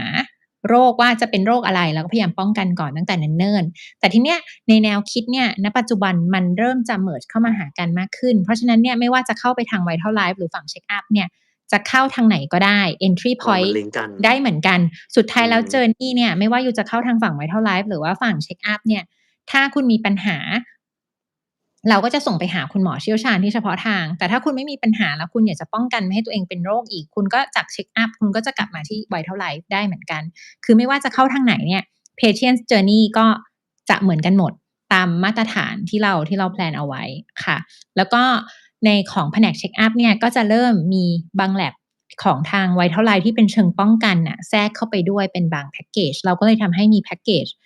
ตรวจเช็คอัพที่ให้เลือกค่อนข้างเยอะแล้วก็หลากหลายถ้าไม่รู้ว่าจะเลือกแพ็กไหนก็สามารถถามผู้เชี่ยวชาญที่เขาคอยให้คำแนะนำอยู่ได้นะคะค่ะเราว่าอย่างนั้นจะดีอันนี้บอกว่าตอนเป็นโควิดมีค่ายการมินบอกว่าค่าสเตรสขึ้นสูงสุดเลยเพราะว่าทั้งที่ตอนนั้นไม่ได้เครียดคือต้องบอกอย่างนี้ว่าจริงๆความเครียดมันไม่ได้มีเฉพาะความเครียดด้านจิตใจอย่างเดียวนะแต่มันมีทางด้านร่างกายซึ่งแบบบางคน physical ก็ไม่รู้ stress เนี่ยก็มีแต่ไม่รู้ตัวนั่นก็คือ physical stress แบบโควิดเป็นไข้อยู่มันร่างกายมันไม่ปกติอยู่แล้วใช่ใช่แล้วอย่างเรื่องการนอนอย่างเงี้ยฟ้าเวลาที่เรานอนไม่พออะสิ่งหนึ่งซึ่งเกิดขึ้นแล้วทำให้เราเครียดน้ำตาลสูงเลยเพราะว่าไอ้ตัวคอร์ติซอลปกติที่มันจะหลั่งออกมาธรรมดามันหลั่งมากกว่าปกติใช่แล้วมันอักเสบเยอะอะเพราะว่าร่างกายเรามันจะมี interleukin 6ซึ่งมันจะขึ้นลงๆเหมือนกันโดยปกติเนี่ยมันจะหลั่งมาสูงสุดตอนใกล้ๆเราตื่นแล้วมันจะลดลงในช่วงระหว่างวันแต่ไอ้คนที่นอนไม่พอหรือเครียดเนี่ยมันไม่ลดมันก็อยู่ของมันอย่างนั้นตลอดเวลาและไอ้ตัวเนี้ยถ้ามีเยอะๆมันก็จะมีปัญหาอย่างถ้าชี้ให้ชัดก็คือคนที่เป็นโควิดเป็นโควิดเนี่ยในช่วงที่มันจะแย่มันจะมี IL-6แบบกระเด้งขึ้นมาสูงมากแล้วเราต้องมียาไปต้านมันอะไรอย่างเงี้ยก็เลยคิดว่าแบบเฮ้ยในคนทั่วไปตัวเนี้ยอาจจะไม่ค่อยได้รู้จักนะแต่มันเป็นสารตัวหนึ่งซึ่งถ้ามันออกมามันบอกเลยว่าร่างกายของเรามันไม่ปกติแล้วมันเครียดเพราะว่าอะไรสักอย่างถึงแม้ว่าสภาพจิตใจของเราไม่ได้เครียดไปตามมันก็ตามถูกค่ะก็เลยนาฬิกาพวกนี้มันอาจจะช่วยบอกเราได้เนาะอย่างเหมือนตอนนี้แบบช่วยทำให้เรารู้ตัวไวขึ้นรู้ตัวก่อนที่จะต้องไปจ่ายตังค์ตรวจ lab ที่มันตรวจยากๆใช่ๆไอ้ตัวนี้ก็ถ้าอยู่ๆจะเดินไปตรวจนี่มันก็คงประหลาดไปหน่อยนะแล้วแบบเฮ้ยถูขอตรวจ ถูก IL-6 ค่ะไม่ใช่ใช่ แล้วแล้วก็มันอาจจะแบบตรวจเดี่ยวๆแล้วไม่ได้บอกอะไรเพราะว่าอย่างที่แทนบอกเลยที่ทุกคนต้องรู้ว่าคือมันไม่ได้มี lab ตัวไหนที่มันโอ้โฮ lab พระเจ้าแบบ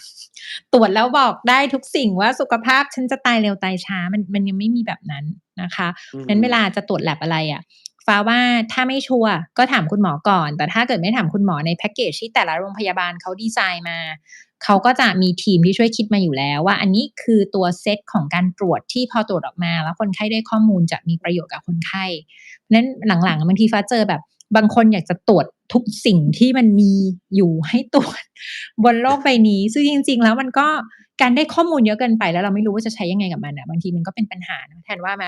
แล้วเราก็จะเริ่ม confuse ถูกเพราะฉะนั้นจริงๆแล้วอะถ้าเราไม่ชัวร์เราก็คุยกับคนที่เขามีความรู้ก่อนแล้วดูซิว่าไอ้ lab ที่เราอยากจะตรวจอะมันตอบโจทย์เราไหมเพราะบางทีฟ้าเคยเจอว่าบางคนมีเซตมาจาก lab ไปดูมาจากต่างประเทศฉันอยากจะตรวจตามนี้อะไรอย่างเงี้ยแต่ละ lab อะมันมีข้อดีข้อเสียมีข้อจำกัดของมันแล้วบางที lab แต่ละประเทศน้ำยาคนละบริษัทเนี่ยค่าอ้างอิงมันก็ไม่เหมือนกันอยู่จะเอามาเทียบแบบเป๊ะๆอย่างเงี้ยมัน head to head มันอาจจะไม่ได้ค่ะเห็นด้วยเลยแล้วก็ของพวกเนี้ยมันต้องดูหลายค่าประกอบกันเหมือนที่ฟ้าบอกต้องดูเป็นองค์รวมบางทีเรามีค่าผิดปกติ1อันมันไม่มีความหมายอะไรเลยก็จได้ริงแต่ว่าจริงคนไข้หลายคนก็จะมีความ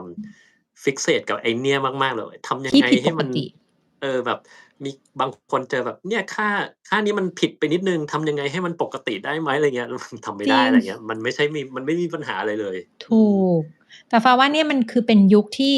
ทุกคนน่ะจะได้ประโยชน์จากการดูแลสุขภาพมากขึ้นพอฟ้าเอาจริงๆฟ้าชอบเอไอมากในฐานะหมอฟ้าว่ามันจะกำลังจะเป็นตัวที่ทำให้เราสามารถวิเคราะห์ข้อมูลเยอะแยะมากมายของคนไข้อะไปใน long term แล้วมันให้ข้อมูลที่ชัดขึ้นอีกหน่อยมันอาจจะมีบอกว่าเช่นถ้ายูอยากตรวจตัวเลขเท่านี้ในอนาคตมันอาจจะช่วยได้ก็ได้นะเทียบกับอายุเทียบกับประวัติอย่างอื่นและเป็นอืข้อมูลมที่เอามาประกอบแต่ว่าณปัจจุบันตอนเนี้ย มันยังไม่มีแบบนั้นนะครับฉะนั้นก็อย่าไปฟิกซ์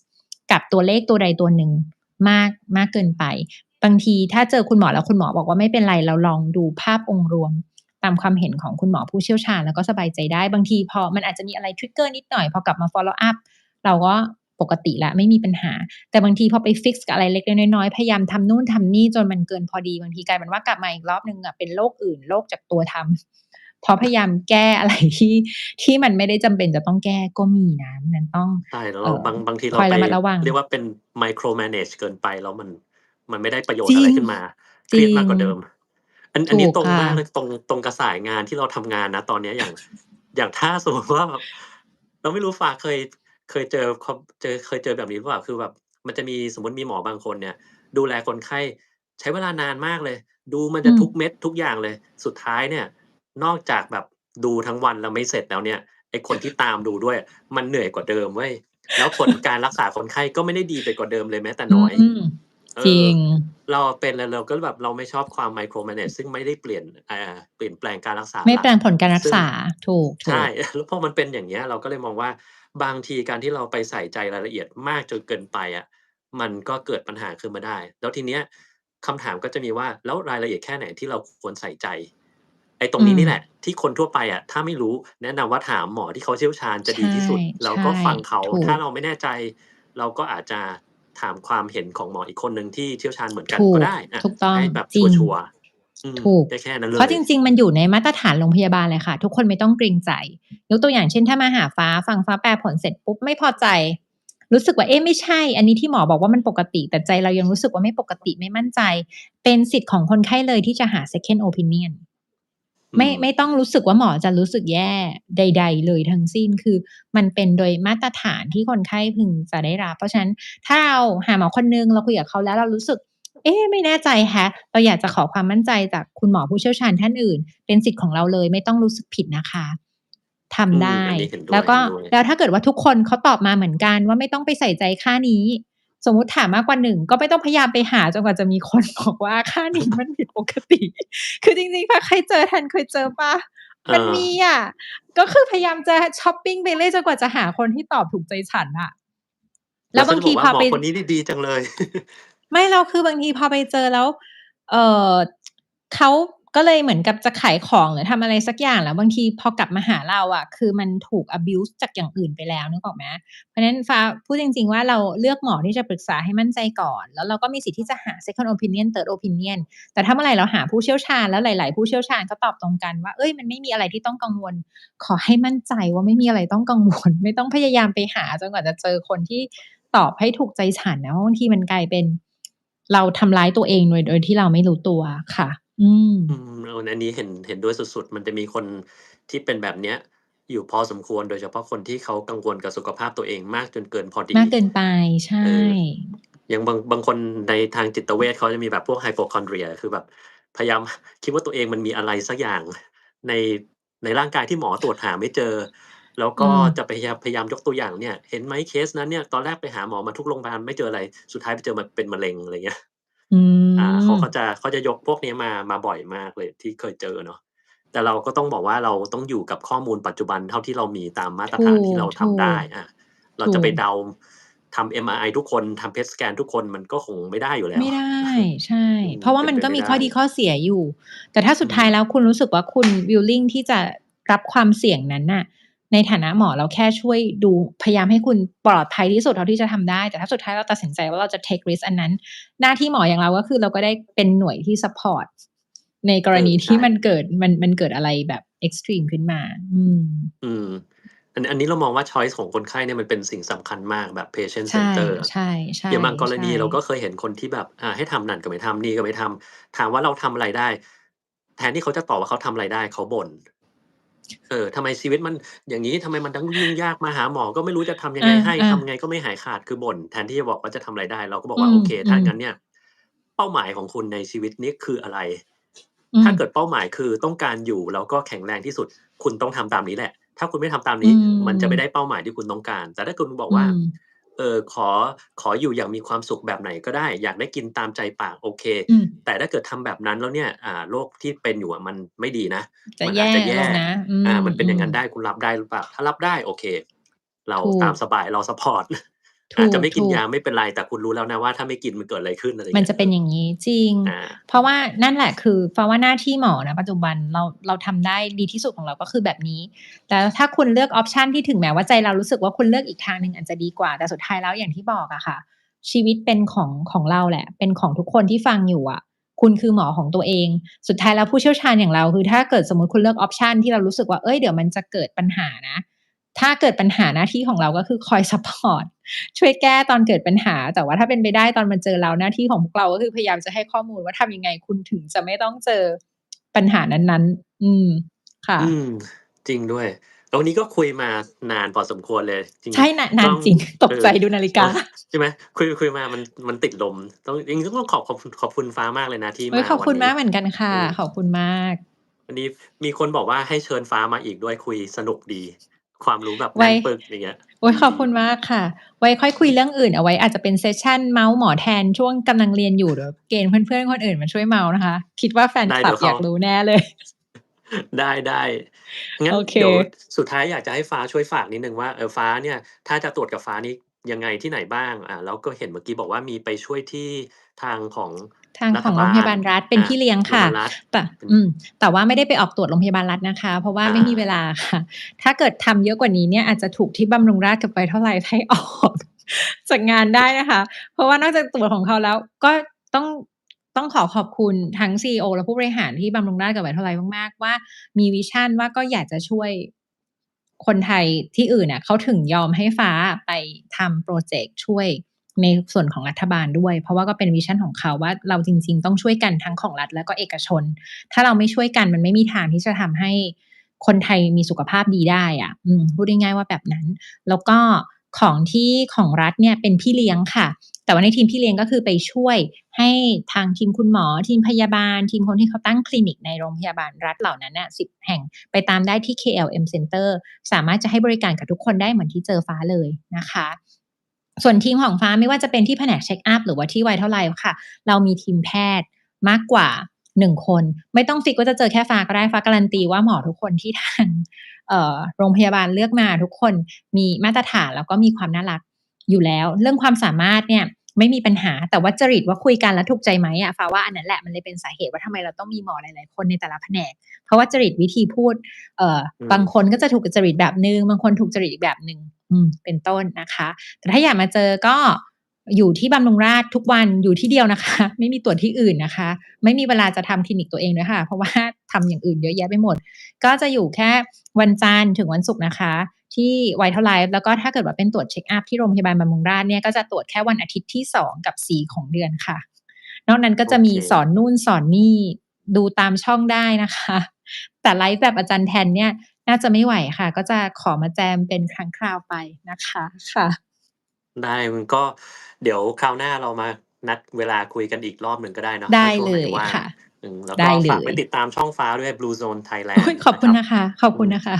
โอเควันนี้ขอบคุณมากครับทุกคนขอบเดี๋ยวคุณมคราวหน้าพบาก กันใหม่นะ enjoy working ค่ะทางนี้ครับ จะไปเตรียมนอนแล้วค่ะบ๊ายบายบ๊ายบายทุกคน นะคะโอเค ส Take วัสดี care ค่สวัสดีคะรับ